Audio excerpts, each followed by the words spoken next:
Boys and girls, ladies and gentlemen, it is Lan and Infian back here again for another week. One of the best weeks. Indeed. One of the best weeks, Infian, for Rainbow Six Southeast Asian Pro Leagues. And Infian, tonight is a special night, isn't it? Oh, yes, that's right. Tonight's a very, very special night. This is a special week. You talked about this week being insane, and let us tell you exactly why. We have 3 playdays worth of action here for you, starting off from tonight, Tuesday, then Wednesday, and then finally capping things off on Thursday. But yes, you're right. Tonight is especially special. We are going to see the top two and the bottom two teams fight each other for seeding at the APAC finals and avoiding relegation, respectively. Yes, so in the top two, obviously, we've got Xavier Esports facing off Aerowolf. And then at the bottom, we've got Void and Luminescent. So, which is kind of funny, because the bottom two, we've got Team Void, which is, void of light, void of, complete darkness, and Luminescent, which is, light. Oh, I like that one. I like that spot. So it's kind of interesting how that's gone through, but look at their point difference at the bottom and at the top. 2 points separating both matchups, and displacement can go either way. It's their last chance. Luminescent have been really shaky. Void have been going through a lot of roster changes. They looked much better last week, but now that we're here on our very last opportunity for Void to pull through, they need to show us that they've got exactly what it takes to stay in the Pro League. Luminescent as well have to be able to show us that they deserve to be here. Void more so because they've been a pro team for way longer. Indeed, right you are, and they just regained the services of Detrian, or rather, gained the services of Detrian, who's returning to the Pro League after having played for Ferox Esports. Now, Ferox Esports disbanded after a while, but Detrian is back, and he's a fantastic player. It took a while to warm up. But, that's the second matchup of the night. The first one, Xavier Esports versus Aerowolf, and my, what history do we have here? When Xavier burst onto the scene, they played Aerowolf. The first time they played was in the Paris Major Qualifier. Aerowolf won that 2-1. Since then, the team has changed. Ysera, Lunamel, Hysterics, Mentalist C, and Speakeasy. These are the players left. And after the Aerowolf 2-1 victory, Aerowolf did not beat Xavier ever again until the 6 Major Rally qualifiers earlier this year, where they beat them 2-0 twice. Right, and I mean, that's been a long time coming.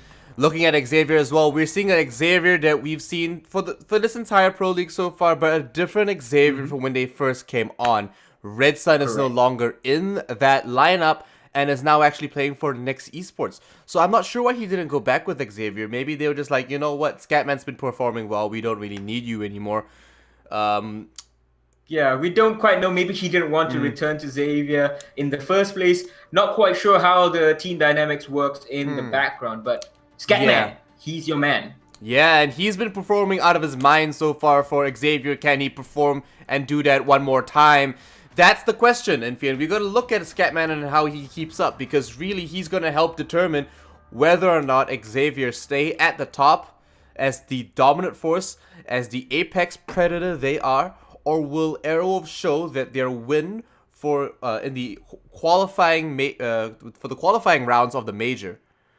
They gotta show that wasn't a fluke. That wasn't a mistake. They deserve. They've only done it twice, and in the best of 3 scenario. But you're right. Scatman's right now 0 for 2 in his matches against Aerowolf. He's gonna be hoping to turn things around, and as you said, they have had time to focus. And let's look at the maps for tonight. So default bans, Clubhouse and Bank. Banned out by Aerowolf is Consul and Villa. And surprisingly, Xavier banning out Cafe after banning out Border, leaving us with Coastline, which is both been Xavier's best map at one point. Since then, the tide has kind of shifted, and now Aerowolf is better at Coastline than Xavier, but we don't quite know with the new meta, with the new operators, and the time off that Xavier has had. What can they show us? What changes can they show us? Can they regain control as Coastline's kings in Southeast Asia? That's exactly the question we gotta look at tonight, and we'll be seeing that first off as well. Coastline is a map that Airwolf also performs very well on, but let's not forget Healthcare OG going absolutely nuts on the first day on Coastline. Oh, So yeah. it's definitely a map they're strong on. Everyone's seen them on this map. But can they read into the aggression and really pick it apart? Because so far Xavier have been hard to read, hard to sort of break down in most cases, and on the flip side of that, Airwolf have been absolutely the most analytical team and the most well-prepared team here in the Southeast Asian Pro League. Yeah, indeed. Arrow of our team that even Fnatic is scared of, and Dizzle, he explained exactly why at the end of the Season 9 finals. He said, we dislike playing Airwolf because they are one of the most well-prepared teams ever, and we don't like when teams know what we're going to be able to do. And Airwolf's one of the teams that can do that without fail. So planning's always been one of the strong suits, but on the flip side, historically, they have been slightly weak against teams that bring out the unexpected. We saw that from the very start, from Season 6, and we have continued to see that. So it's kind of a perennial problem for them, but it kind of seemed to have fixed it somewhat. Xavier was one of those teams that gave them problem. Now, not so much. Yeah, it's been a bit of a hassle so far, but tonight's first matchup is definitely going to look very strong, and it's going to look very different as well. We're not sure, of course, what the second map is. The whole format for us is different too. But what I can say is that I feel like Xavier aren't going to go into the most detailed or complicated of attacks, but it's whether or not they do well on attack really comes down to whether Airwolf are prepared for that aggression. Because most of the time when Xavier take rounds on attack, it's because they're coming in super hard, super hot, and nobody on that defensive side is expecting them to be that aggressive, that upfront, and to be taking space that fast. And then their setup is shook.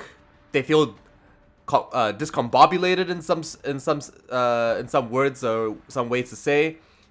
They're not exactly expecting to have to fight that early on, and maybe their setup might be late as well. So Airwolf have to be that prepared. They have to be as prepared as everyone expects them to be. And I'm expecting to see a bit of a shield battle here, because, I mean... Oh, yeah. Or unless we see the shield banned out straight up, which we might well see happen. Yeah, yeah. Okay, I mean... Because I remember, like, what happened in the qualifiers, it was on attack, Luna Miller playing the shield, and then when they swapped over, Scatman tried to play the shield, like Holis tried his hand, but none of them were quite as good as how Red Sun used to be, and obviously not as good as Luna Metal, and they kind of regretted it. You could see. And then on defense, of course, they had to deal with Ysera's clash. So let's see what happens. Two very prolific shield mains on Airwolf here, and we're gonna have to... It really comes down to how Xavier are gonna deal with it, because surely they know that it's gonna be a big issue for them. Looking at the Rally Major qualifiers on Bank, how they lost to the Clash. 2 rounds, by the way, on that defense that Ysera just went absolutely 360. Yeah, it was all Clash meme on them. Yep, and surely they have some preparation. They're gonna be able to react faster to the Clash. Say, you know what, we've droned out Clash. Zofia and one more, please go here. One more person cut off their rotation. We need to clear out Ysera right now, or this attack is just gonna go downhill. Yeah, so the last time you as you said it, Zofia and Capital, they kept on bringing them, but they weren't quite coordinated as they should have been. Scatman was the man placed on Capital time and again, and he just couldn't make it work against the Clash.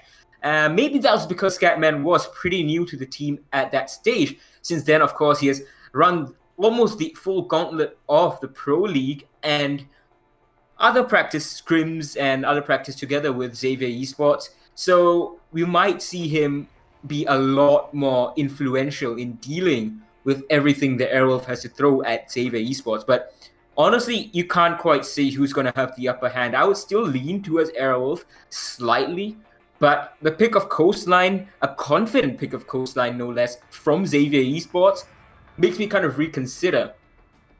They had a choice of going to Cafe, as you saw, and Cafe is not a good map for Airwolf. Whether it's a curse, whether they're just not good at it, we don't know. But Coastline it is, and Coastline we're going to head to right away. It is round number 1 of Airwolf versus Xavier Esports. First round going into the game, of course, is going to be very interesting to see. These two teams are going to be head to head. But we are not heading in. Yeah, well, just not yet. It's a pretty logo. Yeah. I like that logo. Well, guess what, Infian? It's our face right now. So, I mean, you and me, we're the stars. Like our faces. We're the real stars of the show. Let's face it. So, Coastline. Pretty nice music. It's got that Ibiza feel, Mm-hmm. Are you a man of the raves? I mean, when it's run by DJ Tachanka, obviously I am. Anytime. If it's run by DJ Tachanka, it's any day of the week for me.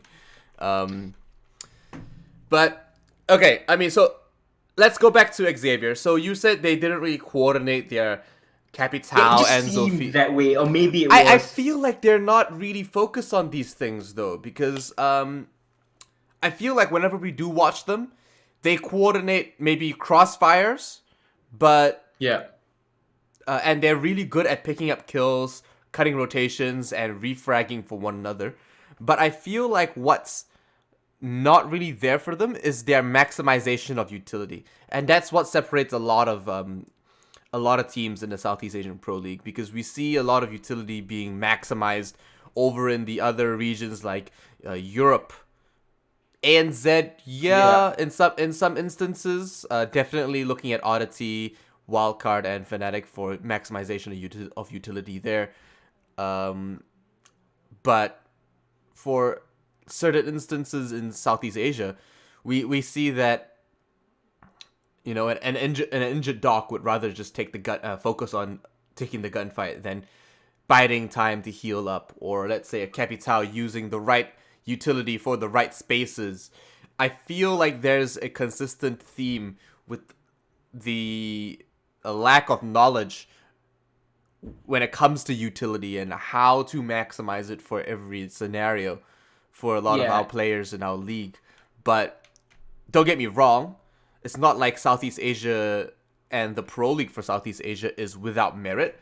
Definitely, Southeast Asia is probably one of the most dangerous gunner scenes in the region. Oh yeah. And they're Asian. I mean, it just goes with the fact that they're Asian. They'll never reach Virtue's flick reaction though. Like the double flick. I mean, if you watch the games tonight, he could have been better though. That was a crazy 1v3 clutch that he got. He just it's a blessing to have one of the best players in the world within our region, really. Not our sub-region, Southeast Asia, but within the wider APAC region. Oh, we have Mentalist. Oh, yeah, he's probably one for this season until the end of this. You mean for this week?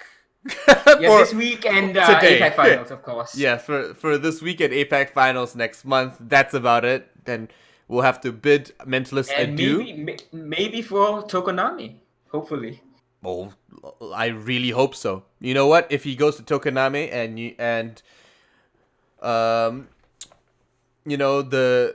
the Siege Gods bless us and bless him, then maybe some big wig organization will pick up our boys and give them full-time salaries. Like that's probably the only way we're gonna see Mentalist stay around for any longer than the APAC Finals, and we'll hope so.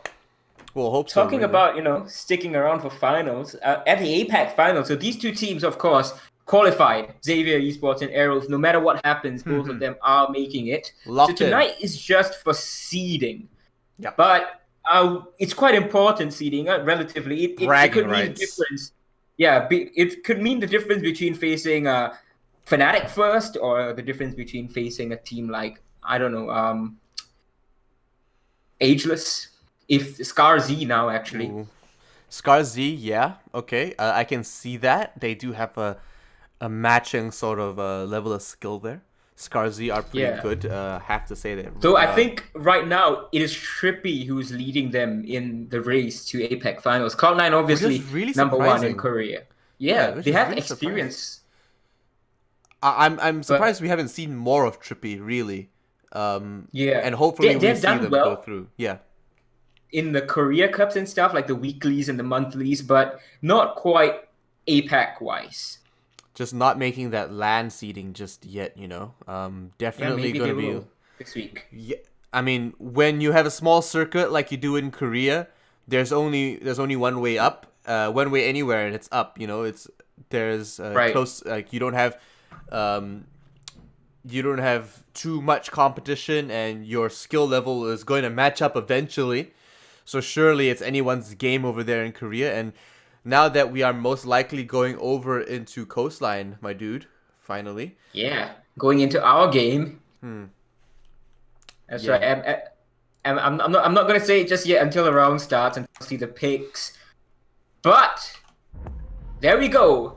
It is round one of Xavier Esports versus Airwolf. Whew. Xavier Esports on defense, they ban out Jackal first thing. Almost immediately. So, Jackal's going to be taken off. He's very strong on a map like Coastline. A lot of the rotations are very closed and short. So, from one side to the other, you should be able to catch a man on his rotation quite easily, especially if you're in the main lobby and you can shoot through most of the walls. Nomad getting taken out is not a surprise either. Close rotations and a lot of runouts on this map. So, no surprise there. Correct. We just saw the demonstration of why in the ANZ game between Fnatic and Wildcard, which by the way we're not gonna spoil. Go watch it yourself. It was fantastic. But yeah, the Airwolf banning that means they have a lot of plans for their defense, and then Valkyrie ban, of course, from them as well. Interesting choice, and Xavier Esports gonna go with Mozzie. So clearly, this is either just something that they've done homework on, I would say, based on scrims, based on reports, and just general playstyle analysis of what Airwolf does. Mozzie's not a ban you see very often. It's not exactly the biggest threat. I mean, sure, he can change around the pace of the game by taking away your intel, Whoa, but whoa. Hysterics? Not Lunam? I'm what? Lan, what's happening? I don't know. Wait. Okay. Okay. No shield? Wait. Okay. We're still in the main timeline, guys. Nothing's changed just yet. We're not seeing. We're freezing. Okay, there we go. Yeah. There we go. I was like, what the heck? Yeah. Just for one hot second. We haven't gone into an alternate timeline where Hysterics is the support. It's not gonna happen anytime soon. Yes, sure, he's still playing a support operator, but you're not gonna see him on the back end not fragging out of his mind. He's not gonna be like a slow firing pistol versus being on an operator with a AR. So yeah. Healthcare here with the signal disruptors will be taking out a lot of the intel coming through on Cool Vibes. It does look like Colas is putting down the standard barbed wiring over in between the sites from Billions as well. All the rotations are quite standard so far. A little high on that one by the bar over in between sites, but doesn't seem to be something that's gonna bother them. Hajime is gonna put down the Evil Eye, and it should be able to deny a lot of intel, especially if they have the flooring open like that. Any footing and anyone standing behind the wall from Aquarium should be able to be taken out. Producer Boom on the other side of the map should be playing quite aggressively, trying to deny as much entry as possible in Fian. This is a dirty one. Oh my gosh, I call this. Oh, you heard that happen. Hysteric doesn't matter whether he's playing Montagnier or Thatcher. He's off the board right there. Scatman breaks open the window based on a call, I would assume. And Speakeasy trades back. And Scatman one more to Speakeasy before Mentalist shuts him down and pushing up Mentalist with the G36. It's gonna finish him off, and that is it! What has just happened? What? I'm just saying, and kills are dropping left, right, and center. What a mad push this was from Airwolf. Fast and furious. That is way too fast. Guys, we didn't even get to see a hard breach. Nothing really mattered. I think Nothing happened. People died. And then people suddenly everyone's dead. What is a meta? Right? Like, I was talking about Xavier coming in hot, fast, and unexpectedly aggressive. Aerowolf flipping out of his head and being like, that's us today. I mean, if you can't beat him, might as well join him, right? I think maybe they've read into Xavier. I have this underlying feeling that Xavier don't necessarily use the most complicated attack strats, which I have said before. Yeah, that is true. But I feel like they've got some understanding of how they attack, and then they go in and they sort of do their own thing and try to cover each other in pairs.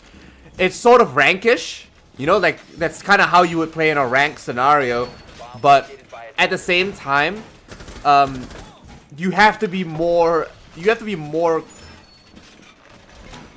like coordinated than that. There has to be a little bit more than just you cover me, I cover you, we go in through here, we're going fast. Yeah. Okay, with the SSG skin. It's the only way, man. It's the only way. Yeah. Finally see him unbanned. Echo, but we're seeing a lot of operators unbanned in this game. Yeah, right.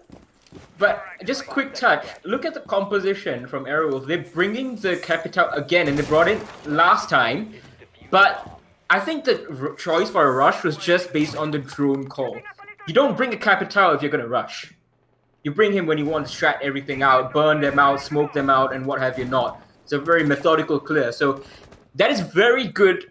That's a very good indication for Aerowolf for winning this game, if it means that they can make those calls and pull it off very, very successfully. And there we go. Menta is so patient, he's just gonna wait for Healthcare to walk into his sights, and that's a very poor choice of a peek from the Echo. He is the one operator you'd want alive all the way until the end. Whether it's a 1v5 or not, he can pluck things out if the time is low enough, and he has his yokai drones.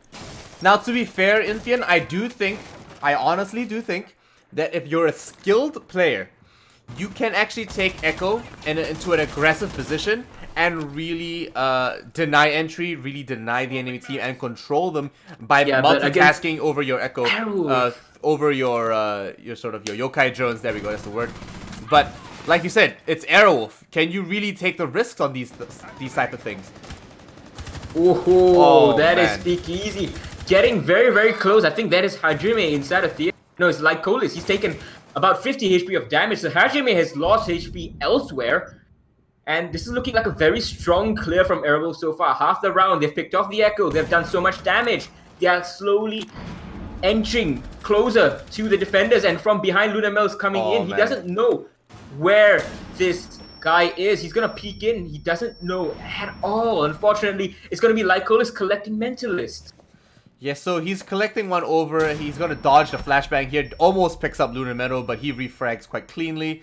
There we go, taking that one out. He should be able to cover upstairs by the luggage as well while Hysteric starts to drone out the remaining members of Xavier. So a bit even this round, still tipping towards Aerowolf, not only in man count but in count of HP.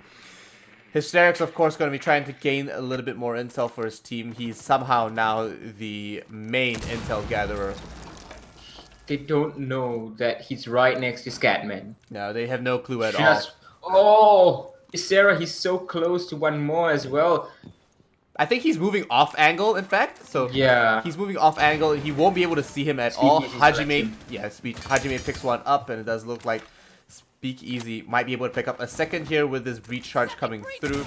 Not going to use the upward angle, but maybe catch one on the rotation into bathroom. Unlikely at the moment. There we go. Oh, there we go. Finally happens, and attackers win round 2. So, Aerowolf with still a very good round, and Xavier coming closer to pulling out a round for themselves. On that defense, though, you have to be more calculated.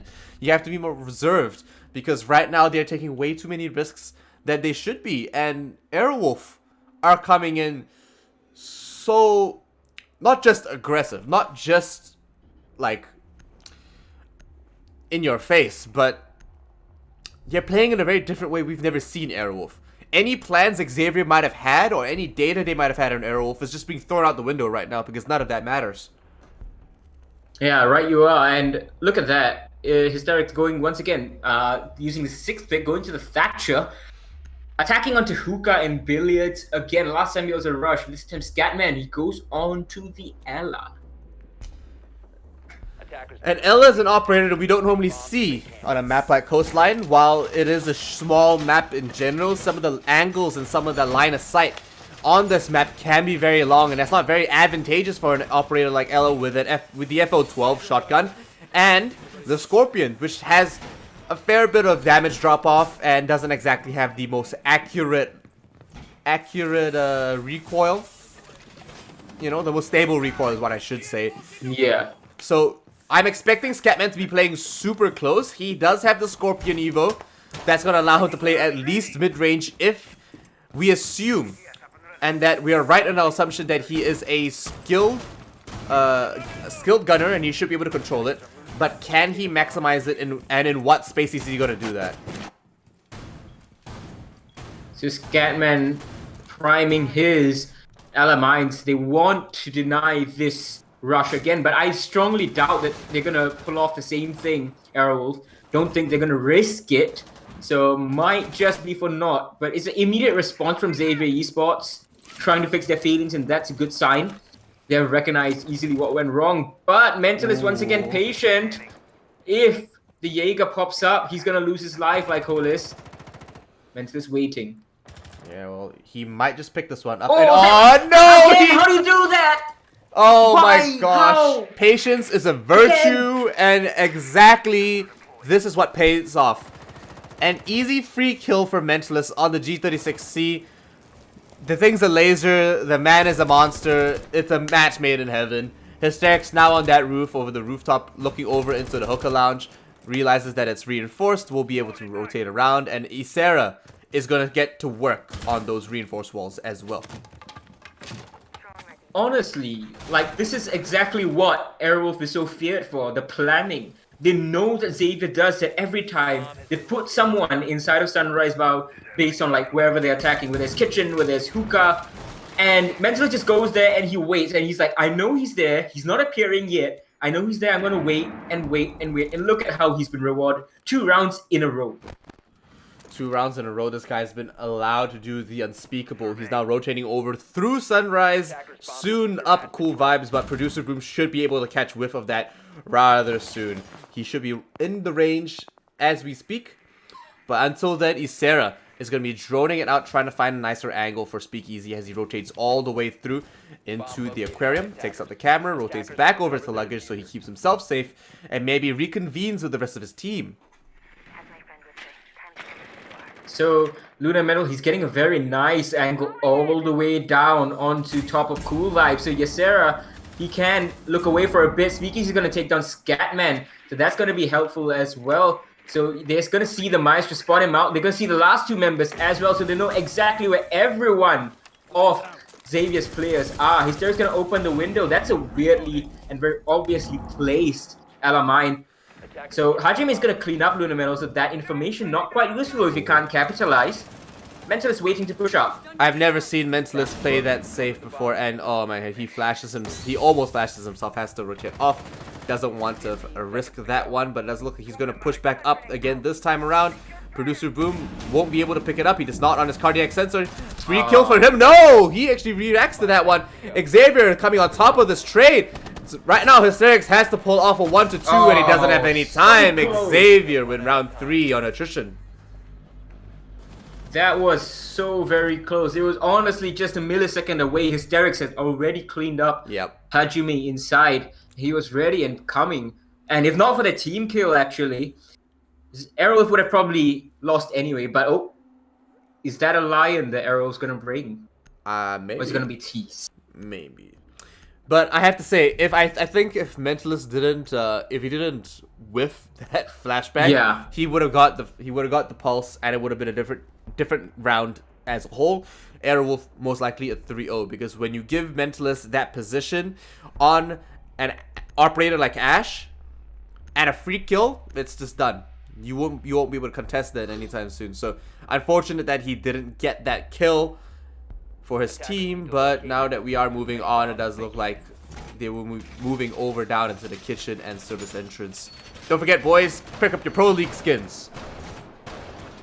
Oh, that is the AA-12, and you can hear it from half the map away. Just hearing it blam away. But one point I want to note that Arrow's been bringing Capital for the past 3 rounds, but we haven't seen Capital being utilized to his full utility at all. The smoke grenades, the firebolts, nothing's really been necessary or has worked based on the first 2 rounds and then the round that they lost. So now they're bringing the Lion and they've swapped the Capital out for a Montagne, the tried and tested setup. Yeah, so another very forward push from that Echo again. Will that pay off? Like Colas with a very interesting angle downstairs, and Scatman obviously holding over in the billiards. So a very spread out defense coming from Xavier so far, especially for a site like kitchen and service.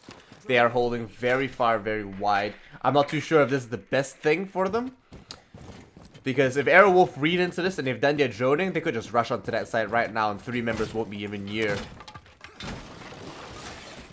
They are pushing the Montagne through Sunrise this time, and a lot more passive, as you noted, from Xavier Esports over here inside of Sunrise, not contesting the angle with how Mentalist picked off 2 members twice.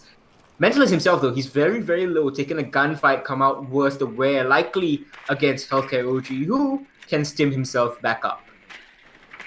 So he should be in a pretty decent position, wow. But who is in a better position right now? Scatman. Isera goes down, there goes your Havana. Mentalist takes a whole bunch of damage, and now Airwolf are on the back foot, despite having a Montagne, which is surprising, because this is normally... Oh, no, not like this. So, it is... It's a disadvantage for Airwolf, yeah, but not quite over yet. No, so Healthcare is in a very peculiar position. He is in the barbed wire. They should be able to hear him go down. And the deployable shield comes up in between. So very interesting choice of movement there. He's actually going to rotate over. Does look like Lunar Meadow will be trying to concuss one and trying to deal with this. Oh no, what? Alibi goes down. Finally, they pick that one up, but he gets scanned a little bit, and it does look like a bit of a messy trade will still end up in Airwolf's favor. Xavier are still in the lead, however, and they are in an advantageous and very powerful position right now. They have full health members. They have a Doc still available. They have the Echo, and they are on defense. 43 seconds left. Airwolf are not looking too hot right now, Enfian. Oh no, not like this. But let's see what Lunar Meadow can do with this. There we go. Oh, Hysteric cleans up Scatman. This duo working out really well and looking for the Echo drone. They're going to find it and shoot it down. Very risky chase. No one peeked out from Sunrise or from the kitchen doorway. So, swinging out 20 seconds. As you said, this is not a good look for Airwolf. 2 members are low HP and the Montagne is pushing in. He needs to distract this Echo so he can't use his other Yokai drone and plant. And a lot of damage being done to both sides. Goes for the ES, loses the fight. Healthcare goes down but finished off by Hysterics. And Producer Boom, he's going to get down and finished off. So, last member. Oh, is the plant going down? No, what? Operators, you have run out of... Why did he get off the plant? I cannot believe it. I don't know how this went down. Oh, I think he got downed. I think the plant got down. No. That was afterwards. Oh, you're right. Oh my gosh. That's a huge whiff. He was going away. He was a huge whiff. No, I think he expected to be able to get the kill in that last second, but he didn't trust his team. Oh man, it's a bit... That hurts. That hurts because... Especially when you win gunfights like that. Those weren't easy gunfights. Oh, no. Xavier should have won all those gunfights, but Airwolf picked them up. They really capitalized on your mistakes. Then it dropped the ball. Huge loss for Airwolf on that round, man. I'm not sure why you stopped the plant in that scenario anyway. Your time has run out. Either you stick it and die, or you stick it and have a chance to survive. So, why not just stick it? Because the other option is you lose. Oh. Now, Hajime and Co will be upstairs, actually reinforcing the billiards. Does look like a pretty interesting setup here. They will be trying to control the blue bar from the top down. And I speak about Xavier not having the fanciest of strategies on attack, but this defensive strat is the fanciest of the fancy. I'm not even sure if they're going to be on site. 10 seconds left before insertion. Well, let's see what works out. So it's been 2 rounds in a row for each team. Airwolf starting off strong, but then Xavier Esports coming back equally as strong, though dicier rounds, of course. Rounds that at least one of them should have gone to Airwolf. Classic angle being opened by Hajime. Yeah. And he's going to make sure that no one is going to sneak up behind him using those new shields. And let's talk about those new shields, Lan. Whoa, that's a very early line charge. Yeah. Airwolf are really not wasting any time on this. They're pushing in hard and fast. They're going to keep up that aggression they've been really successful on over the first few rounds. Unfortunately, Lycolis actually just over-aggresses them. Hysterics goes down yet again, the first operator. But as a Lion, that's also a big loss. That's like losing your Echo first, man. Yeah, unfortunately, the Lion won't be doing much, but they still have the Capitao, and one of the operators that you really, really want to stay alive. Very utility-heavy take this is looking, and they will need the Capitao well and alive for that. Down a man very early on, so not a good look for Airwolf so far. There you go. Round 5 with 2 minutes left on the clock. It does look like Ysera's going to be pushing up quite hard and fast here. Interesting that one of the walls does look like it's been left soft, and they will be opening an angle on that most likely, and just choosing to rotate off into another site as a whole, leaving that angle available for use later, and maybe just to provide a little bit of a distraction. So a couple of pings going down by the bathrooms here, and service entrance, obviously a bit of a contest going on. Ysera has one just under, oh my gosh, he just sees it rotate off, and he won't be able to push in just too well, but he might just go for it. I'm not too sure. They're not going to take the risk on that, but Speakeasy picks up a nice counter like Lycolis or a refrag over on Hysterics. It does look like now that the lineup is even and matched up between both teams. 1 minute is left in the clock, and Xavier are still dropping. Okay, Producer Boom just actually takes that one, and Speakeasy's been allowed to just do Speakeasy things. Yeah, now he has vertical control. He's got breach charges. He's got concussion and impact grenades. He's going to send one of his concussions down, and he knows that there's someone playing behind the bar. Ysera's going to send in a drone, but there's a mute jammer blocking his way. No Thatcher around, but he's just going to shoot it himself. Immediately his drone gets shot, so he suspected someone's on the right, and he is correct.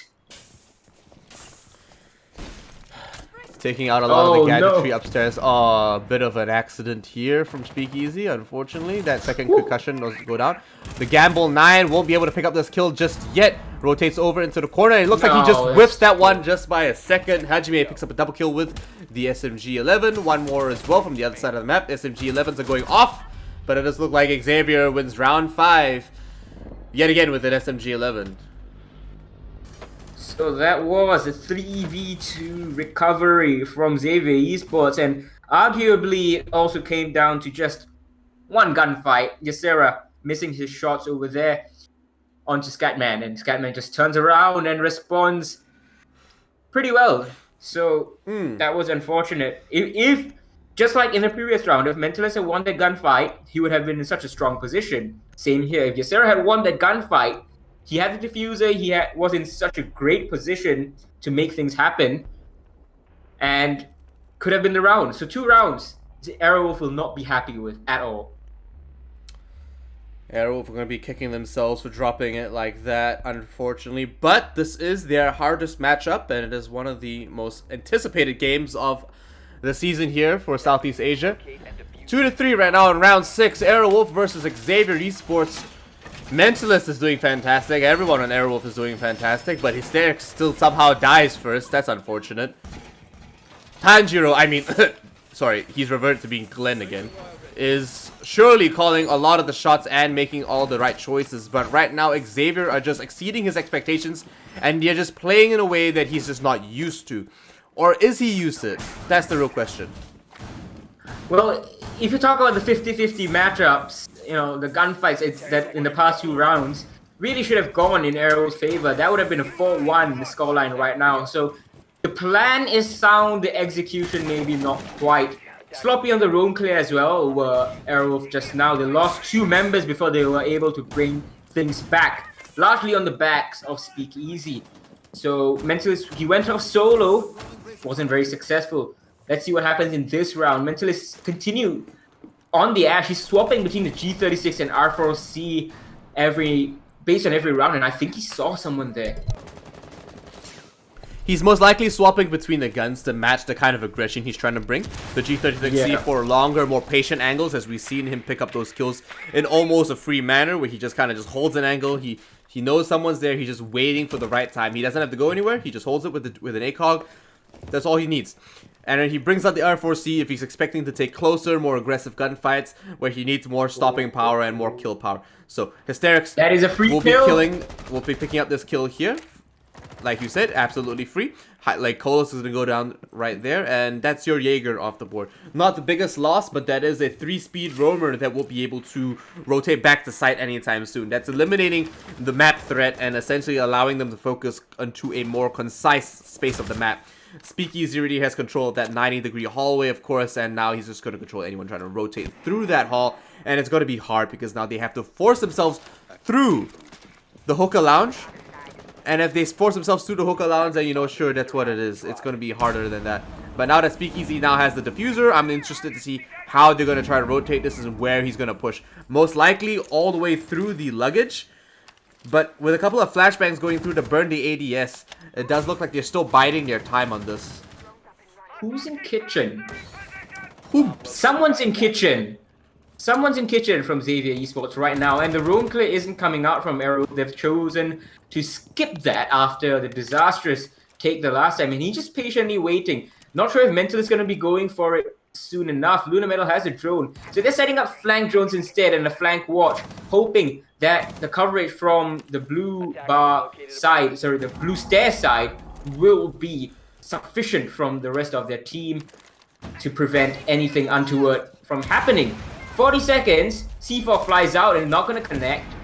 And Mental is still trying to make the long engagement happen. Luna Metal on the table. Plant is going down. And what on earth? How has no one heard Luna Metal? And he's going to peek over onto the Cool Vibes stairs. But he's going to turn away. And 2 kills, 3 kills right there and then. Mental he's alone on an island. It's a 1v3 that he's made a 1v2. Pushing into site with 20 HP. Actually, less than that. That's 5. He's going to pick up one more. So it's 15 seconds and a 1v1. 18 bullets in his mag. Healthcare with a shotgun. SMG-11. He's just going to use the SMG-11. And Mentalist not able to capitalize on the strong position that his team had. It is another round. The 4th round in the row for Xavier Esports. And they're up 4-2, swapping sides. What do you think really led to the downfall for Airwolf there, really losing the grip on that attack? Because they had a good position, they had good control over the map, they had that one roamer downstairs that they weren't too worried about. But I think that was him who denied the plant, wasn't he? Or was it someone inside of hookah? Because one of the sides is either the roamer or the hookah player, and that just stopped the plant in its tracks. Luna Metal, he got distracted by the plant stopping. If not, he was going to push the Cool Vibes hallway and likely get a kill. Well, just a small things. Many bombs as they can.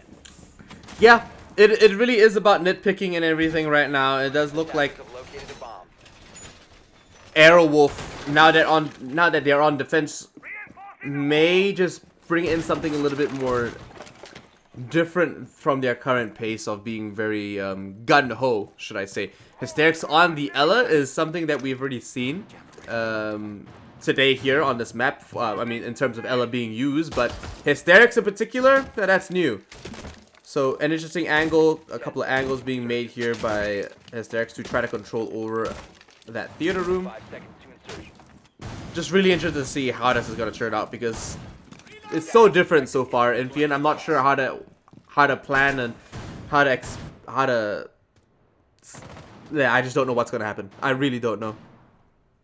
Yeah, I mean, there have been somewhat of role swaps in this matchup as well. Hysterics usually plays the Ashe or the Zofia. The Ashe, this attack has been played by Mentalist. Zofia been played by Speakeasy, so Hysterics is pushed over onto the Thatcher, and he's not quite been able to, Thatcher and the Lion actually, not quite been able to showcase exactly why he's one of the top players in Southeast Asia. Hopefully with the Ella pick, as you noted, he might be able to do that. Yeah, so I'm not sure if he read into one member being in the master bedroom. Surely we'll be able to try to pick up a little bit more information, but now that they realize that there's a mute jammer upstairs, they should be seeing that they need to actually deal with this one person banking in and really like anchoring themselves on that vertical play and trying to deny that available for them. So that's a huge advantage for them to control the vertical. They need to flush this guy out. Dropping down into the bathroom might not be the best idea, but they've got an angle from the bathroom over into that hatch upstairs. They might be able to win these gunfights. But now that Scatman is actually trying to cut off some rotations on that back end by the cool vibes, it might work out for them. I'm not too sure. It's really going to come down to this coordination and what Xavier decides to do, because they need to control this position. And I think okay, so one member upstairs has dived down. They're not completely aware of it. Speakeasy gets taken out though. And now that they actually moved upstairs, they that second one. Oh no, Hajime. All these angles being made. All these angles being made by Aerowolf being used against them, unfortunately. And very interesting to see how this is going to turn out. So Lycole is actually over by the luggage, actually going to try and peek down, try to cut off a rotation maybe. And Healthcare is actually just trying to push in from the back end there. So I'm not sure how this is going to turn out. Aerowolf is in a huge deficit, and Xavier are looking very strong. A little bit more methodical than we'd expect them to be. Yeah, Xavier Esports clearly pushing for the #1 spot again. Right now, 4-2 up in round count, and they are 5-3 up in man count.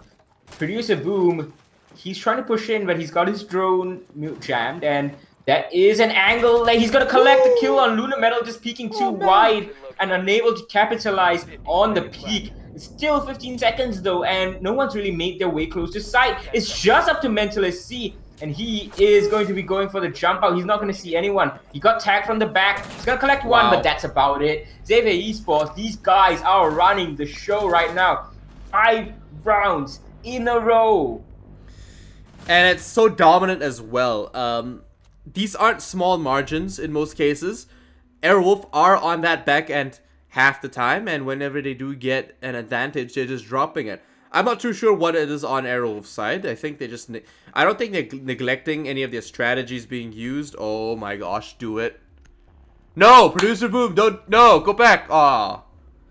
I was so excited to see Nook being used, man. I mean, for a team like Xavier, it's perfect. For a team like Xavier, it is... Yeah. It is absolutely what they need. Especially on coastline. Yep. 100%. But he's hovering on that switch. We're not sure what he's going to do just yet.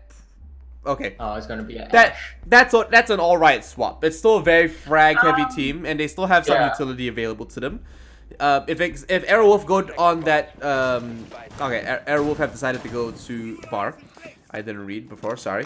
But now that they have decided to go to bars, hopefully they won't be dropping the bars either, because I don't think their rap game is too good compared to their defense game so far.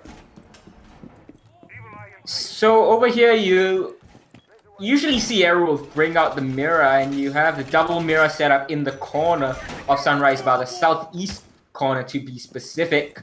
And you have 2 reinforcements, 2 mirror windows. You can watch down kitchen hallway. You can watch a bit of cool vibes.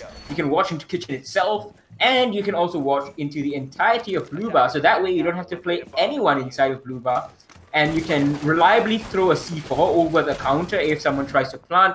Or if someone tries to push the mirror window, that's an easy frag. We're not seeing Aerowolf do that strategy right now, and that's a bit of a surprise for me, because that's usually what works, and Hysterix is actually bringing the hollow sight on this LMG. He's going to see the drone and shoot it out. One little drone, almost collects Scatman. Does damage him. 25 HP, but that was so close to the head. It was super tight as well, and he almost got lucky there. Scatman does leave a little scratched, a little bruised, but he will be able to lick his wounds and walk away this time around. Xavier are in a pretty peculiar spot. It does look like they're trying to gain some vertical control over the bars, because that is crucial for most of the sites here on coastline. Let's be fair and let's be honest. But I'm not too sure where they're trying to relocate or allocate this. Xavier have some options available to them, but I feel like Airwolf are a little scattered. No one's actually on A.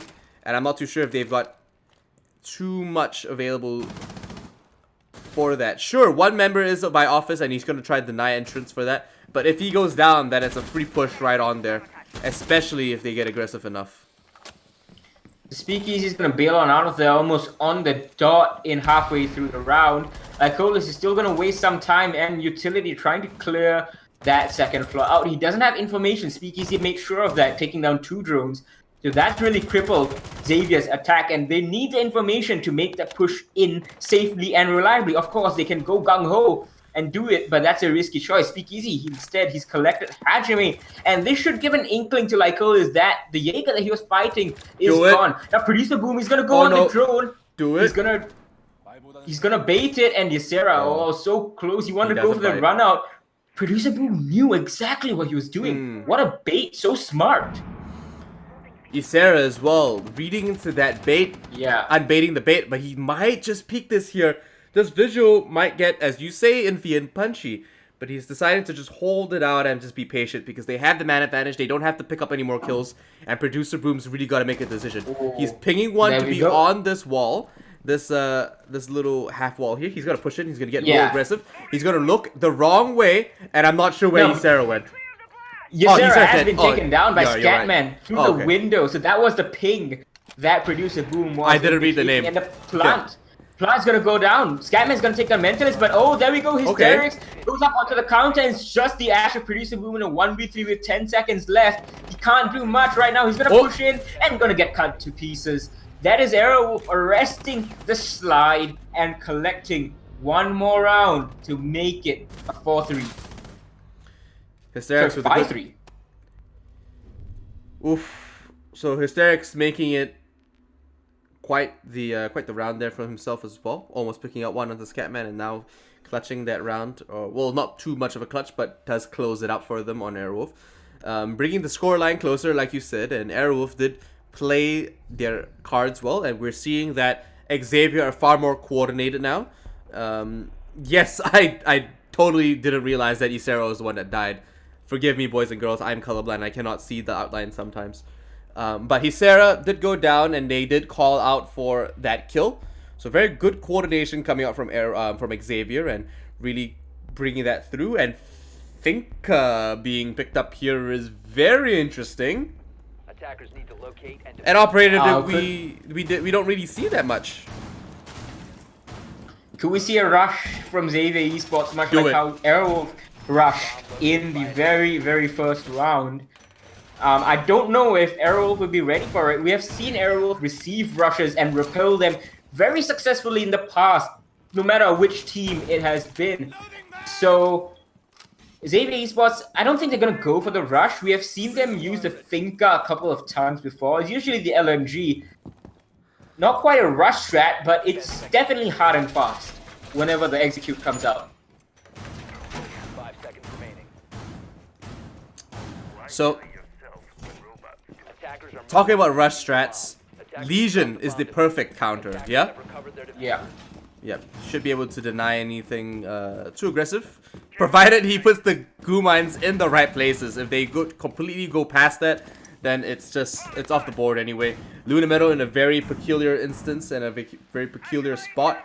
Fairly exposed himself, but is rotating his yokai all over the place. Is covered quite well. Has an exit out the back, and has some intel for himself to help pick up some opening kills. But we saw that come from Xavier as well, so maybe that's a running trend nowadays, and a very aggressive Echo playing quite well, maybe in some of these scrims and in some of these new strategies coming up from the Southeast Asian meta. We've yet to see it really pay off though. Yeah, that's not something that's paid off. You're right, and that was an interesting angle. Trying to look into Garden, we don't see that too much anymore. There was a time when Garden, really at the time around the 6th Invitational, in fact, where playing Garden was all the rage, and since then it's kind of fallen off in just those 6 months or so. Like Colis, he's gonna give his position away by eating a goo mine, but Hajime is just gonna collect hysterics. So the Legion not gonna be putting out any more goo mines. This is looking very good for Xavier Esports. Attack has always been the strongest suit on Coastline. And Magnet himself from Fnatic has always noted that he's been fairly one-dimensional, but so far, Airwolf are having quite a bit of trouble repelling it. It's not exactly the safest move at this moment, especially when you have a man disadvantage. Sledge being taken off the board is a huge loss, and now that they have to try to brute force their way into the site upstairs, it doesn't look like it's very likely at the moment. The ex-Kairos are going down on that hatch. They're opening it up and maybe trying to make a rotation for themselves, trying to save some utility, maybe on Zofia. Not too sure what is available for them, but that seems to be the case. Prusuboom is pushing through, melees one disruptor, and gets walked straight into the goo mine. Unfortunately, will dispel any adrenal surge that might have been there, but because it wasn't on, it's fine for now. A couple of shots did come out, and it does alert Producer Boom that there is one man around the corner. Not exactly sure where he is, but he can't get too aggressive, and he will go down. He unfortunately can't revive himself, so he's still kind of stuck there. And all Speakeasy has to do is really watch that. Oh, there, it picks him up on that rotation there, tries to crawl out of that, and Airwolf clean up on a very simple round so far. So they brought the Finka. Didn't use her to the best of her abilities. I think they would have been better off with another operator. Yeah. Did have frag grenades though, but you know, just didn't get the chance to use them properly. Correct, and that's exactly why teams don't really bring Finka too often, because when you're bringing her, you're losing out on so much more. So for example, if you brought any other operator, did they have a sledge? I'm not too sure, but I think they did. They did have a sledge, but they could have brought any other operator, maybe a Montagna or something, or a Lion, or something that gives a little bit more utility. And talking about utility, Ysera, he's going from the Echo to the Dock, so cutting away his utility, going for a very aggressive play. Buck for Gridlock. So yeah, Gridlock was one of the operators that they could have brought instead of Finka. Yeah, absolutely. But I think that Finka does have its value in competitive, because Finka does give herself a 25 HP boost, makes it a little bit safer to take more aggressive angles, take aggressive peaks. But at the moment in this card, what? Yo, Hysterics! That's not a release mod yet, man. They haven't released that build in Rainbow Six. You know, you can't put your gun on. Like auto turret, like the only auto turret we do have is like the Evil Eye, but it's remotely controlled. We're not ready for gun auto turrets yet. You know, the meta is not ready for that, and I don't know how I feel auto about turrets, this Infian. I don't know how it's gonna work, but well, Mentalist is bringing the mirror.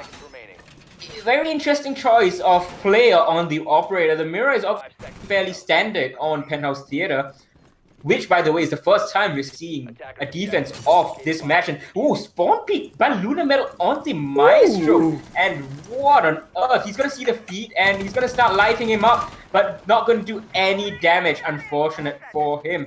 Very lucky for, I believe that was Lycolis. So this is the kind of prep you know. This is the kind of prep you do.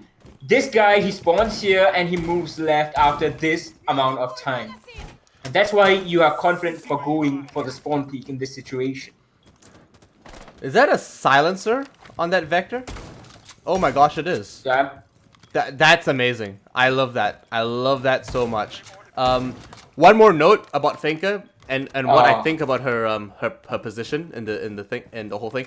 The reason why she shouldn't be used that much, though, despite what her actual value is in taking aggressive gunfights, is that because Legion's being picked so much, and because Smoke is almost like staple in every round or most maps, those are her two hard counters, you know? Your one removes the buff, the second one actually kills you faster. So that's exactly why most times you shouldn't be using Finka in this current state of the meta, at least. But we did see one more member from Aerowolf get taken off the board. Hajime starts taking out some of these goo mines as well. Pesky and hidden they are. And 4-5 right now, Aerowolf are looking quite close, and they have to be able to win this round and the next to be able to secure a win against Xavier. If not, they're going to get a best result tie, you know? Like, it's not going to be ideal. So there is a bulletproof camera that Hajime is really worried about. Can't get rid of it. Unfortunately, two members are peeking this one window, Producer Boom and Hajime. But this is looking okay so far for Aerowolf despite losing Hysterics. Of course, it's not ideal to lose one of your top fraggers, your roamers, and Luna Metal going for the very... oh my god! Okay, how you missed? And Lycolis is going to collect your Sarah, and Oh no, right next to him is the Maestro who's going to get the kill. Oh! Catman, though, he's picked up Mentalist C, so that is the mirror off the board, and we have one member inside of the bomb site. Lying prone on the ground right now, I believe, or is that on Repel? Yeah, so Can't quite tell. It he's- is on he's- Repel. Yeah, he is on Repel. He will be in an advantageous position. He's moving into a very aggressive spot. Luna Metal should be able to try to counter anything else that goes through, but he misses the rope on the Repel, loses the gunfight unfortunately, and Scatman takes out Luna Metal. Speakeasy picks up one more kill for himself, but in a 1-3 scenario, we're waiting for a miracle. One in the window, one in the VIP, and one in the Hall of Fame. None of these guys have to peek it. The pings are going down. The plant is successful, and he has so much ground to cover. He hasn't picked up any one of the 3 kills he requires in order to make this happen for him, but he's going to rotate, jump out the other side, and peek the wrong angle. Xavier goes 6 rounds into a win, and the best Airwolf are going to get out of this is a draw. So obviously not season ending, of course, like it would have been last season, but not ideal as well. So what really happened there, what really won Xavier Esports the round, it was the execute. We didn't quite see too much of it, unfortunately. But when Xavier Esports exploded onto the roamers and everyone nearby the bomb site, it was a very, very effortless clear, really. Luna Metal, he got lucky with that kill, but it was not too bad for Xavier Esports. They were getting the kills elsewhere, from the window, from the hallway into VIP. And that is one of the reasons why Penthouse Theater is not a bomb site you usually see defended, because it's quote-unquote a solved bomb site. People have really figured out what needs to be done on attack. Defenders, protect your bombs from being defused by attackers. So, do you think Airwolf are going to bring in a tie? That's on my mind right now, because they're far from it. Okay, they're going to have to pick up 2 rounds back to back. So far, it has been lopsided. You know, they've had streaks, but it's kind of been tipping towards Xavier. I don't think they're going to be able to pull this one off here on Coastline. It's definitely a strong map for Airwolf, but obviously Xavier's home turf. 10 seconds to insertion. Yeah, so it is the 5 rounds in a row you can see that has won Xavier Esports at least 1 point over here. They might get the 3, but I think Airwolf definitely have it within them to bring this back. They did get 2 rounds in a row in rounds 8 and 9. So it is round number 11 right now, and they can definitely bring it back. It's gonna take them a while, and they're gonna need to have some faith in themselves as well. Hysterics has gone back to the ACOG over here. Playing here inside of Sunrise Bar behind the bar, it wasn't an easy challenge for him just now. Scatman, he almost killed. The attacker's bomb defused. But it wasn't that easy to play here. Yeah, it's an interesting choice of positioning here from Hysterics. Quite open. Has some cover. Some, quote-unquote. Does open up a little bit of the flooring so that he has an advantageous angle on anyone jumping through. But right now moving into a little bit more cover. Does get a bit of a jump scare. Pre-firing one window. Oh my gosh! Hajime? I mean, that's just Hajime. That's just Hajime. Okay, we'll have to accept it for what it is. The man pre-fired. Surely he droned it. It looked like he droned it, and he was gonna pre-fire it. Switching on to the head of Vigil was definitely good movement. Isera being taken out that quickly is a big loss. There goes one of your roamers. There goes 2 of your roamers, and you've got 2 anchors, 1 roamer, and a very empty site. Yeah, so right now what's working for Xavier Esports? Oh my goodness!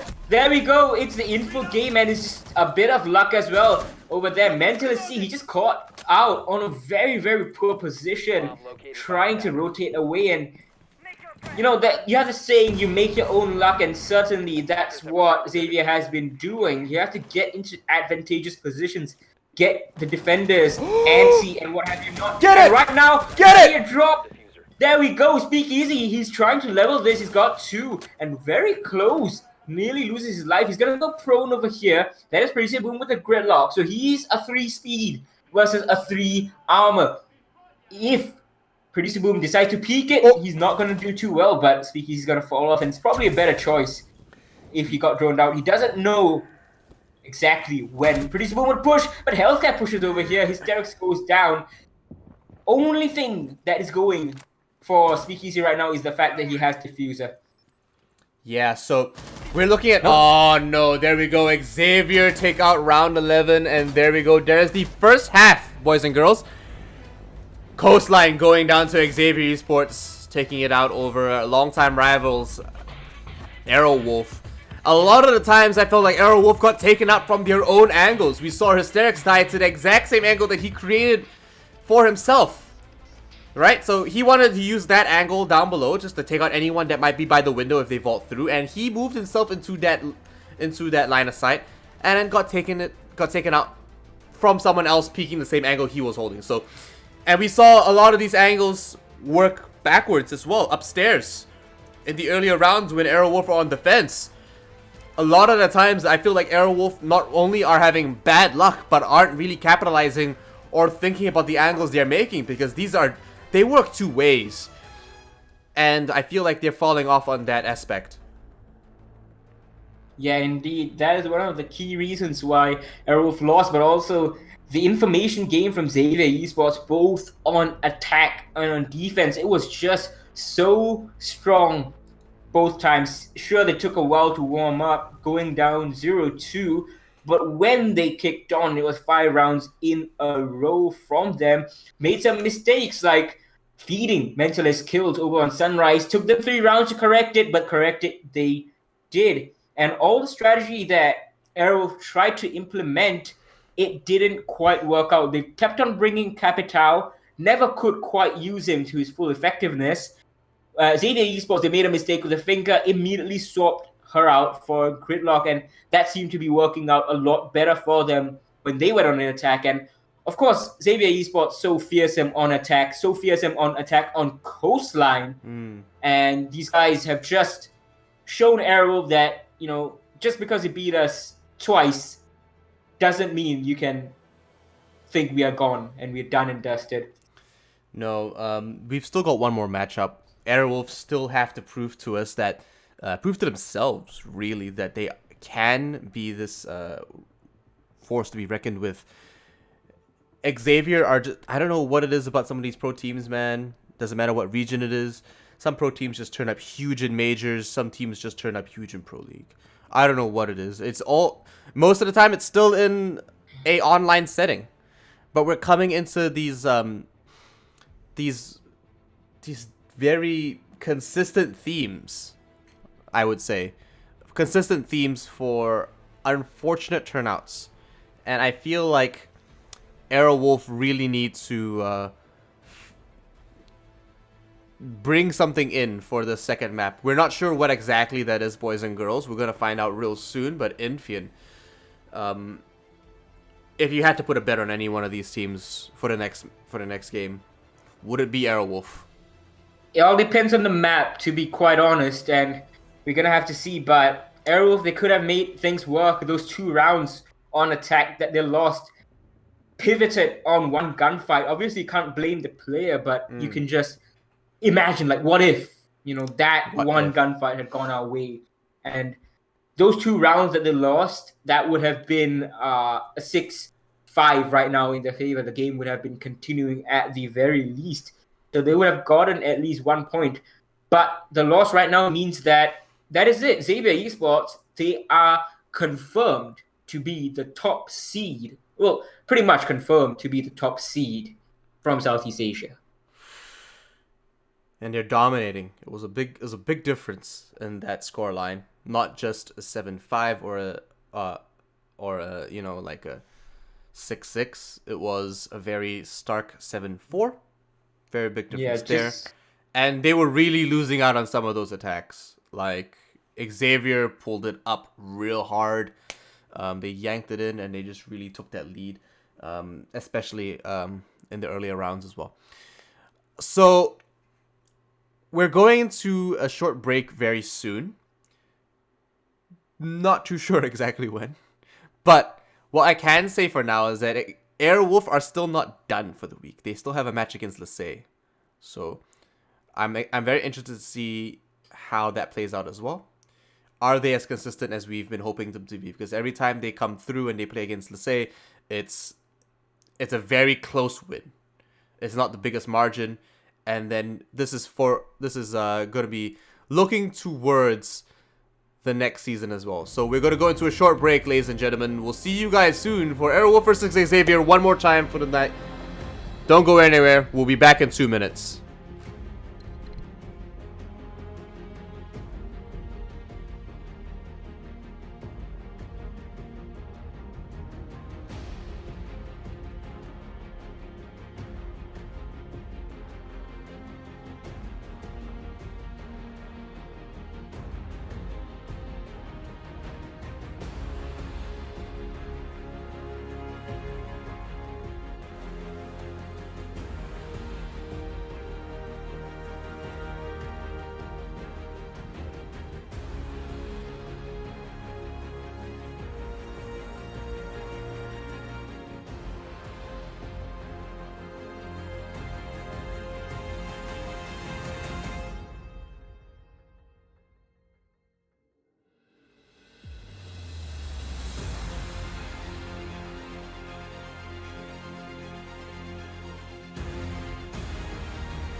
Hello and welcome back to the Pro League in Southeast Asia. My name is Infia New York, and with me is Ian Lanseaton, of course. And we are ready to bring you a continuation of this fantastic matchup between the best in Southeast Asia. Airwolf, and Xavier Esports. They are the best of the best, boys and girls. Do not forget. Don't sleep on these guys. But surely that's not the case. I'm interested to see what happens in this next matchup because these guys are absolutely nutty, man. Like I can't express enough how badly I think Airwolf deserve a win here. But will they be able to do it? I'm not even sure anymore. I'm not even sure if they're gonna really care about that win outside of pride any longer because that first seed is now gone for them. Unless, of course, Yeah. Xavier Esports makes a massive, massive error in their play against MBT Impetus. But that's not gonna happen. So No. we're gonna be bringing you the second map between them right now. I don't know if Aerowolf are really gonna try too much now that they've given it their all on Coastline. It's not worked out, and now, well, I guess maybe it's time for experimentation, perhaps. I guess you could. There is that flexibility. They have the option available to them. We'll see what map they're going to soon, but let's hope they didn't ban out Cafe this time. Oh, well, they did. And you know what? It wasn't even Aerowolf. It wasn't even Aerowolf. Yeah, Xavier just don't want to go there. Yep, which is really surprising. So, Coastline and Border get taken up because default, of course. Then Cafe, Consulate, Bank, and Villa get team banned. Consulate and Villa being Airwolf's choice of bans, though. So Villa being banned out by Airwolf is very interesting. We don't really see them play on that map. Consulate being banned out, I understand. It can be a very difficult map to attack. But Cafe being banned out by Xavier, that kind of just saves Airwolf the trouble. And they just allowed themselves a different pick. But you're going to go to Clubhouse, a map where both teams are very well versed. And Airwolf are very strong. So I'm hoping to see that Airwolf come through with a win of their own here. Just so that I'm satisfied, so that everyone and all these Airwolf fans that are watching us tonight can get what they want as well. So surely pride is on the line for a lot of these players, a lot of these fans. But will Xavier budge? Well, let's see what happens over here. Clubhouse is definitely a map I would say favors Airwolf more than it does Xavier Esports. And Coastline was one map I would have said Xavier Esports were balanced together with Airwolf, but clearly they are better on it in this situation tonight at the very least. But we're going to be heading right into Clubhouse right now. And let's see what happens over here. It's going to be the ban phase. Xavier Esports once again on defense. So Clubhouse being a defender-sided map may mean that Xavier Esports are going to get an early advantage. And instant response from Xavier Esports, banning out the Montagne after seeing Airwolf on attack. So, I mean, it didn't really have too much of an impact anyway. I feel like they didn't really use Montagne to the best of his abilities. He had some good moments, but they stopped using and bringing that Montagne because they felt like, you know what, we don't have enough firepower. We have the intel required, but we're losing these gunfights. Being banned out first, okay, fine. Like, it just saves Xavier the anxiety of having to deal with a hard situation. Thermite being banned out on Clubhouse is pretty interesting. You'd think you'd ban out Maverick instead. But I suppose the big wall breaches are probably more interesting and more crucial to be removed. Maestro being taken off the board as well is very interesting. Xavier going to be banning him out, and then one more in defense from... Airwolf being banning out Maestro, and then Xavier with one more ban on defense. Sorry, my brain is not working, boys and girls.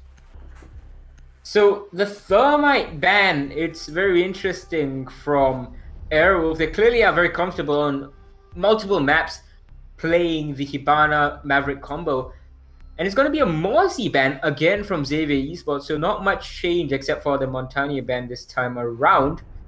But yeah, Maestro being banned from Airwolf, and then you have the ban being, of course, Thermite. So Ysera very, very practiced on Maverick across multiple maps, and I'm really surprised that we didn't see a Maverick ban from either team or a Capital ban. And we're going to see our our second Warden. Mentalist brought out the Warden. last week against Luminescent. Didn't quite get to use it to his abilities, but no, I think the Warden's going to be swapped out from Producer Boom. It's going to be a Bandit. So that's going to be pretty crucial on a site like CCTV and Cash. They don't have the Capital available for them, but they should be able to still deny that bandit trick with the Zofia concussions, as well as maybe a couple of flashbangs from the other side of the CCTV. Not too sure just yet how they're gonna play this out. Concussions are most likely the play here, but yet again we will be seeing a pretty standard defense so far. Maybe an ACOG over inside the garage as well to try to deny entry there. Garage control is pretty important, boys and girls, but don't forget, Pro League Nook available now as well with a giant golden 6 on her forehead. My gosh, these designs. So I was thinking about that pick from Warden away, Yeah. Bandit, especially when you're going to be facing a Maverick anyway. And I was thinking, like, why would they do this? And I believe the reason that they didn't ban out Capital was that they were okay with Aerowolf bringing out the Capital, and they were like, all right, we're just going to counter him. Whoa! Oh! What? Hajime, what? How do you miss that, Hajime? That was a free kill, man. That was free. Okay, so Hysterics takes a whole bunch of damage, but that's a big whiff. He should have landed those shots. He should have got that kill. Bit of a late reaction coming from Hajime, and unfortunately for him, Ibana will be getting away with crime. There we go. All 3 of the X-Kairos being used on the construction, unfortunately messing up the alignment there. And it does look like Ysera will be getting this Maverick open, and 1 more member just trying to hold the angle, pushing through and try to pre-fire that in case anyone tries to peek him, try to keep him safe. He has to get back. Unfortunately, Ysera takes a little bit of damage from the electric wall. And Producer Boom is not going to be bandit tricking that anytime soon. Hajime may be picking up a C4 kill here. No information just yet, but he has an inkling that someone is going to turn around the corner very soon. Turns away and decides to actually hold down by bar instead. Probably exposing to whoever is pushing through that stock room. It's a very non-standard take so far from Aerowolf that they sent the Ash to roam clear. She died somewhere. We're having, I believe, Mentalisty. There we go. He's going to lose his life to Producer Boom. He came up from the basement as well, I believe. Or at least from the strip club side. Ysera, he's over here on front porch. Not sure what he's doing. Lyconis is collected. Hysterics coming solo from construction. All these solo pushes. I don't know what Aerowolf is thinking. There is little to no coordination. Diffusers on the roof. Garage has not been cleared out. Scatman just happy to sit there. Speakeasy is finally going to join forces with Ysera and try to clear things out. But Scatman is just going to hold station. And why not? They have the mankind advantage. 5v2. There's someone in the basement now from Xavier Esports. And Speakeasy, he's going to get a bit of an inkling that, you know, someone's right below him. He hears the C4 tossed up. Is not going to hit. He's going to take a bit of damage. A shot. He doesn't know where it's coming from. And oh, there we go. He's going to look away at the wrong moment. Hajime, blinded, is going to finish him off. And Ysera falls to Speakeasy. Falls to Scatman. And that's a flawless round from Xavier Esports. So much went on in those last few moments, man. A double attack from below. 1 impact onto the hatch and then 1 C4 that almost landed. Sure, it was a little bit off, but he could have got that. And then Speakeasy just flicking off at the wrong second and losing the obvious gunfight to the Pulse. Would have been an easy kill for him. Maybe a potential double if he didn't flick away. But I'm not sure what Aerowolf's playing at. Maybe they've just given up and they're just telling themselves they should just have fun because they can't lose this at the moment. Because they're locked in. They're so far ahead of any other team. They can't lose their second seed position at this point. Maybe that's exactly what the case is. They're just trying to chill. Not reveal too many strats here. Yeah, I think that's exactly what it is. They're not trying to give. Twitch? He never plays Twitch. Maybe he plays Twitch, just not on stream. You know. He plays on ranked. Yeah. Yeah, most likely. You know. On his own stream. Yeah. So I mean, considering that, we also have an alibi with a shield. So these are operators that they don't normally play. These are rotations they don't normally make. They're not trying to give away any strats this time around. They're just trying to have fun. But that's all girls want. Let's face it. So, I just want to touch a bit on the Warden pick initially teased out by Xavier Esports. 10 Like, why They not? were well, yeah, you know, they were well and truly prepared to receive that Capital, his smoke bolts and his fireballs, and he's like, we're just gonna see through it, and that's the usual take that you do. You're a Maverick plus a Capital combination onto Cash. But they then decided, well, you know, these guys aren't bringing Capital, we're gonna risk it and swap off, and hope that they're not gonna six-pick the Capital, and it worked out perfectly fine for them. No risk onto Catwalk, no risk onto Garage. Disparate attacks from Aerowolf solo pushing all the way until the final two members. Well, it's solo again from Aerowolf, and they have droned it out seemingly because they are pushing in, just sprinting past everything. But oh, they're gonna encounter one right here. He's right behind you. Speak easy. You gotta turn. Oh my gosh, I don't think died. they just don't realize Yeah, who's oh where. my Okay. god, it's With a a knife? kill. With a knife kill, I I wanna can't believe we missed that. I wanna go Why back did and we watch have that, to man. miss that? Oh no. Observer, come on, bruh. Okay, so one more man pushing through here. It does look like Luna Metal and his teammate are going to try to control that back end, and they're going to just try to drone out the main stairs. Obviously, they know that Alibi is around the kitchen area. They're going to just try to hold it as long as possible. Mental is trying to keep his teammates safe while they get that done. They might be trying to have fun here, switching the operators around as they please, but surely these teammates and these members are still trying to get this win through. Obviously, have to bring something around. And, man, Hysterics. Is he normally on the Maverick? No, he's not. No, Yeah, he's not, right? That's Ysera's operator. That's Isera or Mentalist, usually, I'm sure. Yeah. And so now that they are rotating around, they do see that, like, you know, there's a Ryokai drone right here. Let's shoot that. They might be able to get this. Hysterics looks like he's going to rotate around. A couple of Prisma pings are going down as well to Luna Middle, and it does look like he might get shot there. So maybe baiting out the Prisma pings as well. Hopefully getting something going. It does look like no one will be pushing up the back end just yet. A couple of Yokai Sonic Burst will be going down, and Mentalist may just pick up one more as well. So, as you said, not quite taking it too seriously, but no, they're trying to win. Doesn't really matter if they don't. So Lunamel is just gonna push through in the main hallway, and oh, he's gonna collect one. Look at that. Two, he's gonna take him down. Healthcare not even getting a chance to fire back. So 30 seconds left. It's a very slow take, and there we go. Lunamel gets a third of the round. Why not just put it on Twitch every single round? And it's working out so far. He even had a cam on him the whole time, and oh, that is a good spot. Doesn't fire, holds his tongue. And there is Producer Boom. He's gonna miss the shots. He's gonna collect Hysterics, but get free frag instantly from Mentalist. It's a 3v1 right now. Hajime over here, he's gonna get finished off through the cupboard. And Luna Metal with a 4K on the Twitch. Meme pick, it may be not serious or what have you not. Just put him there all the time if he's gonna do this.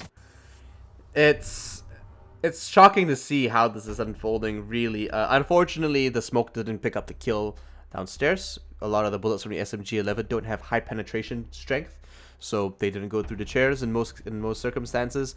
Not the kind of gun you use for that kind of shot, unfortunately. But they read into that regardless of what he actually has available to him, even if it was the TCSGC or if it was an MP5 SD or whatever shotgun they might have used in that situation. They saw the angle, they picked them up quite easily as well from the corner. So using their man advantage to their to the best of its potential, Aerowolf pushes through and picks up that round. Xavier now are in a back end for this site downstairs. Not doing as well as they did upstairs. Upstairs was a flawless round. Easy pickings for them. But Aerowolf playing in like a very unreadable manner is definitely throwing them off a little bit. Yeah, right you are. Now, Lunamel is continuing on the Twitch. Mentalist is on the Thatcher again. Well, it's the same lineup, really, from the previous round, and you can tell that these guys are trying to make themselves as unreadable as they can for the APAC finals. That's very, very valuable right now, because no point trying and showing off what you have to offer, the best that you have to offer, when you have no motivation to.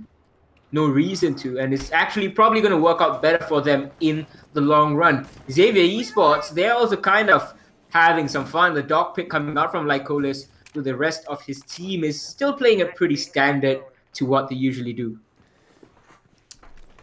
To be fair, like Colas frags out on almost anybody possible, and Doc is one of the higher fraggers on the rosters available, at least. Definitely not a pro league pick. Oh no, not like this. Lunamental getting taken out like that is unfortunate. Scatman picks up a free kill onto Lunamental as he puts the Claymore down, denying not only just the Claymore but also his life. Speakeasy will be trying to open up some of the flooring with that breach charge a little bit more as well. I think someone threw a C4. I saw an explosion. Don't exactly know what it was. Maybe healthcare trying to preempt or try to predict something coming through. So Hysterics as well will be trying to push in through the dirt tunnel. I don't think they realize he's there. Maybe he might be able to get the jump on them if healthcare doesn't read him with the cardiac sensor and he uses the blowtorch to open up some of the yes, do it. Hysterics. Oh no, never mind.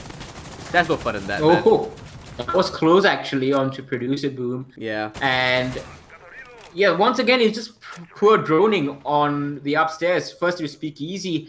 This time it was Lunamental. This time though, Aerowolf are pushing through dirt. Pushing from blue and dirt. So it's a very standard take, honestly, but not the way the Aerowolf have been doing it. They're tentative, they're unsure, and it's likely a result of the fact that, you know, they're just doing a lot of this on the fly. Probably not the standard strategy.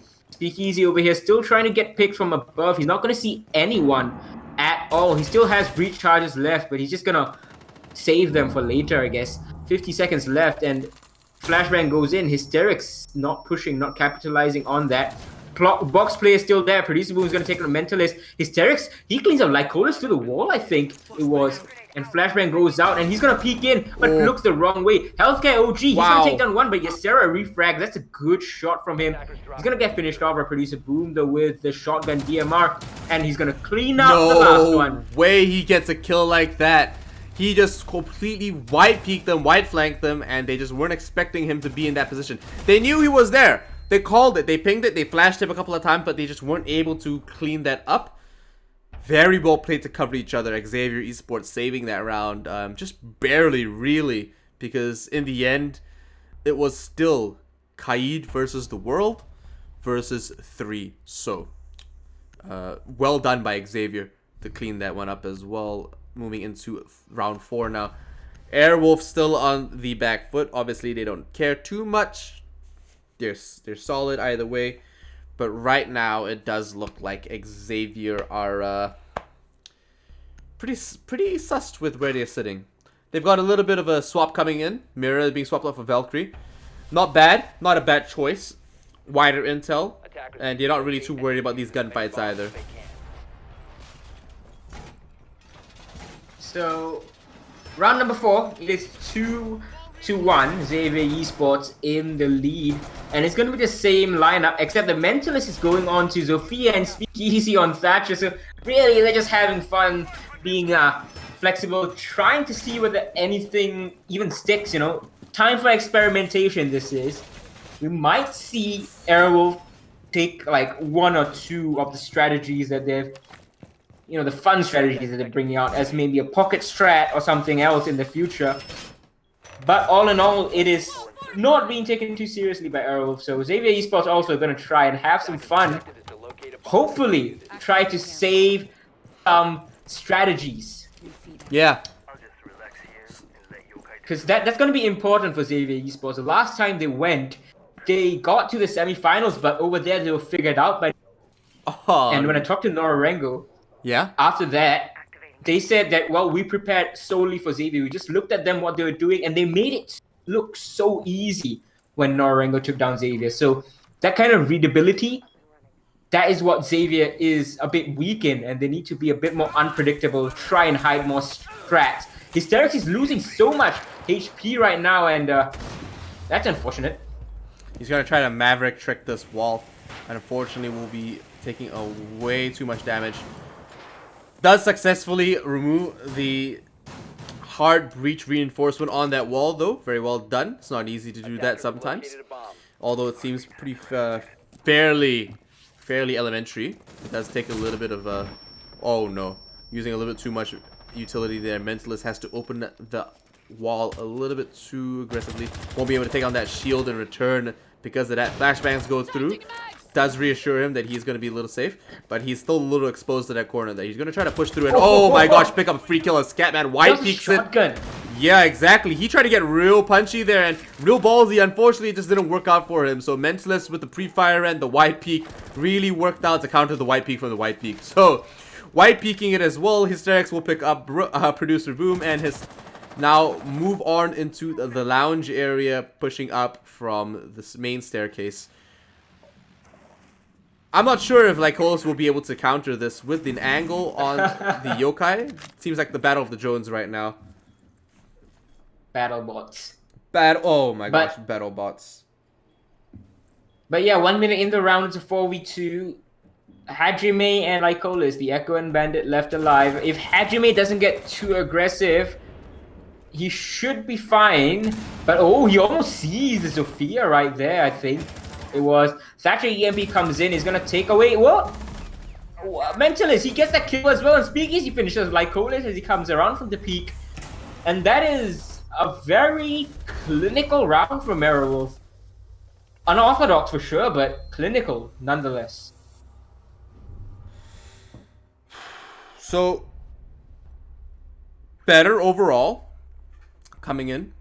Still a very even matchup. Both teams definitely neck to neck here. Maverick still being picked up by Hysterics, doing quite well, fragging out as well as bringing a lot of utility to the team.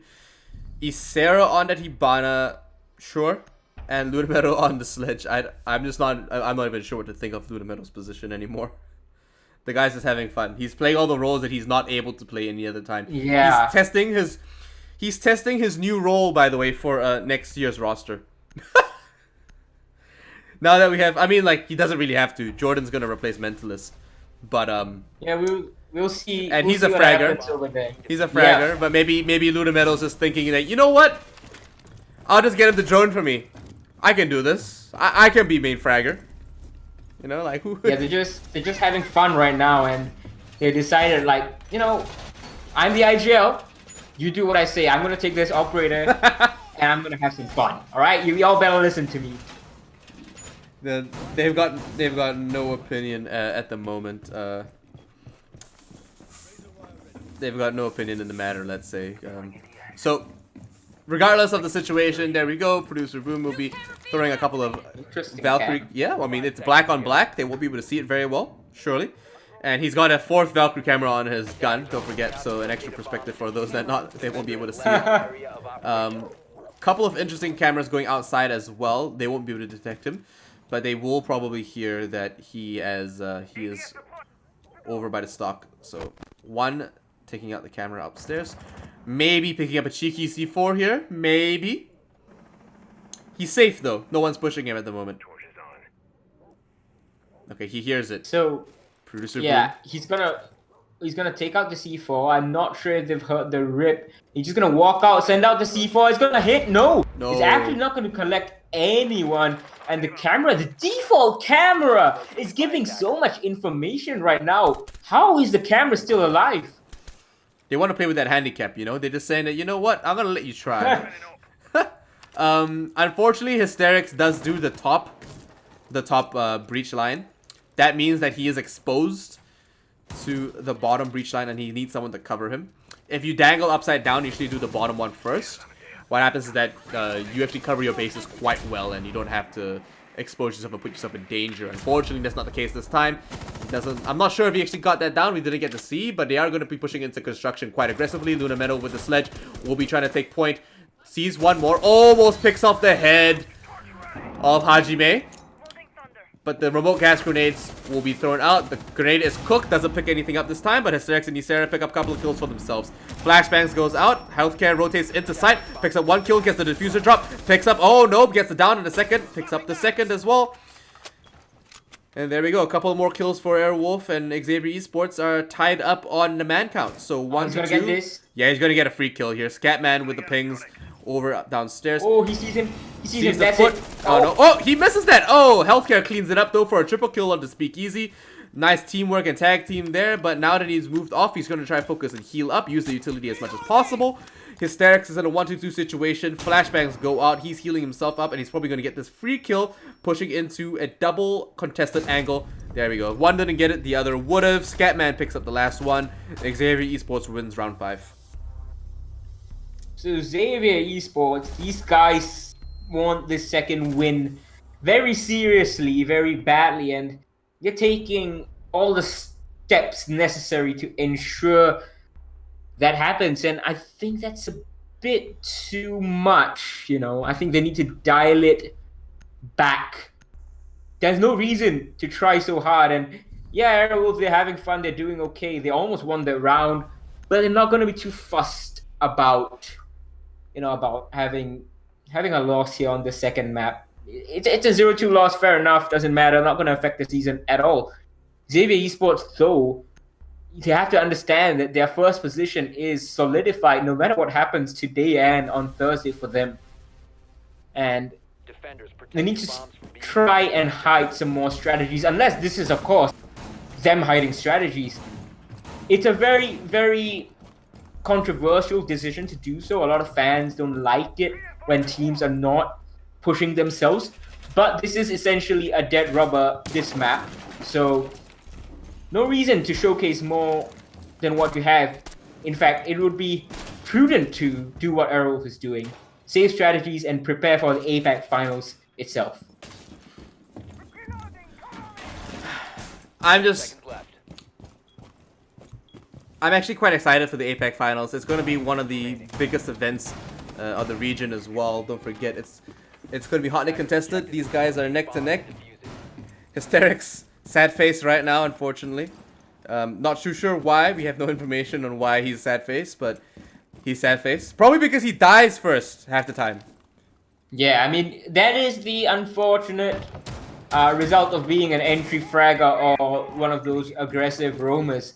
Either you receive the push and repel it, or you get steamrolled. Yep, and it comes with the territory. You can't say that a guy is good or bad on the roll if he dies that quickly. It certainly is the case with any team out there. We've seen some of the best just get taken out, and it's not that the player is bad. It's just that the team on the opposite end is just doing their job. You know, the role of the hard roam or the entry fragger is to catch the enemy off guard and take an aggressive position, win your gunfights. A lot of the times, a lot of players don't capitalize on this and aren't able to actually bring through a win on these situations. C4 going out there doesn't look like... Oh my gosh, that was way too close for comfort. Healthcare takes a lot of damage from that, and I don't know if that's what exactly they wanted, but it didn't work out anyway. Sure, a bit risky coming from Xavier, but no loss, no foul. Lycolis heals them back up. Indeed, and we are having Speakeasy on the Ashe this time around, so a lot of Ashe play from different players so far, and that's a good spot on the Valkyrie camera by the drone. Speakeasy is going to try push in, he's not going to see anyone, a lot of QE spam, he's having his fun. EMP goes out, I believe the hatches are now getting opened over there. Oh my god, that is a frag grenade, way too close for comfort. Speakeasy nearly loses his life, but Hysterics is the one collecting Scatman. Lunametal gets one more before he gets straight out. And no, that is unfortunate. Hajime and Healthcare, both of them have responded. It's a 3v3. 3v2. Hysterics gets one more. And there we go. Concussed and pinned down. Lycolis is in a bit of a pickle as he tries to decide where he's going to hide, where he's going to hold, and how he's going to play this out. The last stim pistol is going to go onto himself. He will be super buffed, so to speak. Not too much, and he quick peeks the corner into the short hall just before he tries to hold an even tighter angle into the hatch. Hysterics is obviously going to go for a bit of a wide push. I'm not exactly sure where he's going to go. Most likely over into the blue hatch and probably drop from there if he rotates all the way into the actual... Oh no. Ysera almost picks up the kill. Lycolis taking a little bit more damage than he expected. A couple of flashbangs goes out. Ysera flashes himself. Hajime's flash as well. No one sees anything. He's rotating through over to the blue. He hears a couple of gunshots. Flashbang goes down. He has to hide. He has to hold the angle. And you know what? He might just get the wide peak on this one. And oh my gosh. Hajime picks up a double kill on that one. And it's 1-2 now. Will he be able to get this triple kill? But no. Aerowolf cleaned out round 6. He almost made it happen, but the only 1v3 we're going to see tonight is most likely going to be coming from Virtue over at ANZ. No 1v3s are successful so far on Southeast Asian. So this has been a complete back and forth. Xavier wins one round, everyone responds with a win of their own. Looking very, very competitive, and looks like Xavier Esports are taking it a bit more chill. They could do with a bit more relaxation though. Speakeasy downs on the Legion, Mentalist on the Valkyries. Standard defense from Arrows, but a castle being brought onto a basement defense, that's not something you see at all. I don't know. I mean, like, what's wrong with Castle? You know?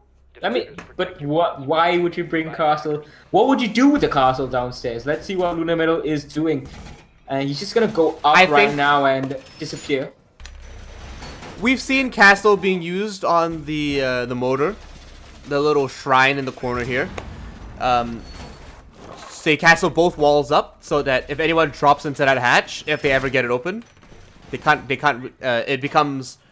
They have to spend more utility on it. You know, it just sort of forces them to use their soft breach on all these other things that they shouldn't have to use their soft breach on.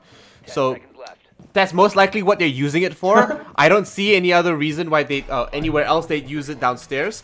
It has been used many times before, and we've seen before, Infian, I think. I'm not sure if it was with you or if it was over in the Challenger League, but we have seen Castle. Oh, is this a bar strat? Tell me this is a bar strat. Yes. But Scatman, he's cleaned up, Yasera. Motor hatch is gonna get opened by the defenders themselves. Jackal pings are coming out, so they know that there is a lot of presence from Arrow over here on the first floor. This is gonna be very interesting. See, and oh, there's a spot from Hajime. He can't land the shots. Speakeasy, he's taken very low. Oh no, it's gonna be Luna, Speakeasy, and Hysterics collecting one each, and Xavier Esports are completely thrown off by this.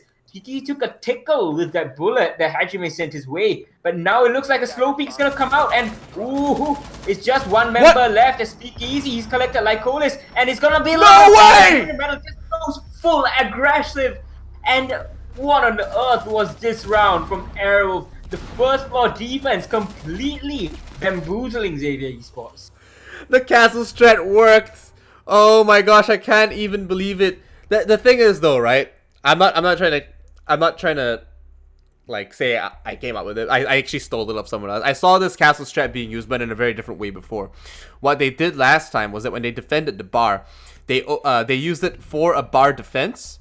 And what they did was they opened up the wall in between the stock, and they looked all the way down the hall into the stock entrance, to where the kennels are. And they actually stand at the bottom of the staircase, and they look through the foot gap of the castle, and they shoot anyone going through billiards and anyone coming through the main entrance and through lounge. They didn't do that this time because they actually left the bathroom open. Normally you want to reinforce the bathroom and try to contest anyone on that other side. I'm not sure where the third reinforcement went, truth be told, but heck, it worked out. Xavier didn't expect it. They didn't have to contest these angles they're not used to, and Luna Metal's bringing back the castle one more time. So, well, CCTV cache is a site where you're gonna see more of Castle being played. It's more standard, I would say, in that sense. Usually placed in construction, but all three armor panels still available. Are we gonna see a first floor deep again? Wow. 5 seconds remaining. Well, it seems so. Luna Metal, he's setting up downstairs. So, I'm not too sure what the reasoning behind all of this is, but it could work out. Anything's possible now. Anything's always been possible, but whether or not they're actually going to make it pay dividends and really invest in it is another question. This angle here behind the tractor is dirty. It should never be used. Don't be this guy. So Producer Boom, he's on the Jackal, is a very standard operator for him. What? And Hysterics, he's just gonna shoot his own charges twice. Luna Metal, he's brought the shotgun on the castle, and he's gonna take down the jackal with it. You know what? God, what is happening? What? Hysterics is just full on chaotic evil right now. Chaotic evil, not even neutral evil. Not even... He's playing for Xavier, man. Yeah, he is. He really is. He's setting it up for them. Now that the shock wires are down, I mean, it's not gonna stop. Yokai drone outside. Excuse me.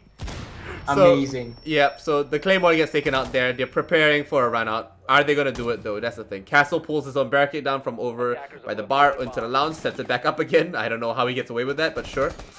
Hajime's upstairs pushing through. Obviously it's all chaos. Obviously it's exactly what you expect it to be. When the top two teams secure their spot and they can just kind of fool around with it now.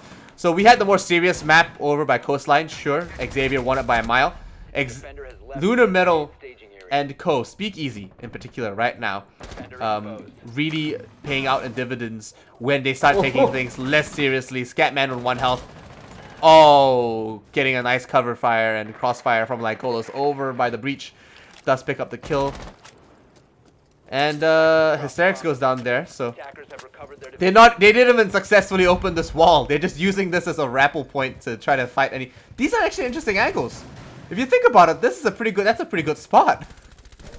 Yeah, honestly, it's not too bad, and Lunamel's still running amok here on the first floor. I don't think he cares at all. With a shotgun, by the way. Yeah, with the shotgun, and in fact, he can actually use the shotgun to deny the plant if there is information upstairs with Ysera's yokai drones. I can't believe I'm saying that, but yep, it is Ysera's yokai drone.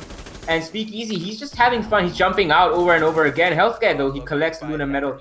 That is, the castle finally dealt with 15 seconds to go. But they know that there's only one way of entry, and that's through the window. Like, Colis is trying to cover, but he's not going to have the angle with the wall open. Scatman, he's getting the plant down. Is there a yokai drone to deny this? Yes, there is. And that is all too easy for Earl. And I can't believe I'm saying that in a round where Hysterics destroyed 2 bandit charges, 1 Kaid charge, and Airwolf brought a castle with a shotgun and got a kill with it. What on earth am I saying? I can't even believe myself. We're seeing the most fun round in Southeast Asian esports history.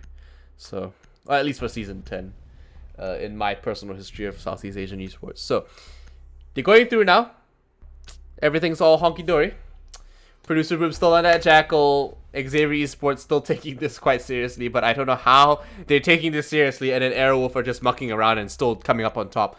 Maybe that's exactly what's letting them drop back and like sort of like maybe that's what's holding them back from really excelling, because when we do see a lot of teams come through, right? And we've seen even Empire at the Rally Majors personally say that what they noticed in their performance was that they're too stuck on this mindset of that we have to win this, and then they force themselves to fight, and they force themselves to do these things, and then they end up losing, in fact, and then they come back in a stronger mindset, and they come back in better shape and better form, and all they say is that they decided that, you know what, we're gonna have fun, we're gonna play it our way.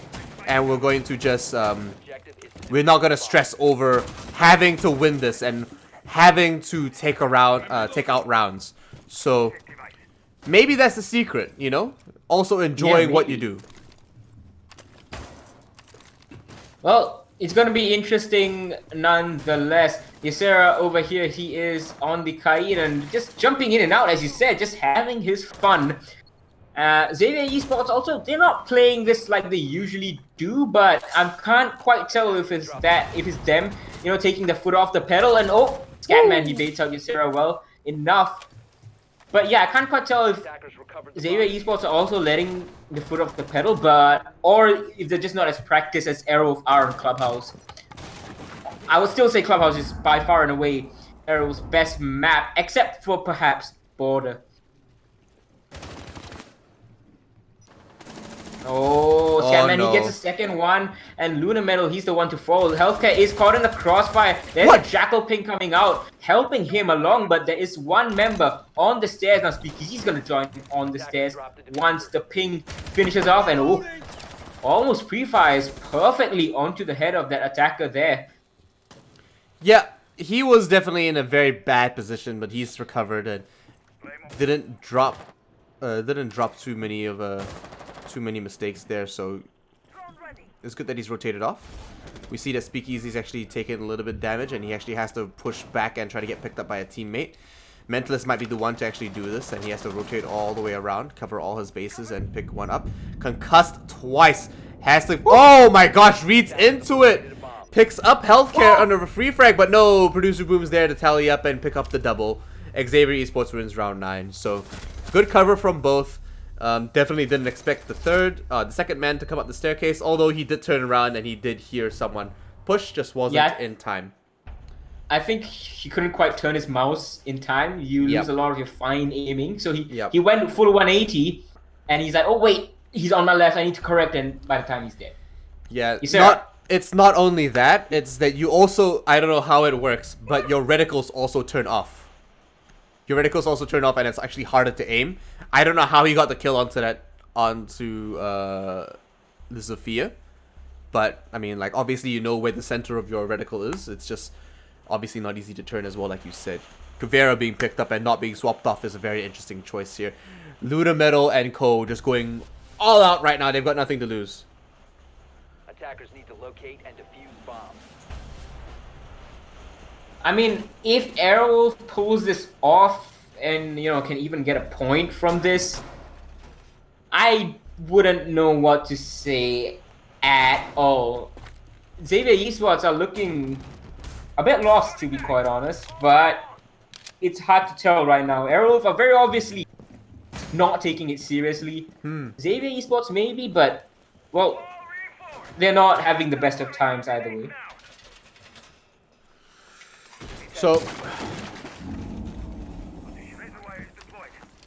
a pretty interesting match so far, Enfian, wouldn't you say? A lot of these, yeah, definitely. I mean, it's one of the more fun matches. It's definitely proving to be very different. We're seeing the Castle Strike come back out again. Luna Meadows going upstairs. I'm not sure if he has the UMP or if he's got the shotgun again. But it worked last time. It should work out this time. Hysterics now playing over by the Western Hallway by the strip club. Should prove to be very interesting. Taking out the music as well. Not only telegraph that he's there, but also provide him with a little bit more information that, you know, he'll hear footsteps, he'll hear the guns turning. Because if you guys don't realize, you make noise when you turn your camera. One member getting taken out here. I'm not sure if Scatman's gonna live through this one. Mentalist just gets 3. He oh my gosh, 4. Okay, yeah, just walk in. Oh, Come on. all through this one hole. Oh, okay. Then I mean, Luna Metal picks up one, and there's a flawless round. I don't know. All right, okay, that was not serious from Xavier Esports for sure. No, they thought they'd go with a bum rush. They were like, you know what? Yep, they're playing on this this bar again. Let's not contest that at all. Let's go through dirt. Push that real hard. And I don't know how Mentalist just sprays down one angle and then picks up 4 because none of them reacted in time, obviously. No droning coming out from them to realize that there's someone in the dirt tunnel. I think they just expected everybody to be upstairs and investing into that bar defense. And yeah, they invested quite a bit. There were only 2 members downstairs, but Mentalist was the one of those members, and he was holding dirt tunnel on a very tight angle with a Jaeger, and there's like no recoil on that carbine, and it just worked out so well for him. A quadra kill coming out for Mentalist. And you know, we can only, and it just leaves bigger shoes for Jordan. Jordan, if you're watching this, we're expecting this kind of gameplay from you. So Luna Mill is going to go onto the Jaeger this time around, and Aerowolf, as I said, they've guaranteed themselves a point, and honestly, I don't know what I'm seeing here. But I think Xavier Esports, they are okay with losing this map. After all, they have the first place secure in Southeast Asia. They are going to the APAC finals as the first seed. So that round, without droning, just trying to push through dirt, with that one Maverick hole, not really caring, and just trying to do whatever the heck they want. I guess it doesn't really matter. So they are finally taking the foot off the pedal. And the double mirror strategy from Hysterics over here. We actually saw Hysterics unironically try to put a mirror window over here in, I believe, last season's match against Xavier Esports. Yep. And he was the mirror. He put it right there on the wall. And then he popped the mirror open. And he didn't peek it after popping it and lost his life to it. So that was a odd choice from him back then. But this time, he knows it's not serious. Yeah, so I mean, he pretty got grilled for that, and he probably just never did it again. Maybe it'll work out this time. Vectors are making a comeback, especially with Goyo on the boards these days. I mean, the fact that the Vector now is on a 2-speed operator is a huge change. Hajime is going to be pushing through the strip club and actually trying to take this back end push and clearing it out methodically. One member down here. One assault rifle to another. Luna Metal does get taken out, and that's your 3-speed roamer. Remove off the board by a minute. So one more as well being cleaned up here. Mentalist gonna go down real easily. The yokai drone is gonna make it out alive. Oh nope. It will make it out alive. He's just playing around with it. He can't see it. He just doesn't know where it is. He has no idea that the yokai drone is in that position. He's just gonna push through, and he's not even bothered. He's like, you know what? He Sonic bursted me twice. They're not going to be taking this. Scatman takes down the barricade by the garage door, and he's going to try to contest this, maybe with some fire arrows. But before he does, he's going to rotate. He's going to check the drone out, and oh my gosh, Speakeasy takes up a double kill over the other side. We didn't get to see that, unfortunately, but from the look of it, just cleaned up a very aggressive push over from the master bedroom. No one expected the Pulse to be in that position, and he just cleaned up shop. He came up from the basement, actually. So he just done this wide rotate. No one's actually stopped him or tried to contest it. No one's actually tried to take out the standard wall either. Even though Lycolis is on that Maverick, they just haven't dealt with the mirror window, and they're not doing anything about it. Yeah. Now Ysera, he's got his long angle into the stairs. It's a very common long angle. It's very, very powerful as well. And the pre-fire does come out from Xavier Esports, but you know, it's a lot harder to land the shot from the stairs onto Ysera than it is to do the opposite. And oh, that's an easy pre-fire. Scatman goes down, rustling the barbed wire. And there's actually one more pushing in from that angle. But oh, what a pre-fire this time around. He's a lot closer, like Lycolis. And he's going to get the kill onto Ysera. C4 goes out, not going to land. And Speakeasy, he's being besieged by two sides. He's not going to look back in time. Xavier Esports are going to get this match to go to the full distance. It's going to be either a draw or a win for Airwolf. Yeah, very clean headshot coming out from producer room as well, and very nice contest over by the garage. We're seeing Echo being played in very aggressive ways so far here tonight on the Southeast Asian Pro League. Yes, it's only the second map in, but we've seen Echo do some crazy things in the span of 11 rounds so far. So Airwolf could actually end up with a win here. Xavier might end up with a tie. We're not too sure. It doesn't really matter in the end for this matchup, but it's still one of the best matchups we're going to see tonight. Although I do think Luminescent and Void is going to be way crazier than this. Yeah. This is wild in the sense that you're not expecting any of these players and any of these teams to bring this kind of like operator lineups, but we're not. But with Void and Luminescent, that's a real match with real big stakes on it, because one team's gonna get relegated, one team's gonna get away scot-free and stay inside the league. Will it be Luminescent coming up from Challenger League, or will it be Void coming through, retaining their space against all these new teams, actually struggling with a new roster and barely holding together a Pro League seat after being in the Pro League for so many seasons already, you know?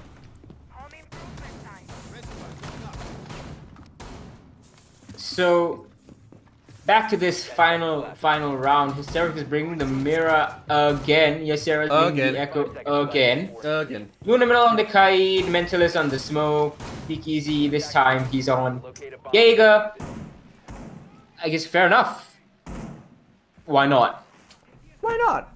You can't lose anything right now, I suppose, but it does look like Hajime and Ko will be pushing through quite easily, quite freely, and shouldn't be too much of an issue. So, Scatman and Co will be pushing up This wall is soft. They didn't reinforce it, but I don't think it doesn't really matter too much. They would have got it open eventually with Lycolis, but it just means that Lycolis is able to really focus down on one area now. Having said that, Producer Boom going to be pushing his drone all the way into the lounge, and that's going to allow him some flank watch information, as well as anyone pushing through. I don't know how he got away with that. And all right, this. I mean, okay, breach charge on that barricade.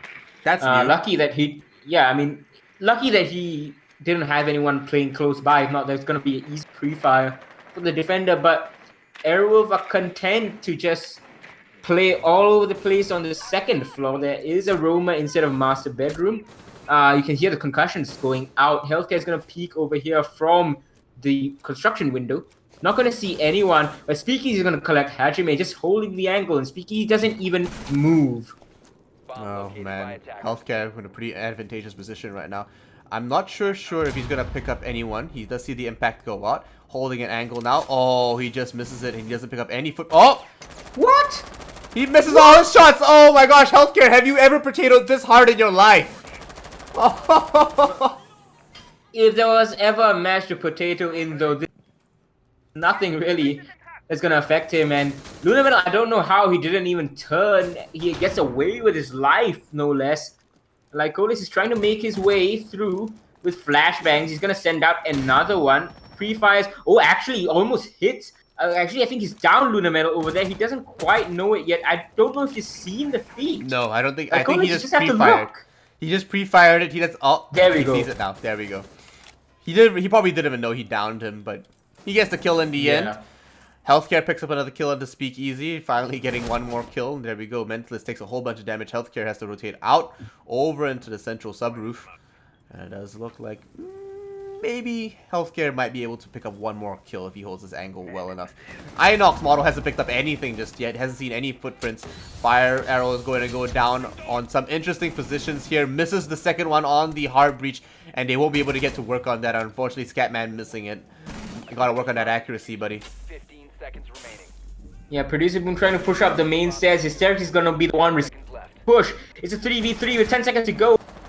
Hysterics gets second of the round, and Ysera's clean up like Lycolis. There's only one member left. There's no way he can do anything, and it's going to be Airwolf taking map number 2, 7-5, memeing pretty much all the way, but they get the win nonetheless and keep the gap between them and Xavier Esports to 2 points. And more importantly, both of these teams are now solidified in their league positions. Xavier Esports, number 1. Airwolf, number 2. Both of them heading to the APAC finals in Sydney. Very exciting time. That matchup is going to be should be very tight. Honestly, can't wait to see how that unfolds next month. What were the dates again, Infian? Yeah, the dates, in fact, I have them right here. Just let me pull them up. And we have, well, just give me a while, but I think it's like the 20th, around the 20th of October. Yeah, so something around that, the 19th and 20th of October, I'm pretty sure. Yeah, so I mean, they've still got like 3-4 weeks until those dates. Anything can happen in that span of time. I'm excited to actually go meet them. I'm expecting you to probably be there as well as a Southeast Asian caster rep. Yeah, I think we'll see what happens. Yeah, I think it's I think regardless of who is going to be going to meet whoever, whatever, I'm hoping to go as a spectator myself. But it should be a pretty interesting lineup. I'm not too sure we don't know who these guys are going to face. But if these guys bring their A game, unlike this last map, if they bring their A game, it's going to be a very, very interesting time. We're going to be seeing the top teams in all of Southeast Asia fighting out for space at Tokonami over in Japan for the Pro League final to face every other Pro League team that you do know and you do love, like Empire, whoever the American team is going to go, that's going. Maybe TSM, I don't know. TSM been pretty strong recently. Yeah, we'll see what happens though. But first, obviously, as you said, from October 19th to October 20th, Xavier Esports and Airwolf will be headed to Sydney first for the APAC finals. And try to buy a ticket soon because they are on sale right now. Go to eventbrite.com.au and you can get your tickets. Make your way to Sydney and join these two teams there. Show them your support if you can. Yeah, absolutely. Don't forget that Southeast Asia is still a region that is growing, and all the support really matters in building it up. And then once we reach that bigger stage and that bigger level of exposure, obviously, all of it's going to add up, and it's going to give us the platform we require to make all these teams, to build all these teams up and make all these teams the stars that they are, giving them the platform to play full time, and so we can avoid any unnecessary hiccups, of course. But if you guys haven't noticed already, we do have a blue tick above our page's name, and it's a pretty exciting time for all of us. We'll be back after a 5-minute break while we go into a bit of a rest before Luminescent and Void. We'll see you guys soon. Don't go anywhere. See ya.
Hello and welcome back, everyone, to day 11 of the Southeast Asian Pro League. My name is Shikhar Ewok Gupta. I can't even say my own name. And with me is Ian Lance Seaton, and we are bringing you another matchup after the one that we just saw. Xavier Esports versus Arrow. The top two teams played just now. And now we're moving on to the bottom two teams, Luminescence versus Void. Xavier and Arrow were fighting for seeding at the APAC finals. Xavier won the first map and solidified the first seed. Arrow won the second one, but didn't quite matter. Now, over at the bottom, Luminescent and Void. These guys, there's only one relegation spot this season after Script were disqualified. So you can see that Luminescent are below Void by 2 points. They need this win to stay afloat. Yeah, they're very tied up right now, and these two teams have a bigger stake in it than Airwolf and Xavier did. Sure, we saw some top-tier gameplay in the first round, the first map, and in the second map, it was more fun, it was more interesting. However, Void and Luminescent are going to be taking this so seriously. This is going to be a very different change of pace for us. Luminescent, of course, looking at their lineup for the night. Nano Kids believe Holiday, DCH, and AKA 9. A very consistent lineup for their team so far. Being picked up ever since they got picked up by the, I think it was the Finnish Scandinavian org. I'm not too sure where the org's actually from. Don't quote me. But great that they pick these guys up and you're providing them a little bit more support as well. I heard that they also were offered quite a few boot camps as well. But looking into Void, these guys, we've seen them around for a long time. Bachelor, PT King, Jabausi, Steven, Detrian. Detrian just joining in, of course. Hopefully still not on 70 FPS, but even if he is, the guy pops off in Fian. The guy's mad. Yeah. So it's a very strong lineup, I would say, from Team Void. They lost Revec. We saw them last week play against Team MBT. They were decent over there, but they could definitely improve their level of play, I believe. Or was it, let's say, playing against MBT? Either way, Detrian, he made his debut back. Re-debut, is that such a thing? No, he just made a reappearance in the Pro League last week. And of course, they were playing against Next Esports. They drew the first map and lost the second. But next, of course, they have Red Sun and stronger opposition, really. Luminescent shouldn't be as much of a problem for Team Void. And Vetrian's experience may just come in very, very handy over here. Yeah, he's definitely fitting well into that team. And for Void to pick him up, I think that's a big change. That's only going to pay dividends as well. So glad to see that Detrian is back into the league. Excited to see how he plays into this coming matchup as well. I'm actually expecting Void to outperform Luminescent here, but we've seen Luminescent take rounds of Xavier as well. So it's very, we're not sure. We can't really say where they're going to end up. But we do know that Cafe Coastline got banned out by Void, while Villa and Consulate were taken up by Luminescent. So Bank is on map for the night. And that's a map that we've seen Luminescent go to time and time again in like the weirdest way. Don't forget, they were the ones that started with the roaming mirror. So, ooh. Well, let's see what happens over here.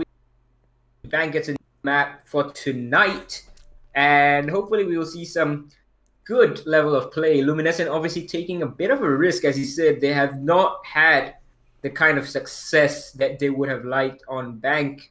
Team Void might just have the upper hand, but let's see what happens. Hopefully they have, over the break, improved their bank to a sufficient degree that, is not going to be too much of a problem for them, that they can give a good contest to Team Void. Because if they don't win, at least one map, and so they need a win and a draw at the very minimum to leapfrog Team Void to go into 6th place and push Void down in 7th.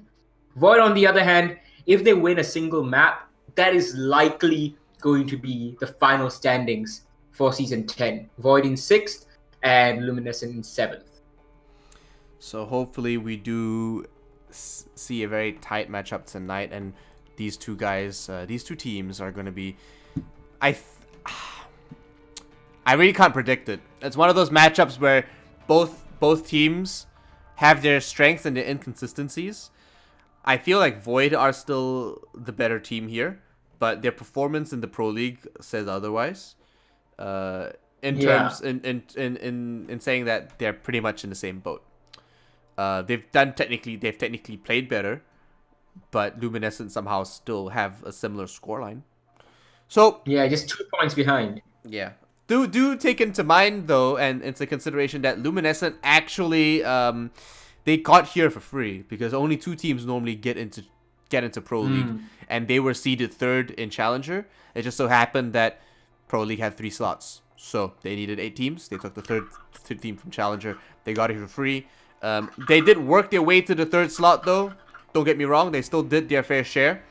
But can they prove that they deserve to be here, and can they push a veteran esport team like Void, who were also, by the way, before Adamas, and then generic Void?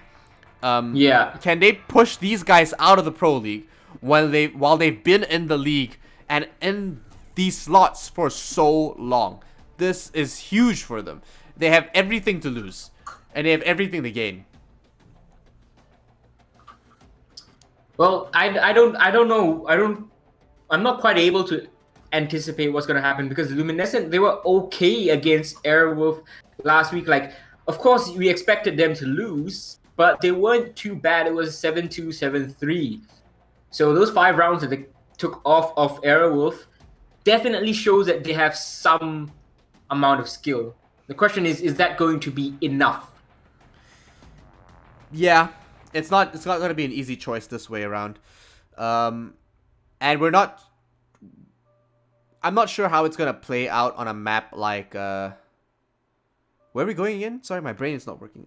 We are going to Bank. Yep, so Bank. So, Luminescent going to Bank? I don't know how it's going to play out, because they don't do well on Bank. I'm sorry to say this, but they're just so... I'm not sure if they just decide they want to go with wild strats all the time. I'm not sure what their prioritization is. But Void, when they play Bank, they play it pretty standard meta. Nothing too wild. Some pretty safe strategies going through, and they just really try to bank in on winning gunfights in particular situations. Not necessarily the best moving forward, but we'll have to see how it pans out, because Luminescent may just catch them with their pants down. Well, it's going to be Team Void on defense, and they're going to get the first ban. Jackal is going to be taken off the board. Very, very sensible pick. Bank is a huge map, and Jackal aids greatly in the roam clear. So if you're starting off on defense, you might be looking to build upon an early lead without the Jackal hindering you on your roam. Maverick's going to be the next ban, so Luminescent not interested in dealing with his Kaid skipping shenanigans. Yeah. So just the hatches are going to be opened fairly easily, I would say. No. Surprised that they're leaving that an option, but essentially, I think it eventually happens regardless. We rarely see the hatches get denied efficiently, although they may actually waste some utility, might pick up a free kill, but eventually those hatches come open regardless. I mean, the Habana is not necessarily the biggest threat, but is an essential part of their operator lineup. What's really going to come down to for the defense, though, for Team Void is denying free entry into the open area and over into Skyline and all that stuff, because Echo ban after Valkyrie.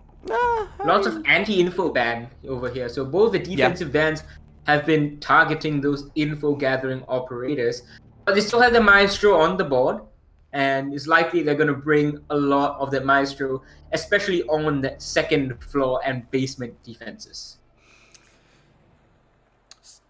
Shouldn't be too bad. I think it's these are okay picks and choices so far for both sides. Operator wise, Kavera, Detrian. Again. Well, why not? I mean, you don't have to one up. Frost as well, actually. I mean, they don't have to one up Aerowolf on the memes. Okay, he's swapping it off. So Frost is pretty interesting. We never see Frost. Yeah, I mean, This is a first. But okay, to be fair, Diamonds have the highest Frost mat hit rate. Okay, so Defenders, protect your bombs. this may pan I out. wouldn't be surprised if that's actually true. No, it is. It's a real statistic. Diamonds Well, hit Frost there you mats go. the most. You know, and It kind of makes sense. I mean, they just because they whenever they push they You never expect a Frost. Attackers have located yeah a bomb. if you look at the way they look at their cameras, they look at the camera Yeah. snapshot. You know, like snapshot. There's no one there. They get off the camera and Yeah. they go try to get the frag. Doesn't I mean like they don't necessarily check for utility all the time. These guys are Diamond, yeah, sure. Like they're pro players, they're better than Diamond, but will they be able to read into this? 5 seconds to insertion. Well, let's see what happens over there. Now, Stev, he's going to be roaming on the first floor with the smoke, it seems. No, he's going to go back down onto the bomb side. You can hear the Maestro Evil Eyes being set up. G-Bouncy, where's he going to place his Frost mat? So, likely one going to be behind the deployable shield, actually. Usually you see that position being played by an Ella. This time you're seeing the Frost. So something new from them, and that is a nice location, I would say, as well. If you're able to waste enough time on the first floor, when you see the hatch drop come out for the red hallway, you could catch an unwary attacker off guard. They may not see this one coming, honestly. Could pan out well for them, but they've already got control over the Skylight stairwell, so they've got a couple of angles and a couple of hatches already open for them. And yeah, sure. 1 minute already available to them. They're still playing it quite safe. Not too sure if they've droned it too well or if they're just kind of just nose peeking it at this point. But with all these hatches available on top of them, they should be able to get the first few hatches available and cleaned out real well.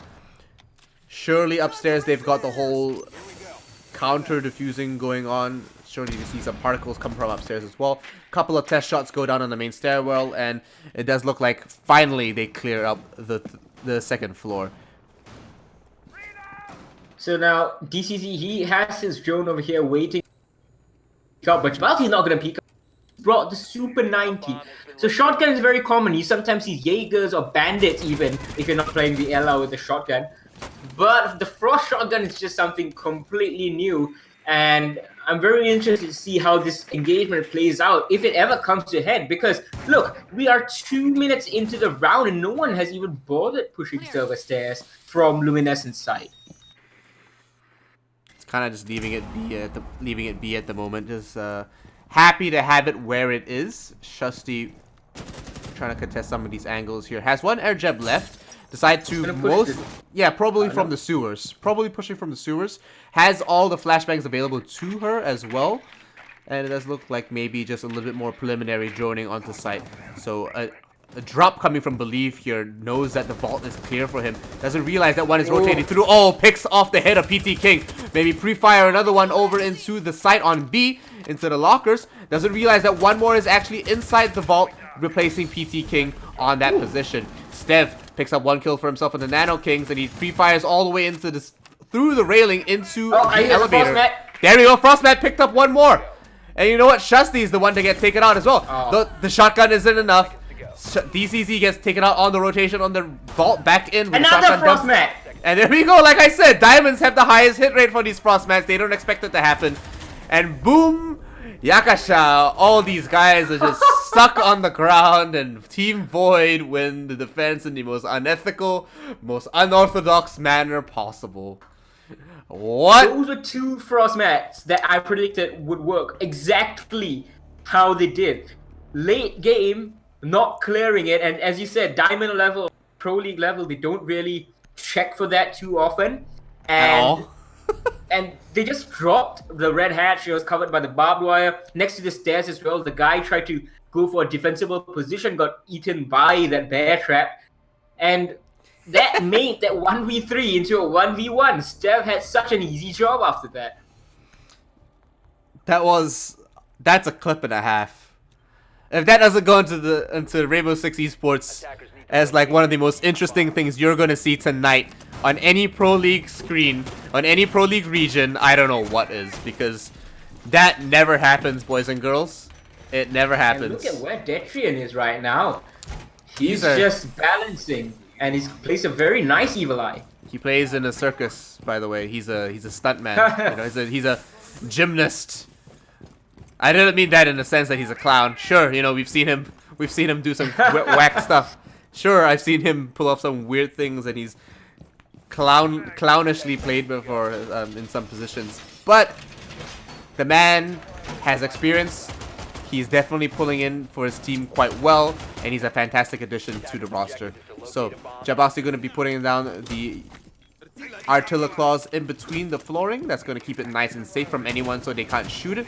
And it's going to be a little bit harder for them to pick out whether or not to pick out where the Artilla Claw is, and thus also whether or not they're going to be able to open up that wall and make it easy to breach. Yeah. A lot of pre-firing coming over from the walls over by the western side of the map. One rappelling and a couple of drones going in as well. So Luminescent still doing their preliminary searches. Definitely had a good round last time. They just really weren't expecting those frost mats. So can they pull it out this time around and change things up, as Void have changed their side as well? They're not pulling the frost mat anymore. It's not going to work a second time. But Luminescent are pulling up. Will they be able to make something happen? So pushing in now over here, DCH, he's got his drone, he's assisting his teammates. It's a very long angle to open up from parking all the way onto the second floor long hallway. It's a good angle to control, and you want the control whether you are the defender or the attacker, because that means easy rotation based on who has control. Now, Stab, he's going to take the first kill again for his team. Believe is the one going down. So fear of the board, so no more self-destruction or concussions. So now that they've lost a lot of utility there, they've used all of it. Void also haven't necessarily lost too much either. And they're waiting for the impact trick. There we go. It is successful. It is not successful. They actually miss it because he's placed it low enough and he's placed it in a little corner. It actually counters it. And might I note, the manner they've actually reinforced those walls does make it harder to actually counter the impact trick. Because if you actually reinforce it from the inside out, if you shoot out the soft panel, you can actually place your breaching charges, your exothermics, and your X-Kyroses inside on an inside layer, and that actually makes it impossible to impact trick. So they've reinforced backwards. It's working out quite well for them. They denied that entry. They tried to deny the entry. It almost worked out. It does look like Nano Kids are trying to push in now, quite aggressively, Y-peeking this in a very exposed manner. Has a little bit of smoke to cover him. Shasti picking out one more. DCH, Jabalsi onto DCZ, and it does look like Nano Kids will have to pick up one over the back here. Oh, Jabalsi rotating through and might just pick up. No, he doesn't pick him up at all. The Jetrian gets taken out from a down, and Luminescent pick out that round quite simply. Indeed, that was fairly easy for Luminescent in the end, even though they lost the first frag. 1-1, this matchup isn't going to be easy for either side, it seems. No, I mean, that was actually quite well done from Luminescent. They're looking like a very different team coming around this time, of course. And now that they're 1-1 with Void, it's not going to be a stumble. Hopefully not. I say that and I touch wood. But we'll have to see whether or not Void have an answer to this. They're going upstairs yet again on a similar lineup of operators. Can they make this happen? It was almost a win for Void. Unfortunately, Luminescent were just able to refrag efficiently. Yep. Attackers need to locate. It is going to be a second floor defense again. Exactly same setup. Jibausi Stev on the shotgun with the smoke. PT King Castle. So the problem really was that they lost control of that long hallway, and then after that, from the windows came in the rest of Luminescent. Shusty, he had a really, really good positioning throughout that whole round. And that meant that Void really couldn't do much. Pushed in, corralled in from two sides. And once the attackers have so much ground against you, there's little you can do. Yeah, there really wasn't much left available. He just had to pick up those frags. Unfortunately, wasn't able to, and they really paid the price for that.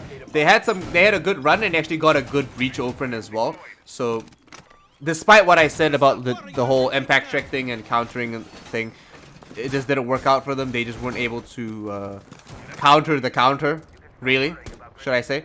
But that's what happens, I suppose, when you invest all of your anti-breach, like your artillers, early into the game without trying to trick it or without trying to put it down at the right time or waiting for the MPs to first go off. It's hard though because, you know, the artillers don't outplace the exothermics. But here we do see DCH actually try to get an angle all the way through the hall from the actual car park. So that should be a very interesting angle for him to hold with the assault rifle. Should be pretty strong if anything, but with a flashbang or two going into the actual janitor's closet, Shusty should be able to maybe burn out any ADSs in that little area there. Maybe even rotating outside now for a dangle. So, right now let's see what Luminescent can do and how Void can respond. At this stage, they were ready to get the first frag. It was Stev who took down Sophia. This time, NanoKids, with the rest of his team still alive, he's going to start getting that wall open. The Kaid trick that was working didn't work, but PT King is just going to take down Shusty right there. He's getting too aggressive, the Nomad, and that's going to hurt him. Believe chokes on some gas and some more Electro Claw problems for Luminescent. Man, you know what? I never realized how good the voice acting was in this game. You kind of take it for granted. Yeah, you take it for granted sometimes, but it does look like what they have taken for granted is the anti-breach on the second reinforcement here. So Detrian picks up one with the Elder. Very easy kill for him. Believe as well going to go down. So that's their Zofia.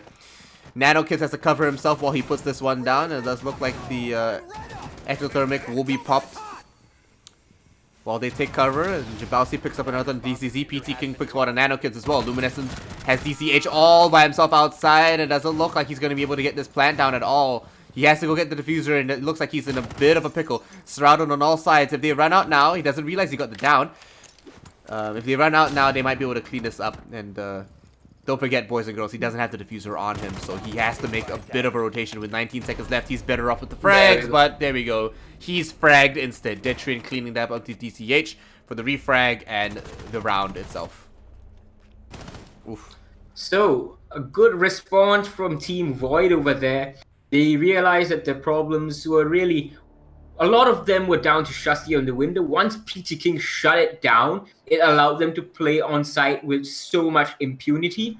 And that just meant that the attackers couldn't quite get the angles and the positions that they wanted to with as much ease as they could in the previous round. So, good response from Void. I like that.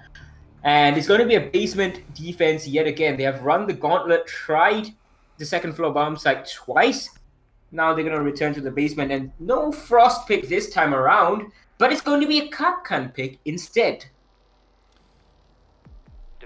Still some very interesting choices coming out from these teams, man. Void's really going unorthodox, and it's paying off. It's doing quite well for them. They tried orthodox with the defense upstairs the first time around. It didn't work, but maybe unorthodox is the play these days. Yeah, I mean, just now what we saw with Arrowwolf and Xavier Esports as well. I mean... Yep. Exactly what I'm talking about. So these teams coming through in the most different, in very different ways is turning to be very interesting for us as casters and obviously you as viewers. Don't forget though, they might be just trying to suss some stuff out for Kapkan now, so that in the next coming seasons he might have a place to play in the new meta changes. Frost as well, especially with Amaru coming back onto the Pro League one season after this. So not next season, but the season after in season 12, I think.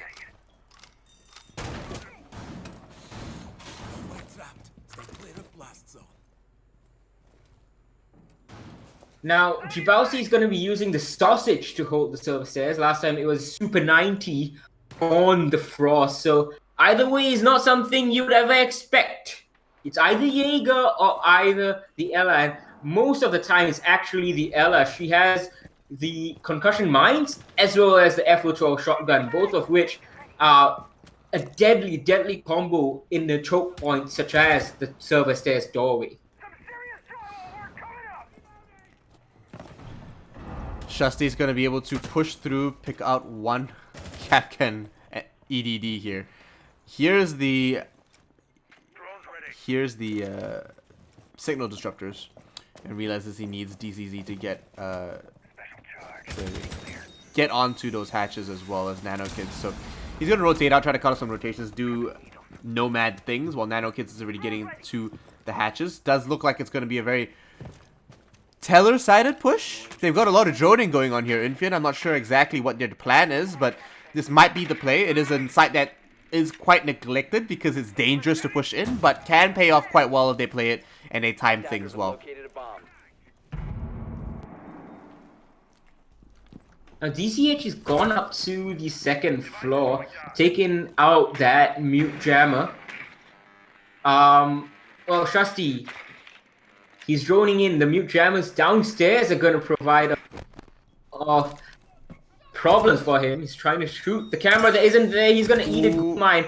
1 minute in, it's still 5v5. And this is where Capcan is going to become a very, very big problem if they don't check the doorways properly. They're going to walk through the doors. They're going to take 60 HP or 50 HP worth of damage. And that could mean the difference between a down or a kill and a frag for yourself. So, well, that's a knife. Okay. DCZ. And what that shotgun, and we can hear one Nomad charge and one Capcan EDD be detonated at the very least. We may have had more, but Shasti, he's taken down Jibausi. It's a 1v3, and Stev is the only member alive once again in this basement defense, and he's gonna get cut down from the garage. DCH, where it was looking dicey for Luminescent, they bring it back strong enough. And oh, nice headshot. Tie things up. Very nice. Yeah. Yeah, so could you give me an analysis of how that went down? Because I feel like it could have been a little bit it could have been a little bit better, but not exactly sure in what Luminescent were trying to get through on that push. Well, it's pretty much the same as the first round on the defense, except that time the Frost was what saved Stev's Bacon. If not for the Frost, he would have been in a 1v3 then as well as he was in this round. So the taint that Luminescent are doing onto the basement is working out pretty well. They drop the elevator hatch, they come in from garage, and they largely don't really care about the server side of things. And it's working out because they get the frags that they need. It's just that in the first round, there was a Frost. This time around, there was none. So Void definitely has a big hole in the attack. It was papered over by that Frost, the double Frost, but that's not going to work again. So they need to re-examine what they're doing in the basement. Yeah. Very unorthodox decision coming from Luminescent there, but it paid off, and it does look like they're going to be working out quite well for the team. So Jabausi's still back on Capcan though. PMM available to him with a C4. So normally we do see some Capcans actually use the impacts, and they use it for rotational purposes, and you know they get to play a little bit of a roamer position, just because how do we say this, Infian? They don't want to be anchored down as Capcan. You know, they've got a fantastic SMG with like virtually no recoil. That thing's a real laser, and but this time he's decided to go for a C4 and play more on sight. So a very different way to play Capcan, going back to the old ways. Surely going to be seeing something very interesting come along, but they've also opened up a very interesting line of sight over by the vault downstairs as well. That little hallway that we normally see only the waist up being opened up so that they can throw C4s, but they've actually opened the bottom half. So maybe trying to use the desk as a bit of cover. But I'm not too sure if that's going to pay out for them considering their position. So DCH is going to get work on those hatches as soon as possible. And that's the power of Habana, being able to open up a line of sight from a very long distance away in a very safe manner as well. Obviously holding the rotations just in case anyone decides to get a little bit aggressive.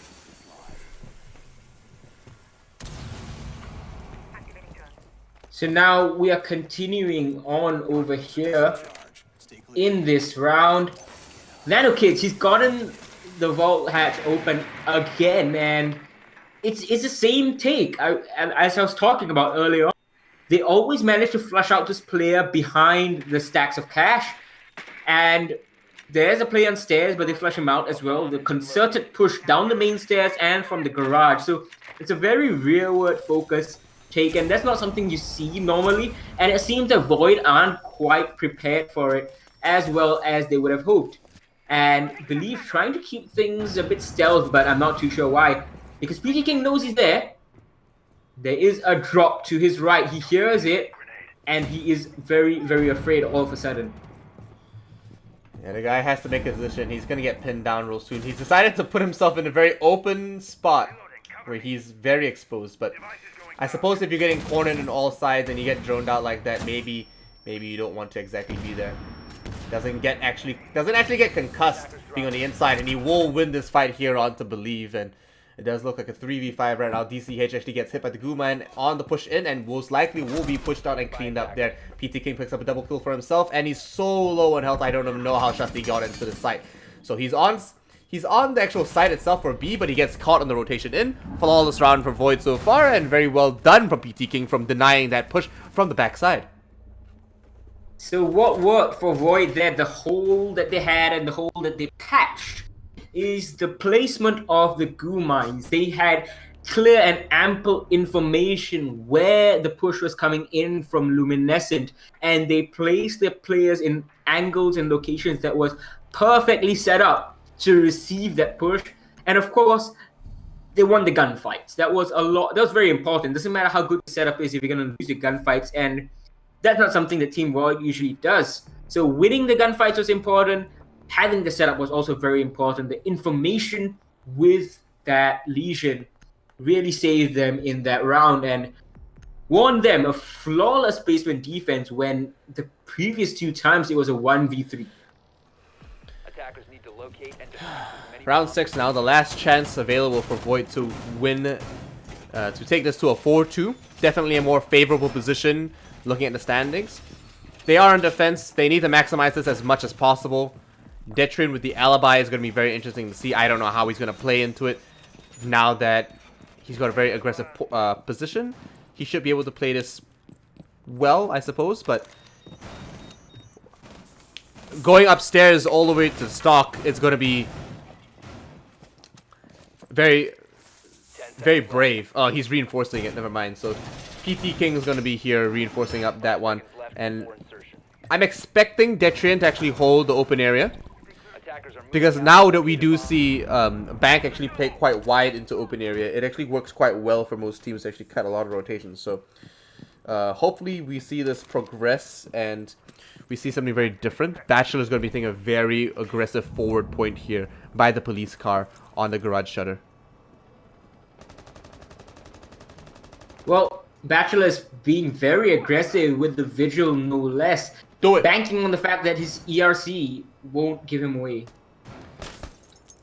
Oh man, these Nano risks. Kids is getting so close. I know, right? If Vigil if he goes for decided, the run out, yeah, if he goes for the run out, that is a kill, a free one onto the Thermite. It's gonna be a big one as well. yep, It's gonna neuter half of their hard breach potential. all that utility will be taken away at a moment's glance. And honestly, I think Bachelor needs this. He's just playing a little bit reserved. He doesn't want to throw it away. If they have a drone watching their flank, it's all over for him. And they might even have picked up on his ERC. I don't think they did, but they could have. Very calm and strong trigger finger from Believe, as he didn't actually shoot the alibi, the little Prisma there. Doesn't trigger it this time around. A couple of pings from DCH coming out there, suspecting where the enemy might be. He's going to be on the desk so that no one actually hits the C4 and tries to get him from below. But DCZ actually gets hit from the men holding the angle downstairs. Could actually get a push down through main stairs here, but Stev is holding the angles with the SMG-11, which has proven to be one of the most dangerous guns in the game so far. Now, from above, they're going to start opening sightlines, and it's very important to take this upstairs control and flush out the defenders from the default position so that they can fall into the waiting arms of the rest of your attackers over on the first floor. They're going to open, well, the wall and get a long angle down, deny that hallway play, but I don't think Void even cared too much about the hallway play. He saw the head, but I don't think he realizes what it was. Oh, there we go. Detrian gets absolutely demolished there. Shusty absolutely deletes the dog. DCZ taking out Jabausi, but Shusty gets refragged as well. So he's going to get downed and not out just yet. Nano Kids picks up a nice kill on the Bachelor. It does look like 20 seconds left on the clock. They still have to push in. Void still have the advantage here despite the numbers. Stev is denying as much time as possible. Shusty is down outstairs. The diffuser is dropped. They only have 9 seconds. They just have to live. A double kill from Stev will delay them as long as he possibly can. One more kill goes down and they just have to delay it. PT King, all he has to do is deny the planter one time and he might just be able to do it. He shoots all his bullets. He hasn't landed anything so far. He doesn't miss. He misses to disable. I can't believe he whiffs the shots. It was so close. Oh my gosh.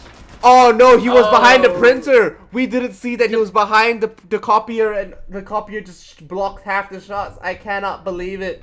I lost all my words. My brain stopped working for a second because it didn't compute. Oh my gosh, an extremely unfortunate situation. Luminescent. I don't know if that was luck or just good foresight. Well, that was definitely well planned. As we said, you know, having those sightlines open earlier on. So they planted behind the printer and they knew that the only way you can get an angle onto the diffuser planter was peeking wide. And peeking wide, there was someone waiting for the Jaeger. And that meant that the plant would go off without a hitch. And the Jaeger would be trapped until he tried something, at which point they would capitalize, and that's exactly what they did. They have tied this up 3-3 in the first half. Very well played by Luminescent.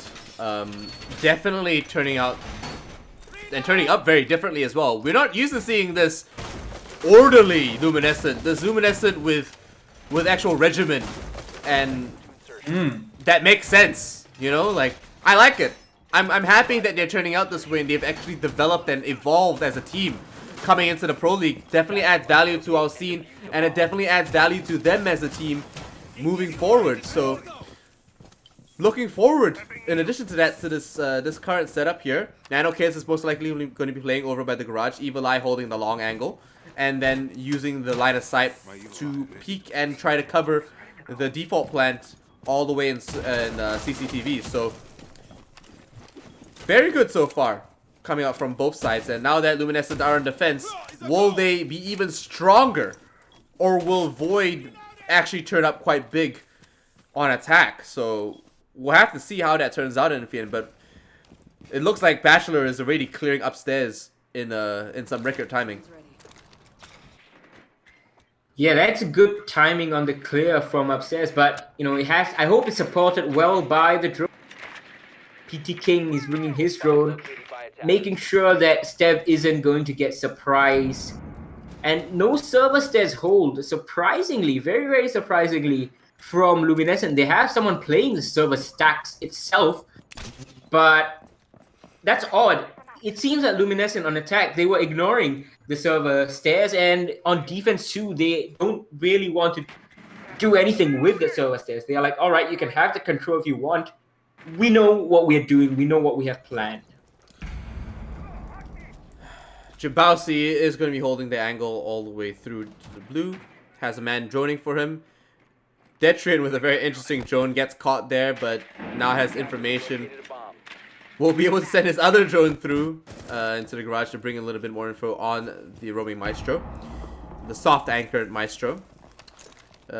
Bachelor gonna get a couple of interesting. Oh no! Oh my gosh! He made the right decision. Just had the wrong angle. Nano Kids gets punished and Detrian gets away with a free kill. Obviously, I'm sure he was in shock and Free. an absolutely free kill from DCZ, going over to Jabowski, of course. Exothermic charges won't be able to be used on a wall like this. Unfortunately, they're gonna need the Zofia. No, see, you can't get. Oh, no, he's gonna get it. Oh, wow! There's a tiny bit of the wall to the left. A bit of an oversight coming from Luminescent. Yeah. Very well done from Void to be able to pick that one up, and Jabowski being able to read that as well is going to add value to his team and your push here. So actually getting the breach is going to be instrumental in getting this plant down. One more kill. Steb almost picking one up. Plant goes down successfully. Bachelor getting taken out. A very aggressive push coming through, and Luminescent 2 to 3 right now have to take this fight, and Team Void win that through frags and just sheer coordination. There we go. Luminescent just falling short on some points that really led up to a very big loss. So, very well done coming through from Void. Yeah, it seemed like they regretted that they weren't holding the server stairs. And you saw the Legion just come in, swinging almost wildly, trying to retake upstairs. And Jibausi was just there and waiting for him pushing in. Good timing from Team Void, of course, over there. And this is exactly why you want to hold server stairs, waste some of that time. And looks like Luminescent missed a trick by not holding it. And they're going to try to defend the basement again. They're bringing a Mozzie this time around, so no Legion. And remember, it was Legion that won Team Void that flawless defense here on the basement, getting the information. So Luminescent don't have too much information right now, unless, of course, the Mozzie is able to net himself a few valuable drones. Oh man, so the question is, will he gain a drone army larger than 2? Because most of the time I find that Mozzie captured pest drones are just unable to really help the team capitalize more than 2 drones itself. The shield there is actually pretty interesting. Does help make that rotation into the archives a little bit safer. Believe with the pest launcher, of course, trying to find the right position to make it advantageous for his team to pick up a couple of free drones there.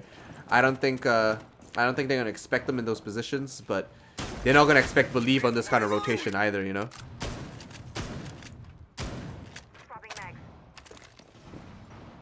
Now, Bachelor here, he's on the Nomad, making good timing once again on this second.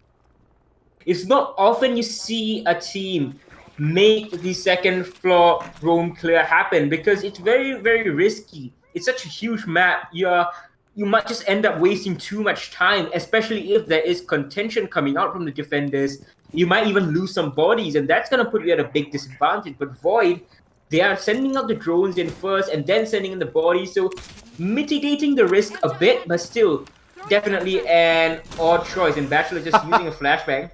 Yeah. Making very, very sure no one's there. Yeah, you gotta flash check everything, okay? We saw them. I'm not sure if it was them last week. I forgot, but they were just throwing utility out left, right, and center, trying to. I remember. I'm pretty sure it was them, right? Void. Yeah, I'm pretty sure it was Void just throwing out utility left, right, and center, just willy-nilly. And doing nothing. Yep, just achieving nothing with it. No droning, just wasting their time and wasting their utility. Look at all these guys on your drones, man. This is like 2019, but in Siege, you know? How many people on your phones? These young ones all on the... these millennials, oh my gosh. Oh! Detrin! That is... How do you... He just pushes in, takes down the barbed wire, exactly. How do you not get punished for that? Exactly, what on earth? And there's a mirror window as well, staring him down. Now, this is a very, very standard take from Team Void, except for the roam clear, of course, which they made happen without much of an issue. So, Hibana up top, getting the hatches. You have the Thermite pushing in, opening up the server walls. This is very similar to the take that Airwolf does as well when they are trying to take here onto the basement. Yeah, so they do see that the Mozzie is over by the rotation as well. Maestro actually rotating in, so they know a lot of the members are trying to collapse. This might be the right time to come in with a flank. Try to catch them off guard. Detrian is upstairs with a lot of with that hammer, so he has all the soft breach available. They're trying to try to stick this plant over by the wall, default as well. Stev coming up to that plank that I was talking about right now. Bachelor gets caught in his own air jab.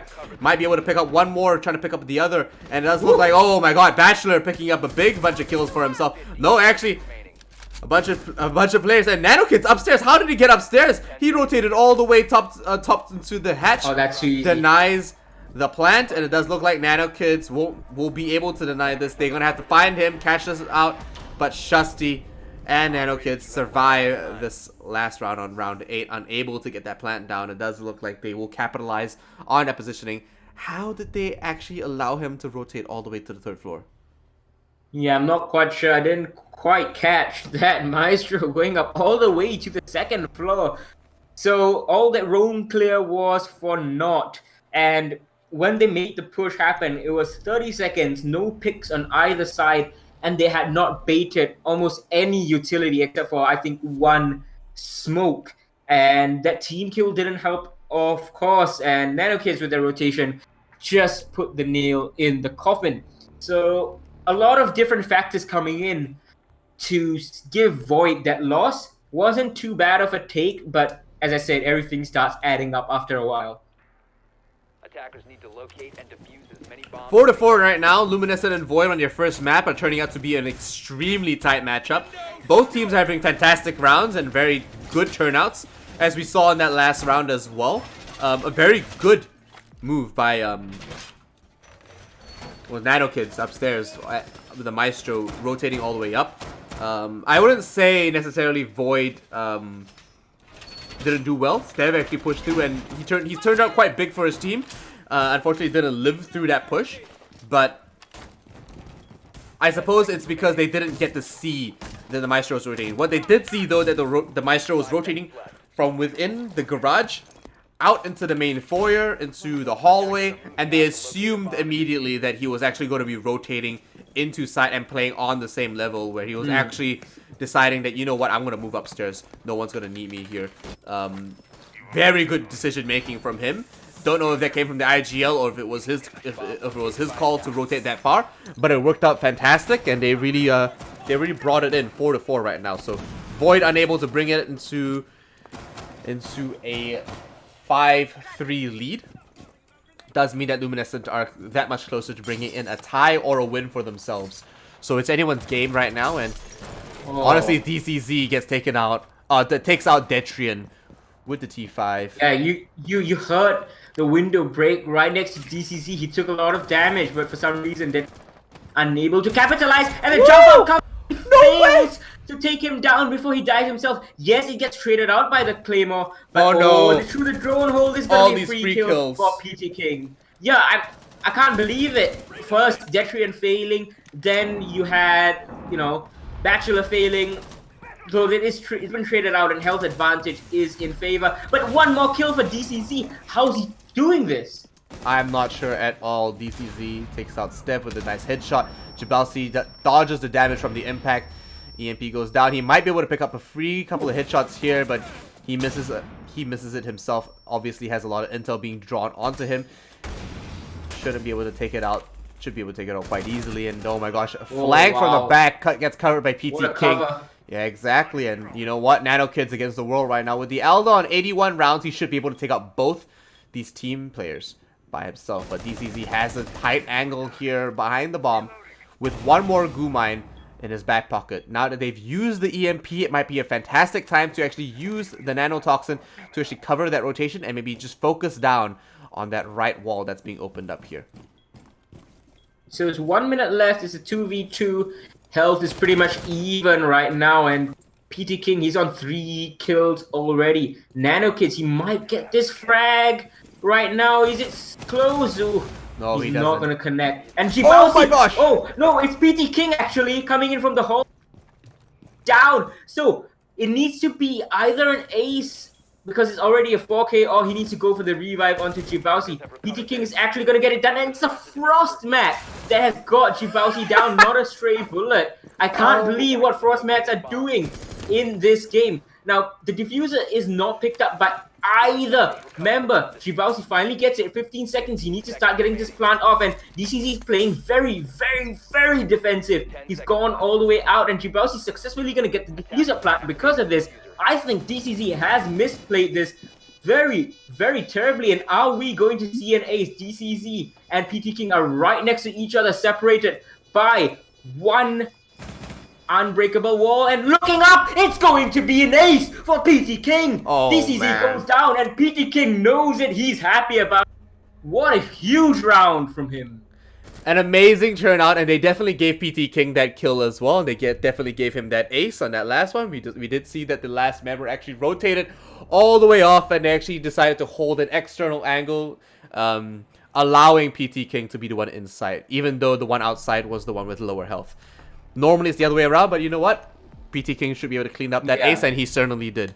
So, like you said, DCZ definitely misplayed that. He should have used those goo mines more aggressively, in a more forward position, but he decided to cover himself on that banana, on that little rounded balcony, and it didn't pay off because he moved off of that side anyway.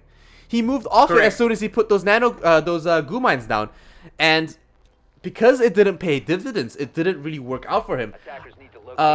He just misused utility and just ended up feeding in that last kill for that ace. Unfortunately, he had the right idea to check the windows, and he definitely wouldn't have known that PT King was hanging around the rotation through the janitor and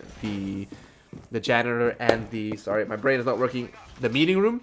But definitely a fantastic play from PT King, and DCZ just crumbling under the pressure, in my opinion at least. Yeah, he was very concerned about conserving his health, because he was on very low HP, but, you know, he gotten that second kill on the window after getting the first, where he took the damage from in the first place. So I think a little bit more faith in his own abilities would have served him really well. He could have definitely ended it right there and then, despite it being a 1v2. But it is what it is. Void move on to a 5th round win.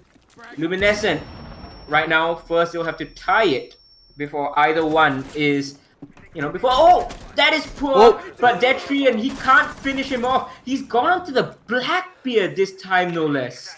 He wants to win these gunfights, man. He's tired of dying in silly ways, and he wants to win these kills. So, that's why he's gone with the MK17 QCB with the shield visor. And Detrian, he has to use every advantage possible, especially being on 70 FPS. The guy is like, you know what, I'm sick of people telling me and making fun of me for being on 70 FPS, but you know what, I can't help it, man. There we go, finally he picks up a kill into DCZ, and there goes your Legion. There goes your Nano Goose. 2 minutes, 1 minute into the round, 2 minutes left in the round. And a lot of work is being done by Void so far on this attack. He's on that drone, checking if anyone's in the actual... oh my gosh, he might just pick up the second kill. There we go. There we go. Exactly as we say that, as we speak. You know, he covers his 6, he's being self-sufficient, and he picks up another kill. He loses the shield visor, but he still picks up that double, and he actually controls that hallway so well. I'm not sure what they're doing. They're giving it to him for free.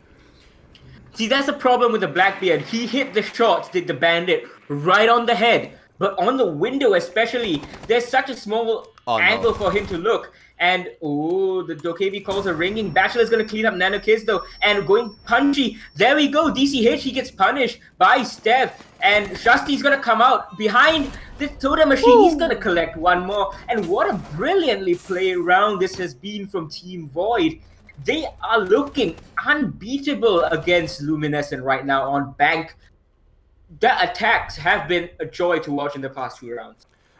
These guys are doing so well. Don't forget, boys and girls, Void are technically the Orgless of Southeast Asia.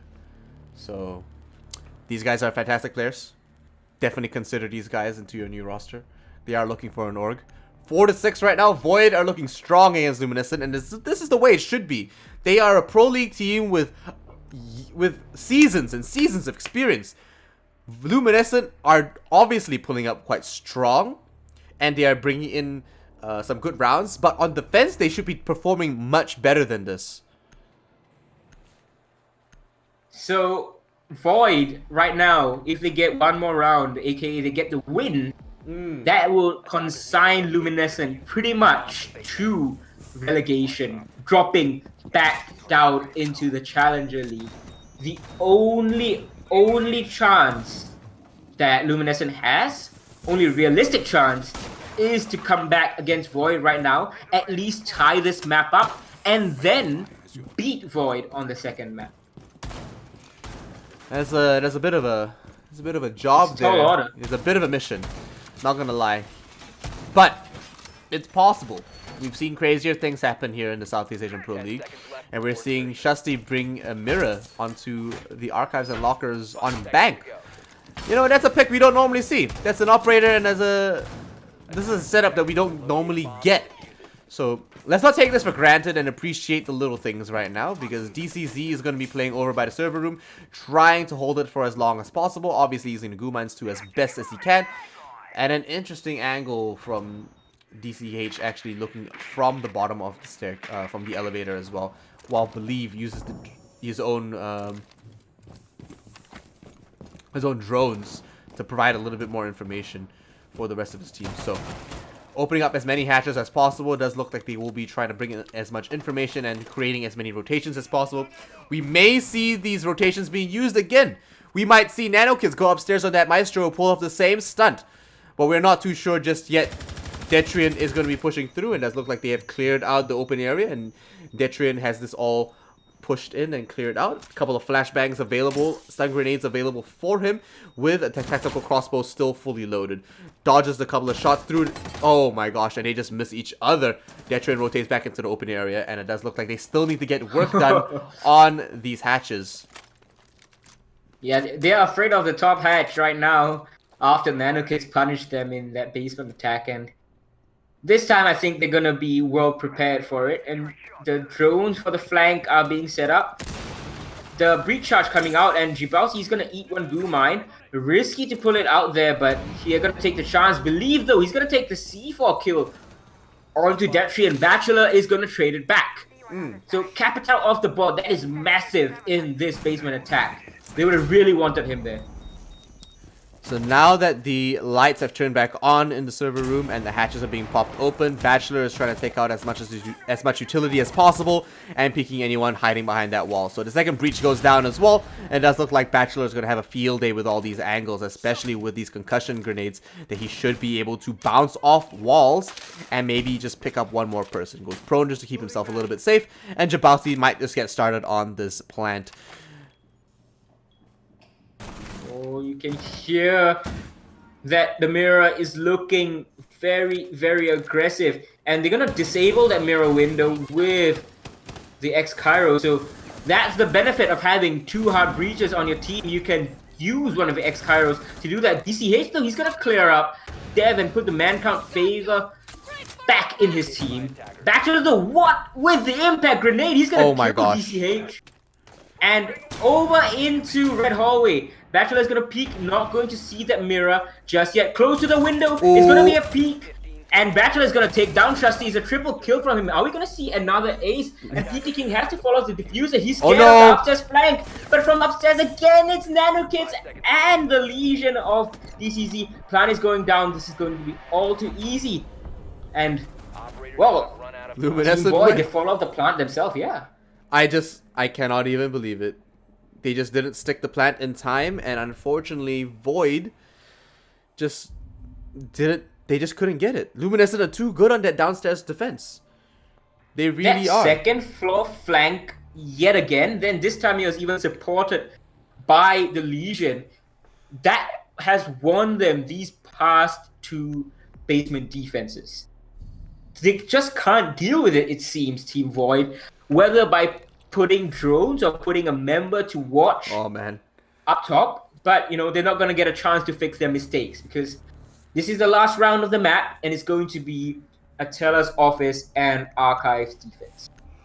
Detrian's serious, guys. He's bringing the lion. He's not wasting any time. He's got to get this win to secure Void's place in the Pro League. He's not going to waste any more time. Bachelor as well. Don't forget, Bachelor turned out huge last round.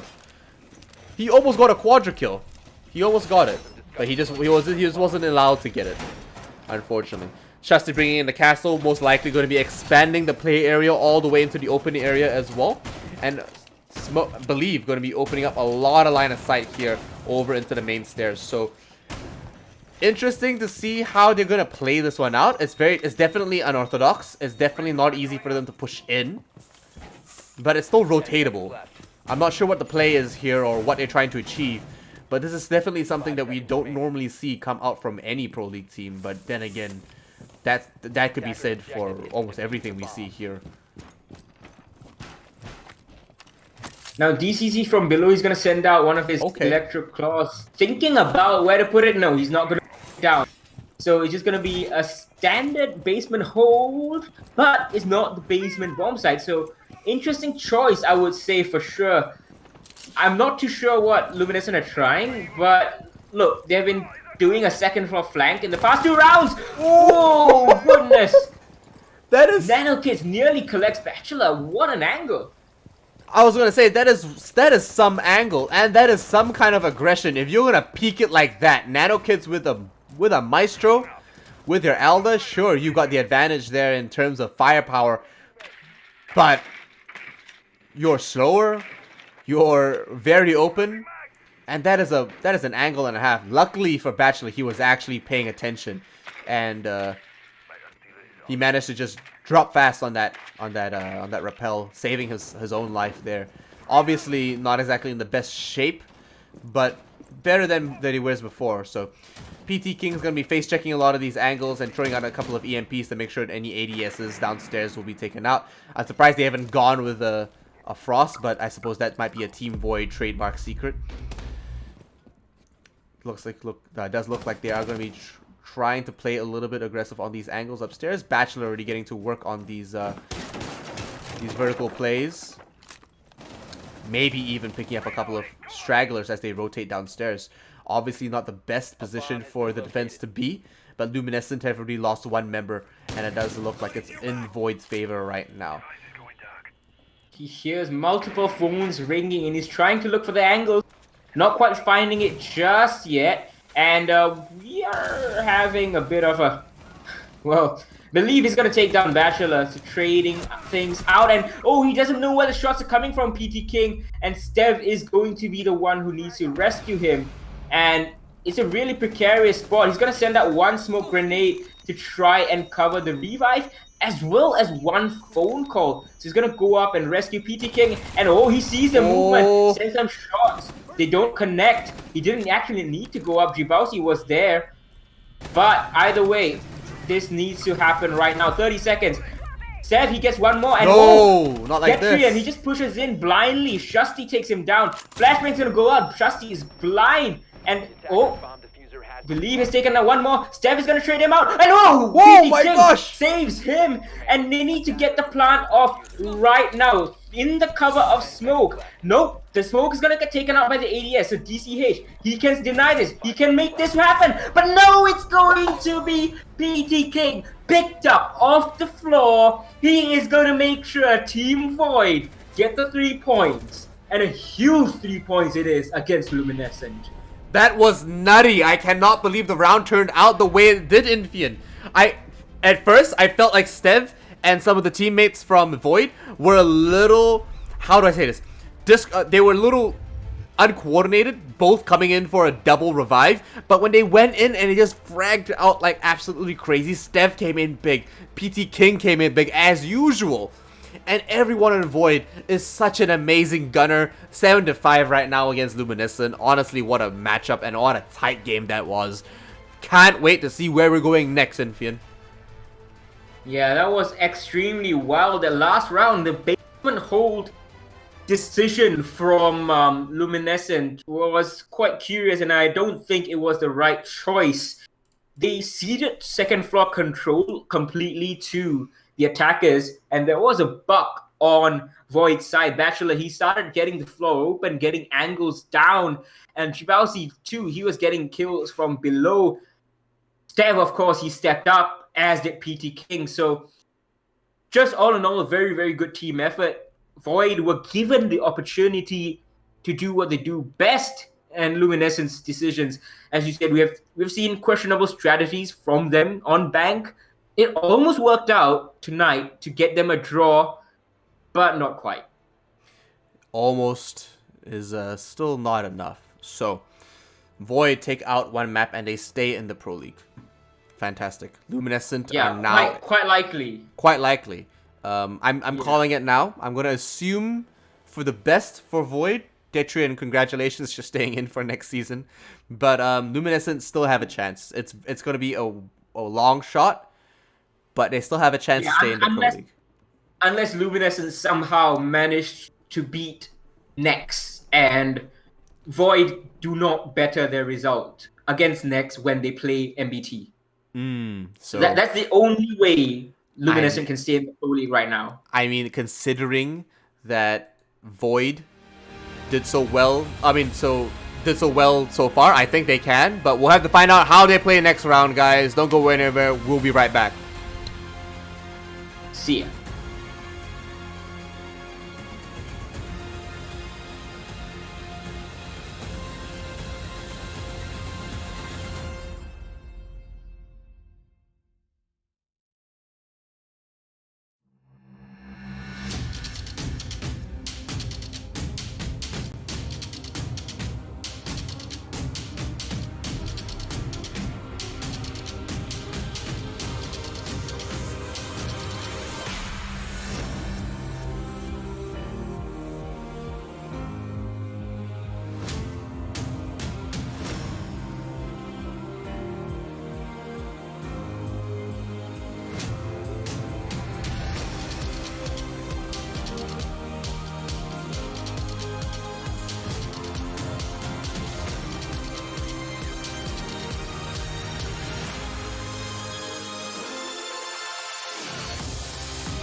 Hello and welcome back to day 11 of season 10 of the Southeast Asian Pro League. I am Shikhar Infiniwan Gupta, and with me is Ian Land Seaton, and we are here to bring you the continuation of tonight's games, where we've just seen Team Void beat Luminescent 7-5 on the first map, Bank. Yeah, and it was a pretty heated match as well. Very close. Void barely pulling forward, and definitely in style. Luminescent definitely turned out better than they ever have before. I hope that they come back into the Pro League and that they win their relegation matches, stay in with us, and we hope to see them grow as well. But this is our last match for the night, boys and girls. We're going to be seeing Void and Luminescent fight it out one more time. We're not too sure exactly on which map just yet, but we find out right now. There we go. As I say it. It comes out Clubhouse yet again. Gonna be Clubhouse. Man, I love Clubhouse so much, man. Yeah, I really don't. We have seen Clubhouse again tonight, and it's a map that Southeast Asia loves very, very much. And Consulate Border banned out by Luminous, Cafe Coastline banned out by Team Void. Of course, Bank being the default ban from just now, and Villa being another default ban. So, Clubhouse, what do you think? Void is superbly strong on Clubhouse. So obviously between Coastline and Clubhouse, they would choose to go to Clubhouse. I mean, this is where Void sent Aerowolf to the APAC finals last season by 2-0ing Team Script. And, Script Esports obviously very, very strong.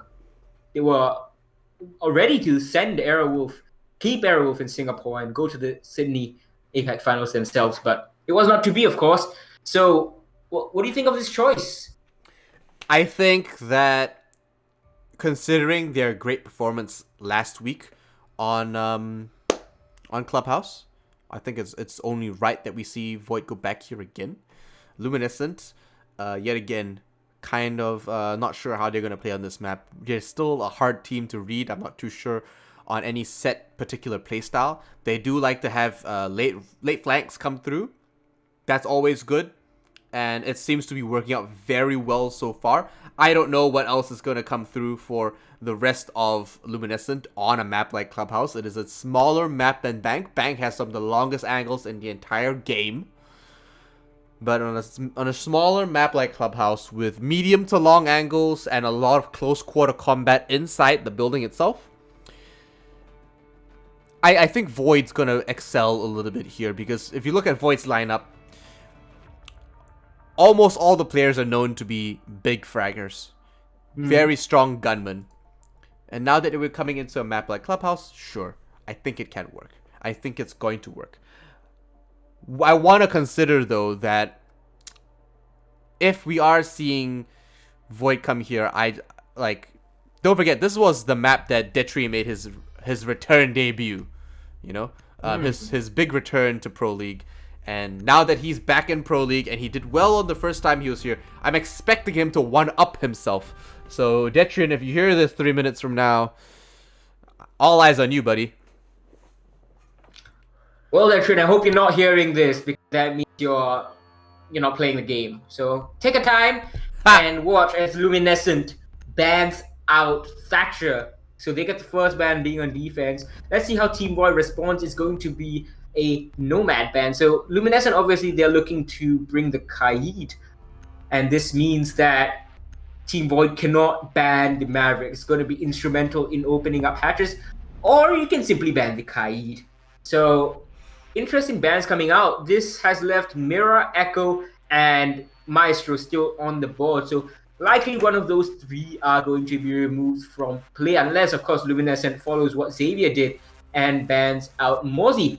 But it's going to be an Echo ban.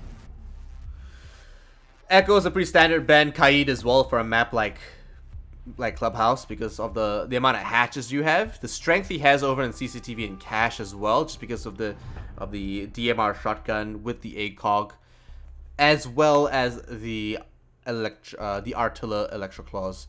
So, Detrian, my dog, gonna go back on that Jackal. Quite fitting, really.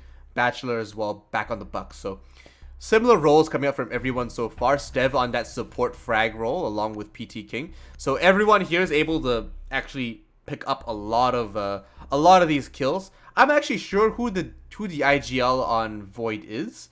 I'll have to ask them later on, but Jabowski gonna be still on that Thermite. So he's been doing a pretty bang on job with the Thermite, and I'm sure Illuminate are in good spirits considering their lineup so far, and considering that they just had a very close matchup with Void on that last map.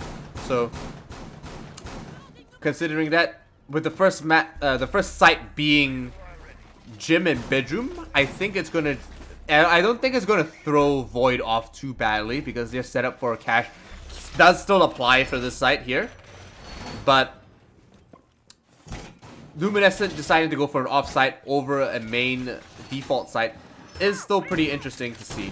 Not completely surprising though. Yep, this double hard breach is good insurance policy. They were going for Maverick initially, but the swap from Maverick to Hibana is probably the wise choice because Maverick is more so utilized when you're taking cash. Of course, Luminescent are going to be defending cash, but DCH is going to get a spawn peek onto Steph, and that's one of those hard reaches taken off the board right away, and that is massive. That is going to severely limit what Void can do in this take. So they're going to have to make a decision on how to approach this, which walls to open up. That is massive. I can't even overstate that. Yeah, so they're gonna be pushing in quite freely. Detrian's gonna have a bang on time here. Should be able to pick up a couple of footprints quite easily. He has a drone very far away. I don't know what he's gonna try to achieve rotating that right now while he's technically very exposed. He's gonna be safe for now. Obviously, a lot of teammates are around him and will be rotating in. Does look like Bachelor will be trying to get an angle into the site as well. Does have a nice little angle through. Will be able to catch anyone rotating around. And Jabowski try to get a little bit of work done on those walls. That we are seeing that, yes, see, we are seeing that the soft wall is being opened. They're going to plant it on the inside, the interior side of that hard breach, and it's going to be uncounterable, essentially. You can't impact trick that. So, the breach on the cache wall is successful. They haven't cleaned out the last member. The frag is going to be cooked. Is he a master chef or will he lose? Oh, he is not a master chef. The ADS does counter it. Surely he wins those fights. DCZ gets taken out, choosing to go with the pistol instead of the shotgun, and choosing to even take the fight as a whole. I'm not too sure about taking the DFO-12 on a site like Cache. Honestly, the Scorpion would have been a better choice considering the angles are actually quite long in Fian. Yeah, and the Jackal too, he's died on the first floor. Sending him out alone on the room clear usually works, but you know, when inevitably he's gonna fail once or twice, and you don't have someone ready to refrag, you're down a man with Jibowski, he just hips fires. Believe it was Stev on the previous map, and this time it is Jibowski. Thermite getting very, very lucky, receiving the push from Believe right in his face. Oh my. Oh, that is gonna be a free kill. Yep, he's gonna down him. DCH gonna take him quite low though. Can he finish the job? I don't think he's gonna repeat that.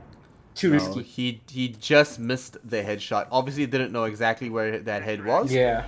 But now that Buck is down, they will pick up the skier himself, and Shusty is going to be holding an angle from inside the bathroom. DCH with the triple kill will deny. Void pushing in too far, but PT King will have to pull out the triple kill, but it will be denied by Luminescent itself. Round 1 going to Luminescent, and everyone's been pulling their weight quite well. So, all in all, there are many things that won Luminescent the round. First thing was, of course, the setup was pretty good. It wasn't the most robust setup for a gym and bedroom. The way that they're holding the cache and CCTV, it wasn't the best. Usually you would have a Kaid, so he can impact trick, and he can put his electric claws, but of course, no Kaid. But they didn't even bring a bandit or something. It was an Ella. But what really helped Luminescent hold that was the spawn peak from DCH onto the Hibana. It meant that the Thermite would be reluctant to use his charges. He eventually did, of course, but it wasted enough time. And elsewhere on the first floor, the Jackal died. He was untraded, and then of course DCH with the hull scanner being so much of a menace from construction. So that was it. A very simple breakdown of what happened in that round. Void unable to deal with the loss of the hard breacher well enough, and becoming very one-dimensional in the attack after that. Yeah, so Believe is going to be working on some of those rotations and that line of sight. DCH as well with another shotgun, maybe just playing over by the blue utility room. A lot of data denial here will be going into the back side of the site. A lot of investment going through. Nano Kids takes out a couple of drones on his way down. Obviously, data denial is the name of the game, and a couple of cameras as well will be helping provide a little bit of information on anyone trying to push up or get too aggressive. Now, Shasti is still setting up with 15 seconds into the action phase. Is not too bad, but sometimes you're gonna have teams that are gonna rush and just grab and smash, or smash and grab really, but not quite happening here. So he gets away with it. Most of the time, teams will get away with it, but that one time where the attackers decide to rush, having slow setup can really, really feel like a slap in the face. Yeah, so setup efficiency is very important, and the pre-droning prep phase, that's the word, prep phase. The prep phase is critical. So you need to be able to retain your drones, you need to be able to set up efficiently, get all your cameras down, your external setup, and then also your reinforcements. So right now, so far, it does look like, Detrian is trying to push into this blue. He can't exactly get through too easily or too free. DCH picks up a nice kill on the Stev, and there goes your Habana. They've already got some of these hatches open, so that's not a huge loss for them. But it does mean that one of their better fraggers on that attack lineup is going to be taken out. PT King completely misses the one kill that he could have got there, unfortunately. But maybe it's just trigger discipline, trying to keep himself alive and maybe try to keep his presence a little less known. DCZ with the shotgun trying to pick up maybe anyone trying to drop that hatch. Will have to react quite quickly and will definitely need to land those shots, as anyone pushing down will have teammates covering them, or at least I hope so. Yeah, that's right. That position is so hard to deal with unless you have throwables such as concussions or a frag grenade, and it just means that you're likely to lose at least one body. Shasti is going to take down Bachelor, and that means that Luminescence player that was pushing up the main stairs, he sees no reason to push up further, saving him from an untimely death against PT King. So it's a 3v4. The attackers are down, and it's going to become 2v4. Jibowski gets down. DCH with the shotgun, he takes a few bullets, but he's going to survive. Jaeger, he has taken a lot of damage. PT King is going to collect one more. Shasti, but pushing in all the way. Detrian, he's going to see the Valkyrie, cannot land the shots. With the shotgun, he's actually going to down Nano Kids. PT King has taken down one more. He traded DCZ, actually. So it's a 1v1. DCH, he's made his way upstairs. Yet again, how does Luminescent keep doing it? Detrian, he doesn't have the diffuser. It's upstairs. This round is over. Yeah, he has to go for the kill here, but DCH is upstairs guarding it. He rotates down all the way through, and it does look like he doesn't need to do anything at all. They've got the diffuser. He's going to have to drop the hatch, but they can't.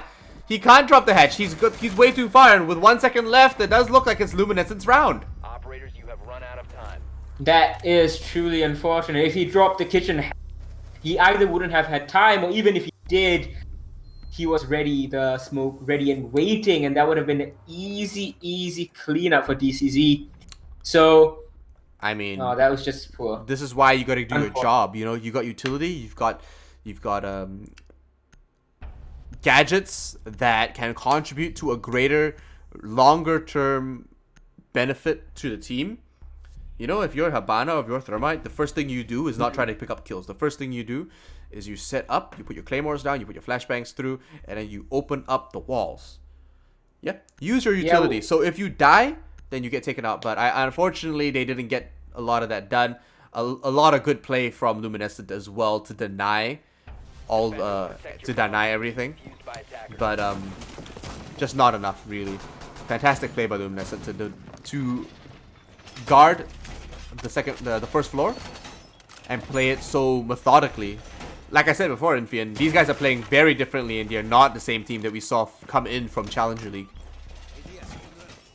Yeah, this is good. This progress being showed by Luminescent. They only have 2 points right now coming from 2 draws. They're going to be hoping to get at least 1 win, and that's likely to be tonight. The best chance of it is going to be tonight, as after this they're going to be facing Next Esports tomorrow. So tough battle for them, these back-to-back games, and they'll be hoping to end their Season 10 with at least 1 win. Yeah, hopefully they should be able to pull that through. We've seen them already pull in 1 win before, but it's just obviously not enough. Considering that they have had the chance to play in the Pro League against some fantastic teams, some fantastic players, it's going to be very beneficial for them and their growth as well as the scene. So only good things have come out from Luminescent being here.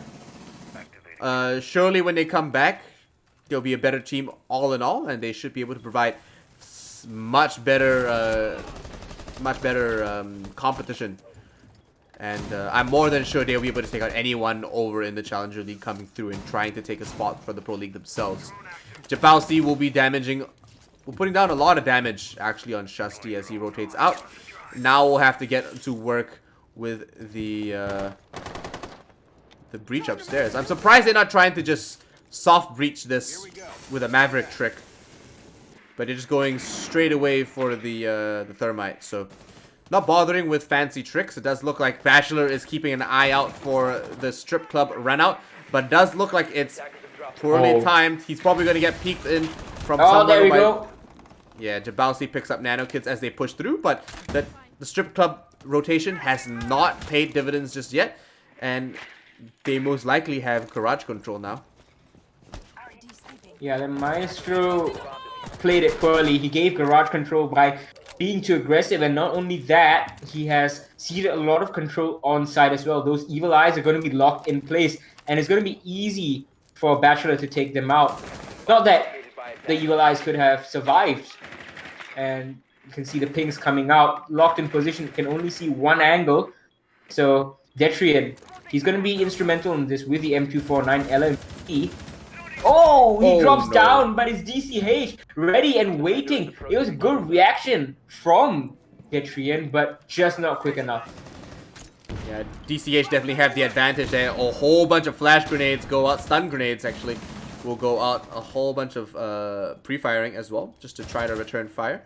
Does look like maybe DCH will try to go for a X-Total rotation outside, but the plant is successful, and DCZ will have to try to push this and try to contest anyone inside the garage. One member's pushing through, he just misses it. PT King gets a double kill for himself, and it looks like Void picks up round 3. Bachelor cleaning it up onto DCZ after he notices that the Legion is in that corner. He just pre-fires it, just waits for the right moment for him to walk into his line of sight. So they had no information that the Thermite came in, and that just allowed him to just walk into sight, get the plant off with little difficulty. And when you have the Maestro killing himself, or rather getting himself killed so early on, that's kind of one of the reasons why you don't want that happening. He was right in the blind spot of Evil Eye, and no one even tried to deny the plant. Yes, so the rosters are locked in with 8 seconds left. It does look like Castle is being swapped off for Caveira. Very interesting choice. And attackers need to locate and defuse 40, and it does look like they've decided to go for a gym and bedroom hold yet again. Yeah, it does seem like they're going back to gym and bedroom where they started this. Got a nice little win, despite the double hard breach that came out from Void back then. This time it's still a double hard breach, but Stev is bringing out the Maverick instead of the Hibana. He's not quite had too much success with it. But over here, as we count the seconds down, 2 seconds, 1 second, and we are into the action phase right away.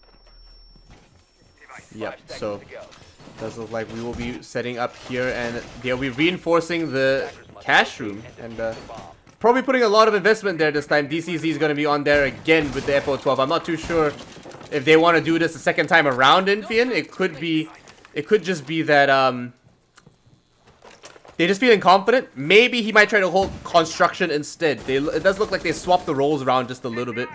But now that it's at now that we're pushing into the 4th round, 2 minutes and 34 and 33, could be possible that, okay, DCZ with a very interesting hiding spot. That's fresh. Yeah, I mean, Yeah, that is an it's a very peculiar spot as well. But now that we've only got about, I mean, we've got 2 minutes and 8 seconds, 2 minutes and 7 seconds. They've still got some space, and they should be able to do something about it. PT King obviously saw where the Ella was, and oh my gosh, he still gets a kill with it. I cannot believe. Bachelor goes down. DCZ pays dividends and picks up a kill there, and did he just get too aggressive? I feel like he just got too aggressive without his team coordinating with him a little bit. Yeah, you often see that at this lower level, that you have the attackers or defenders not coordinating the rest of the team too well. They think that, oh, well, he's in a poor position, I can capitalize, but sometimes it overlooks some crucial component of the defense or the attack, or how the opposition is set up. And oh, what patience from PT King. He's going to take down. Beautiful. Just exposing himself a little bit too much. And it's 4v4 right now. Yeah, so it does look like everything's all sorted for Luminescent to hold this. Now that they've wasted a lot of time. 2 minutes have been wasted.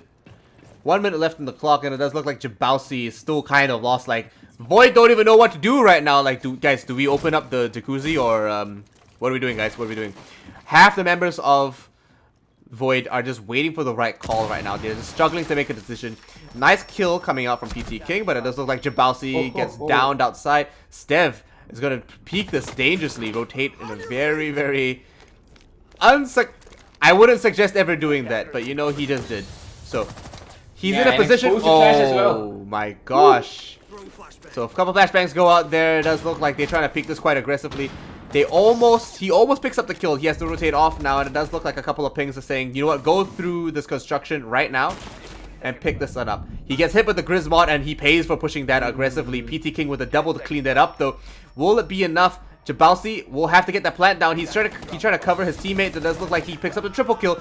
But has to stick the plant now, but it does look like, oh my gosh, is Believe able to stop this? Yeah, he is. Yeah, he should be able to. He will see this soon enough, and there we go. The plant is successful. He gets the points for it, but he denies the plant and will counter defuse quite simply. Luminescent pulling up 3-1 on Void. That's huge. They might just be able to win this one. Yeah, indeed. Luminescent looking very good, but let's just remember, this is Clubhouse defense, and Luminescent have often had, once the roles swap, they look good, and then suddenly they look terrible after the role swap. So hopefully the same doesn't happen for them. Void is struggling a lot with the time management right now. They're not doing too good on that. Always coming down to the final few seconds. They can get the frags when they need to, but it's just they're playing it very cautiously, and then they fail to clear out properly, fail to make the entries happen quick enough, fail to use their utility too efficiently, and so on. I mean, they need to make a set plan from the beginning, and they just need to say, you know what, this is what's going to happen. We're going to push from this end, we're going to open up this wall, and then we're going to open up that wall. Alright? Phase A, we're going to clear out cache. Phase B, we're going to open up jacuzzi, and then we're going to pincer them to execute. Okay, guys? They need to say these kind of things first, so that when they actually come into the round and they actually start picking up all these kills, that makes it easier for them to execute their plan. They won't be so lost. They've got the meta game understood, and they know exactly what they're gonna do. Surely we understand that, yes, you have to come up with these plans in the game and during the actual round itself, because the fact is, you don't know what the enemy's doing in their setup. If you rigidly put yourself in a position where you're expecting to read into the whole round before you even drone it, then what's going to happen is that you're going to just put yourself in a corner, and you're going to restrict your own ability to play against the enemy. A pre-prep C4 coming out from Believe surely spells out that he believes that he's going to be safe, and he's going to be able to pick up a kill on anyone rotating through. He's got a Black Eye pre-prepped upstairs. Should be able to bring in a little bit of information for himself and his team, and maybe get a free kill on anyone trying to open up the flooring upstairs. So, oh my gosh. One pre-preps, one C4 thrown through. A bit too early though. Yeah. Now, that C4 being wasted shouldn't be too much of a problem for Luminescent. They have been doing quite well so far. They won the basement defense previously. So, Detrian on the IQ this time around, he is going to see the mute jammers. He's going to see... Oh, is that? Oh, it's a Black Eye. Well hidden, but well spotted from him. Maverick Steph, he's going to get the hatches open as well. Jibausi, he needs to go down and get the church wall open. That's the standard take that... Well, it's popular right now, and pushing up. It's going to be PT King punishing Believe. A quick call coming out from Stev, and unfortunately, the Valkyrie didn't see the drone watching her, and it's going to be instant reply. Detrian goes down, missing his shots onto Nano Kids. There we go. Jabausi is going to be trying to hold these angles as well, and he's used up all that utility, so he's converted into being a Fragmite right now. So he's trying to bring in some support for his team by holding a couple of angles. PT King still trying to bring in a couple of free kills and a little bit more intel for his team. So rotating through now, it does look like 4-4, and he might just drop this hatch as he tries to peek it. A little slow if you ask me, but with a couple of more pings down here and a little bit of pre-firing, Jabausi might just get a little aggressive on anyone downstairs. Oh my gosh! Bachelor getting taken out by Shusty in the silliest way possible. Drops a little bit low, but it does look like Luminescent are still in an advantage. Void have quite the hill to climb in a 2-3 situation. Drop that low, Jabausi takes a little bit more damage, and oh my gosh, Jackal gets taken out by a shotgun from a long range. Only because he's dropped so low, and Luminescent cleaned up round 5. So 4-1 right now. Luminescent turning up big against the next pro team. Oh, sorry, the long running pro team. Yeah, that's right. And well, DCZ holding in blue, that's essentially what won them that round. It was a bit of a poor droning. Bachelor first, and then Stev, and then one more. DCG was just allowed to take the 1v1s, and he's in such a strong position with the shotgun especially, and the SMG-11. That means if you're going to contest him close range, he's going to just take you out. Giving him the 1v1 was not the play, and the reason that DCZ was able to play there for so long was because he was undroned for most of the part. The lack of information is really hurting them at this point in time. Void playing a lot of information operators as well, and it's just not paying out for them. Luminescent must be over the moon right now, but they can't let up just yet. They still have to pull in this win, and they're very close to it, Infian. This is their last round of defense, and if they win this, they only need 2 attacking rounds in order to bring this in. Void playing on a map where, like you said, they've been so strong and so confident, are just dropping right now, and they're losing gunfights, they're losing these angles, and they're being outstratted in so many ways. Luminescent, I said it time and time again today, are playing like a real pro team, and they're really showing that they deserve to be here. 5 seconds to go. Now, Nanokids, he's going to set up the standard Maestro cameras over here. DCH, he's going to get very, very aggressive. He's going to take... and he's going to get punished for... Oh no. Bachelor, despite having only a hollow sight on equal terms with the Jaeger, it's just a better angle for the Zofia. She does take a lot of damage, down to about 35 HP, but she will live to fight another day. Yeah, absolutely, and that's still a lot of utility available for your team as well. It's all because he actually punched open the bottom of the barricade. If he used the bullet hole, it would have been better, but it does limit your line of sight quite a lot. Does look like Jabalzi has to shoot and pre-fire some of these angles here to keep his teammates safe. It does look like he will be able to control this and not contest it too much without risking his life any more than he has to. So he rotates all the way up, and it looks like he will be able to get a lot of work done on this wall here, opening up right in the middle of things. Oh no! That's not good. Oh.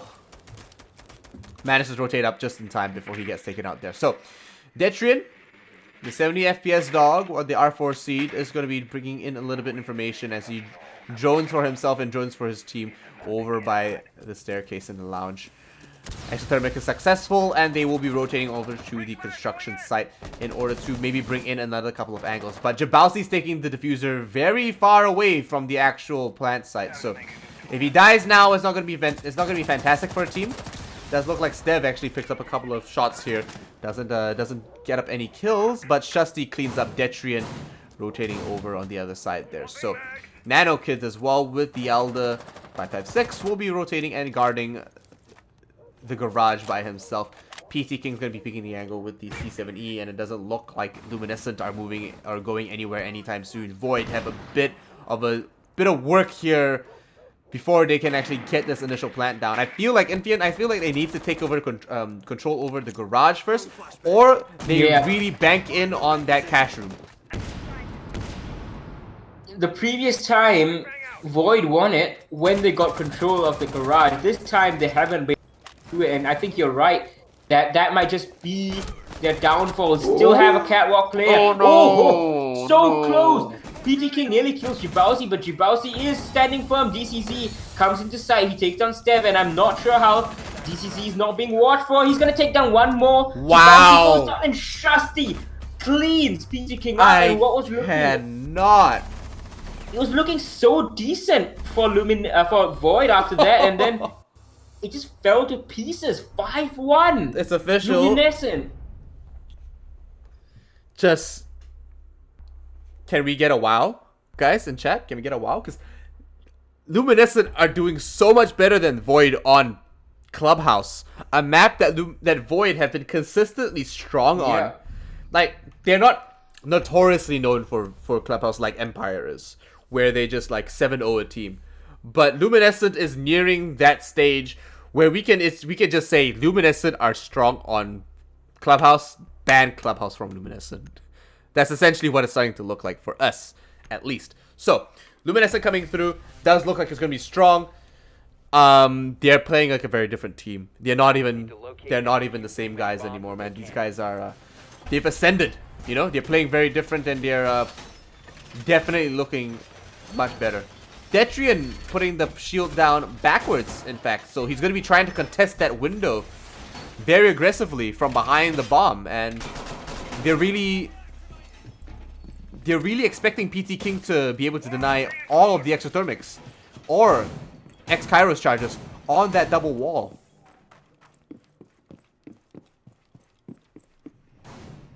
Well, 10 seconds remaining.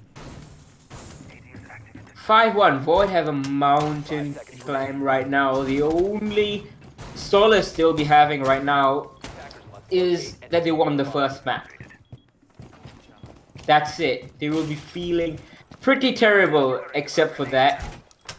5-1 to Luminescent on a map that you said they're supposed to be pretty good at. Yeah, there we go. So Detrian as well going to be putting down all the black eyes and trying to control it as best as he can. Does look like he is rotating over to the bedroom, and they will have an entire second floor defense so far.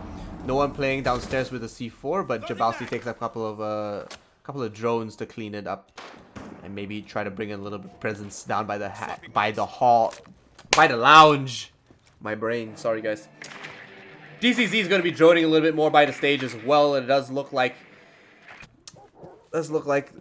Void need to just bide their time right now and deny as much intel as possible, while Shusty does get this Maverick breach going on. So they're trying to get this. Oh my god! Oh, beautiful! So clean. They will get the exothermic, but they lose their Maverick and they lose Believe. So two fantastic fraggers on your team getting absolutely demolished this early into the game. Well, it's not that early, but it's still there's still a lot of time, and you're nowhere near getting inside the site. So this is fantastic timing coming out from Void on that defense. So maybe they're going to shine here. We might see a tie come through. It's a long way from that, however, and I feel like Luminescent might still have a chance on this attack here on round 7.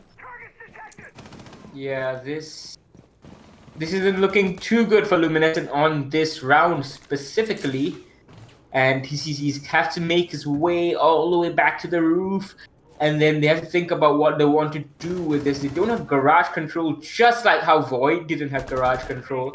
And NanoKids, he has an inkling of where their player is, and I think he's going to tag him up just a bit. DCZ is going to clean up Bachelor, but from above, peeking up is Stev. Stev's going to lose his life, but DCZ's got one more. Peaky King cleans up NanoKids, and it's just up to DCZ against 2 members. Unlikely that Stev's going to get picked up, so this is winnable, especially if the Valkyrie throws her life away. Yeah, so with 2 frag grenades in his back pocket and an ADS just around the corner, it does seem to be a very interesting turn of events. One Valkyrie camera obviously being taken down here. He's just taking a little bit more damage than he has to. Oh my gosh, how does he miss that? But how do they miss the kill onto DCZ? He's going to be prone and he will lose his life. Team Void win round 7. Their first round in a long time here on defense on Clubhouse. Indeed, Void would have really needed this. Got it after strong defense. It was really on the wall that won them the game. They got the kill onto the Leave Elsewhere and the C4 onto the Maverick. And immediately you could see a shift in the way Luminescent was playing. They became tentative. They became scared. They didn't know exactly how to proceed, losing 2 of their members, the Ash and the Maverick, in such a manner. And following that, it was just customary for Void to hold strong. So, can they keep this up? What do you think? For sure they can keep it up. As we mentioned, Void is strong in this map and they are on defense. 5-1 is a very tall mountain to climb, but mountains are there to be climbed, so we have seen comebacks happen from 5-1 before many times. Sometimes on Villa, sometimes on Clubhouse, sometimes on other maps, but it's not impossible, and I definitely feel that Void are capable of doing it. Void are capable. They are a very strong, experienced team. I expect nothing less from them. Detrian coming in has been quite beneficial for their lineup as well. And now that we are looking at these players really duke it out with an advantage over this, I'm interested to see how well they pan it out. This is a late reinforcement, late castle barricade on a window. You do those first, my friend. You do those first. Yeah. But he's lucky no one's spawning up the front of the building, but he would be dead meat by now. So like you said before, some time ago, it really comes down to, early setup. Luckily for him, he doesn't get punished for that. But any other time, he would have. So, NanoKid as well, it will be rotating all the way to the Jacuzzi. Gets the initial breach down, and he's going to have to rotate. Doing as much work as possible, and rotating and doing the rounds as fast as he can. All 3 hard breaches on one side, though, by the way, guys. Now Shusty, he is taking a bit of damage, but he's going to be able to open this wall. So the first hard breach, it's going to take his time. You can see that his teammates are waiting. Oh, Sometimes no. you bring an IQ to speed up this process so you can see where the electric claw is located and then shoot it out immediately. But I think Not like this. they're still looking for it. Not like... Oh no, he's lost his exothermic charge, getting too antsy on that. They finally take down, That's but damage done. That's a real waste, because he got, like you said, too angsty, got impatient. All he had to do was just wait a little bit more and get the breach done, but he did it right in the middle, and they didn't get the right-hand side, and he just assumed that it was going to be done.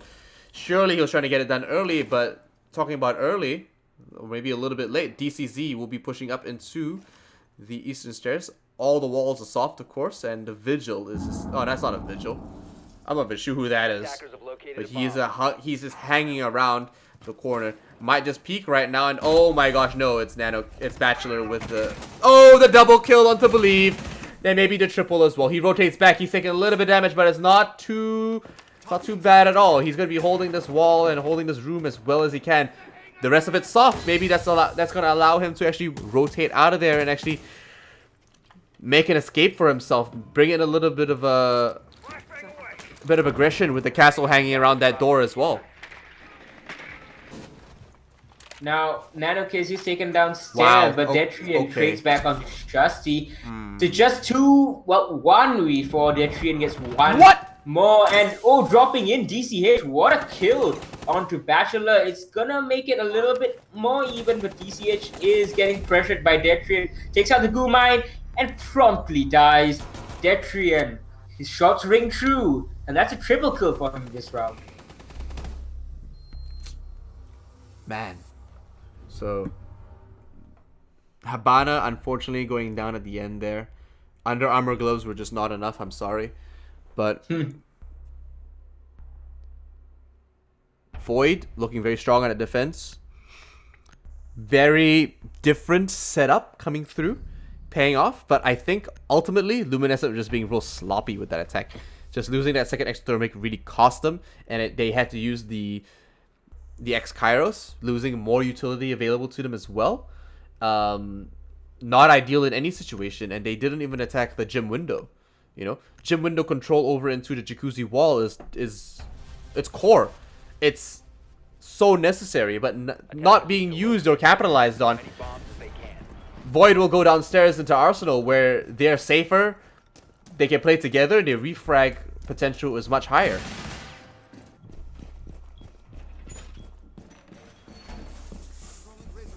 Well, let's see what happens on this round. Finally going to the basement after winning both their second floor defenses. They look strong upstairs. Let's see whether they can replicate that form downstairs.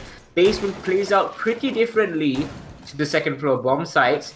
And 10 seconds remaining. we may just see Luminescent be a bit swifter in clearing things out. Unless, of course, we're going to have some upstairs roam game coming out from Team Void. Dev is opening up the hatches above, so he's going to give them pause at the very least. So Luminescent with a double hard breach. Probably going to take some time, but Jackal's going to speed things up significantly.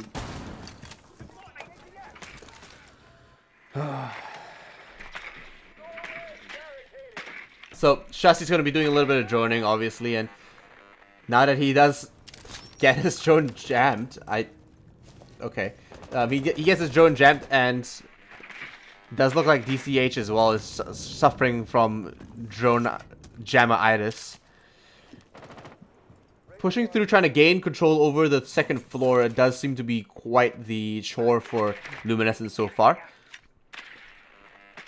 I'm not sure how there's it's the data denial that's really cutting them off at this point. They're not even sure what to think in half of these situations, and because they're trying to push through in all these positions where they're not confident with Infians. So because Void are doing such a bang-on job at denying that data, or at least providing or making it harder for them to bring in data for the rest of their team, they are proving to be quite strong. But the castle downstairs, different to how we see castle being used by Luna Metal upstairs, proving to be very different as well, trying to really wasting a lot of their utility, especially since IQ doesn't have breaching charges and it has a claymore instead. See you on the other side. Now, the hatches are going to get opened up by DC Hay, and it's pretty simple take so far. Not much contention coming out from Team Void. PT King obviously getting into one gunfight, not coming off the better for it, but is not too bad either. These castle barricades, damn it, and somehow he's going to be able to get away. By attackers. Believe he's taken down Dead Tree, and that is an all-important kill. And Void not looking too hot as Nano Kids take Bowsy 3v5 with 40 seconds to go. The tides have turned in Oh favor my of gosh. Luminescent. Luminescent, what are you doing? Stev is the only one alive. He needs to ace this to have any chance. But no, it's going to be Luminescent moving on to match point, arresting the slide. And this is trouble. This is the biggest upset. Well, not the biggest upset, but it's a huge upset. Luminescent have been evolving over the Pro League season, and we can see their development so far. 6-3 right now. The lowest they get is a draw, and Void are... I mean, the best they get is a draw as well. They're not going to get this win, and Luminescent are looking so strong right now. I cannot believe how confident and coordinated these guys are looking moving into this current matchup. So, fantastic to see Luminescent performing so well, and Void actually doing a bang-on job, really. Yeah, the execute was very, very clean from Luminescent. Sure, they took their time. They didn't get any early picks, and Void were looking poised. But they had the information, and when they collapsed onto the bomb site, the execution was near flawless, I would say. And that's it. Void not roaming probably lost them that round.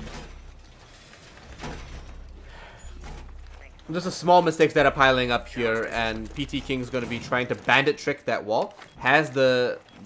What do we call this thing, man? Do you still want to call it the deployable shield? Because it's not really the deployable shield to me anymore. You know, it's more like a mirror shield, but not. Yeah, I think we can take the initiative and coin a new name for this item here. I'm gonna call it the visor shield. I mean, it's still called a deployable shield, but mirror shield works pretty well, honestly. Yeah. It's essentially like mini mirror slits, and it's very, very powerful. We haven't talked too much about it tonight. We talked about it last week, but the fact that each defender can essentially get his or her own portable mirror window, which is it's extremely powerful, and a lot of pros are not happy with this change. We haven't quite seen the full effects of it yet, because we've only had one EU and one NA playday, and APAC's not quite, you know, the trailblazers as PT King takes on Nano Kids. So I think we're gonna have to see in just a while, as the rest of the Pro League ramps up once again, just exactly why these deployable shields are such a menace. Now, Nanokid's going down. That's huge. He's a Thermite, and there we go. DCZ, the Capitao as well. So this attack is pretty much muted right away, and Stev's gonna get one more. DCH just leaping through, and they're just feeding him. You're giving him all the kills right now and all the reasons to actually take this out. This might end up being a very flawless round for Void to try to bring this back in, but it is still match point, and Luminescence are still in the advantage here.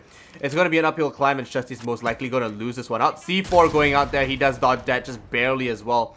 Very well placed C4 actually. Just good reactions coming up from Shusty.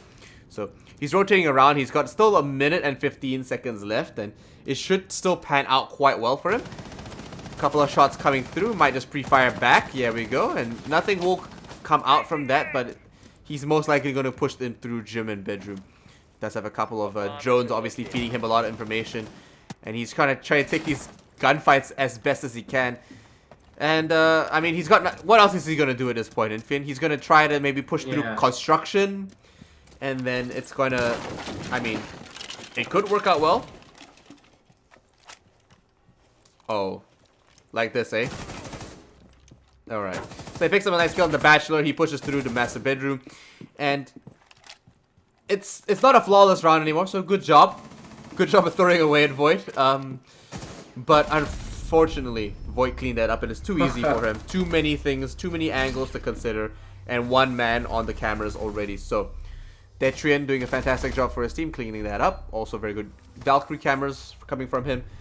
Luminescence still on match point and are still very, very... They're looking very confident here on this last round. This last map. This could go the full distance right now if Void are able to make this gym bedroom defense work again. They have looked so good on the second floor, but I'm feeling this might just turn out like the first map.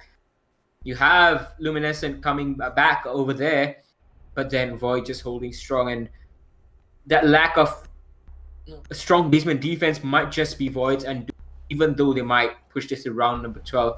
Yeah. But let's see what happens. They have to win this one first. Attackers need to locate and defuse bombs. They still have to make it happen. And if they pull a draw in, and Void, if Void pull a draw in, then it's just, wow. I would not believe that Void managed to make that happen. A lot of footing being opened up here by Stev because they can't allow anyone inside gym. It is an absolute nightmare to try to defend any plant inside that site if they are allowed to push in.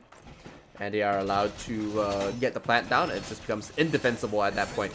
Reinforcing over by Cash as well. Does look like they are investing some utility and some defense into that area, trying to deny as much entry and trying to delay as much time as possible. We've seen that defense come out time and time again, and it's just proven to be so useful. But PT King coming on for a very aggressive push down here. No one knows he's here. I think, at least. Yeah, PT King might just be the linchpin in this defense, just like Mentalist spots. So, Detrian roaming upstairs as well. Well, down relative to the bomb site. He's going to make his way back onto site. 30 seconds into this round. Not much happening so far, except that the control from Luminescent is actually pretty strong. They've gotten the wall open. They have a member posted here on the window of Cash. So, pretty decent stuff. Very, very, very curious to see how this turns out. Does look like, I believe, you guys have a little bit of intel coming through that drone hole there. Jacuzzi wall does get open, and a couple of drones from Nano Kids comes out as well. Double drone instance as well, while DCH tries to hold the angle himself. Oh my gosh, almost loses his head. Trying to X-Kairos over by the bathroom as well. Does look like he will be able to pop that open. Shouldn't be much of a hassle, really. But with a timely grenade, DCZ might just be able to pick up the one man behind on the table. Bachelor gets taken down there. Fantastic play by DCZ. Countering out the one man inside the room. Clearing it up, making it easier for them to push in. So, less contest now for anyone inside that site and actually pushing through from server room. Believe loses a concussion to a ADS. But now that it's clear and they know a little bit more about the site, they should be able to clean that up and push through. One man just behind, and oh, a lucky pre-fire cleans up Jabalsi, and he goes down to Believe. The man has psychic powers, and he almost picks up the next one through, but DCZ picks up the clean Detrian kill on the 70 FPS dog, unfortunately.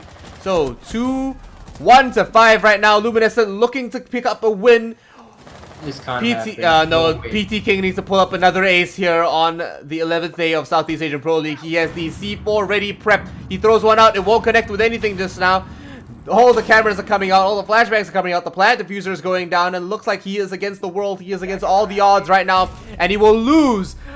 Luminescent finish and pick up a win against Void with a flawless round on Clubhouse. A map that we all thought Void was going to win. A map that we all thought Void was so confident on. And a map that we thought Luminescent would not turn up. But they turned up so huge here. And they turned up absolutely unlike themselves. I cannot believe it. Luminescent are just really shocking me right now, Infian. This is just some of the best I've ever seen them.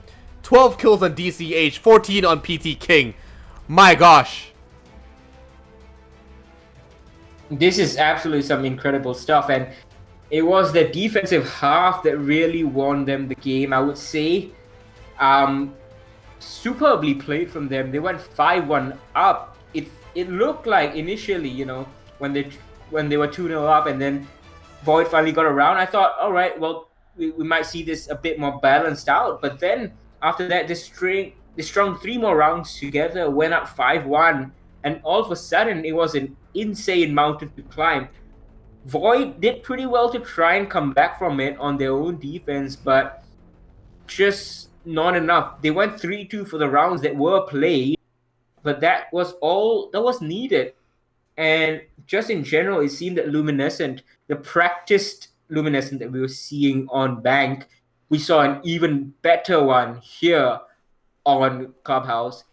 Void, on the other hand, they looked very rusty, weren't quite coordinated at times, especially when they were attacking. Lots of solo pushes, not droning properly. The defense was not too sloppy, but Luminescent were just superior. Yes, well, I'm sure they're going to watch over the VODs and they will learn from your mistakes. We still have one more matchup for them for the rest of the week, following up tomorrow and on Wednesday as well. Don't forget, boys and girls, we will have the schedule coming up after this, but it is going to be a very long week here for the Southeast Asian Pro League. We're moving into some very spicy matches. So, like you said, Void not looking completely coordinated, not very competent in a lot of these situations. They performed superbly on Bank, but not so much over here on Clubhouse. They are a new roster though. They are a new roster though. And you have to realize that we have to give them a little bit of a discount. True. Surely they're still trying to work things out, trying to find the best role for everybody. And while they're all gunners, maybe one or two more people have to fall back onto more of a supportive role. I imagine Detrian brings in a lot of support as well, and a lot of confidence that he's a fantastic fragger and will be able to perform on these weaker, slower firing guns. So far, a fantastic performance from him and everyone on that team, just trying to get their team cohesion in. So Void have gone through a lot of iterations. They've gone through just basic Void, generic Adamas. Adamas, yeah. Yeah, Adamas, the Australian organization. But now that we're seeing just Team Void come back in, just plain old Team Void, how well can these guys do moving forward into the Rainbow Six Southeast Asian Pro League? And I'm excited to see how they perform whenever their next matchup comes up, and as well as Luminescent with their next covered matchup. So that's going to be tomorrow, actually, against will they stay? Esports. That's not going to be easy. That's not going to be easy. They're performing very differently, but can they make it? So they have a fantastic chance. But I mean, with Red Sun on next, and the fact that Red Sun just gels with almost any team he touches, it's very unlikely they're going to win. They should be outclassed, but I'll give them the benefit of the doubt. They did both come from Challenger, and it is a very new roster for both teams. We'll have to see how this pans out, really. Rainbow Six is turning out to be a very interesting league so far for us. Yeah, indeed. Despite the fact that, the top two have been pretty much decided. The seedings has been decided, and the teams have been decided. It is still pretty interesting down below. Next Esports, as you said, came up from Challenger League, but Red Sun has made them so strong. We saw that against Void last week, and I'm pretty sure we're gonna see the same thing tomorrow. But in the first map, when they play next tomorrow, they're not going to be able to play Clubhouse. So let's see what happens right there, because next Esports, their border is pretty strong. Not a map you ought to take them to. Let's see what happens, as you said. Now, what are your predictions for tomorrow? Do you have any? Yeah, my predictions, Infian, are that these teams... I want to see the matchups first. I don't remember them off the top of my head, but I do know that these guys are going to come in big and they're going to come in hot. So, Luminescent next, and then Void versus MBT Impetus. It's going to be tough. It's not going to be easy. Impetus, both teams. Yeah, MPT it's actually just Impetus now. They will be Team MPT for the rest of the season, but they are technically just Impetus Gaming. They have left the organization, but they have decided to stay with MPT for the rest of the season as a form of respect. But looking at the standings right now, Infian, Luminescent are still 2 down from Void, but they, like you said, they have a chance. They have to do well. They have to at least tie both times against... correct. And Void just have to not lose.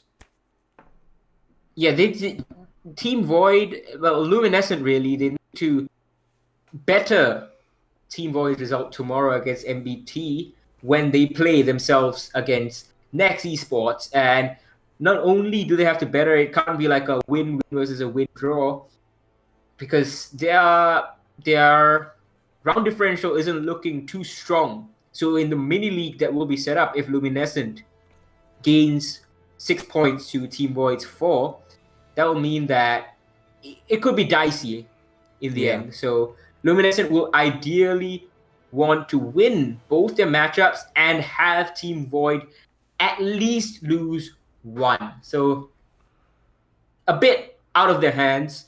Not the ideal scenario, but still doable. Over the top, of course, Airwolf and Xavier Esports, well and truly in a league of their own. Well, they've been here the longest, I suppose, and they have been performing the best. Xavier just untouchable at this point in time. MBT have a very real chance of actually dropping quite low, considering that Luminescent have actually turned up and actually won a match for themselves. Lasey and Nex are evenly matched, and they are seeded right now 3rd and 4th, so no one's going near that anytime soon either. It's really going to be down to Luminescent and Void and how they play out, along with MPT, if they're going to draw the rest of their matches for the rest of the week, or if they're going to actually turn up and actually win these games that we're expecting them to win. So tomorrow's schedule, boys and girls: Luminescent versus Nex, like we said before, and MPT versus Void. I think honestly, like I said, it's going to be hard for Luminescent to win against Nex, and honestly, Void and MPT, Void should wipe the floor with MPT, but MPT versus Lasey's game, that was shocking and that was very unexpected. They definitely turned up better, more coordinated. We still saw the same common mistakes they've made before, but Void technically are stronger than MPT and are only at the bottom right now because of the matchups they've had so far. So these are their last matchups for the rest of the week and for the rest of the season. Everything is gonna boil down to this. This is crunch time, Infian. Right, you are. And as you said, crunch time is the time when you have no pressure on you. And Luminescent, hopefully, and I don't know how much work they're going to be able to do from today to tomorrow. Not only do they have to fix their issues tonight, they also have to prep a little bit for Next Esports. That's going to be one heck of a challenge for them. Meanwhile, Void are going to have it comparatively easier, but still, is not going to be easy for them as well. MBT, as you said, they turned up pretty decently against Lasey. So we might see them turn up well again. And that's going to be a problem for Void. They don't want to lose a map. Yep, absolutely. And I can't wait for the last day's matchups as well. But thank you everybody for joining me and Infian. It has been a pleasure to cast Day 11 with you. We'll see you guys tomorrow. Don't go anywhere. Same channel, same place. See you then. Good night.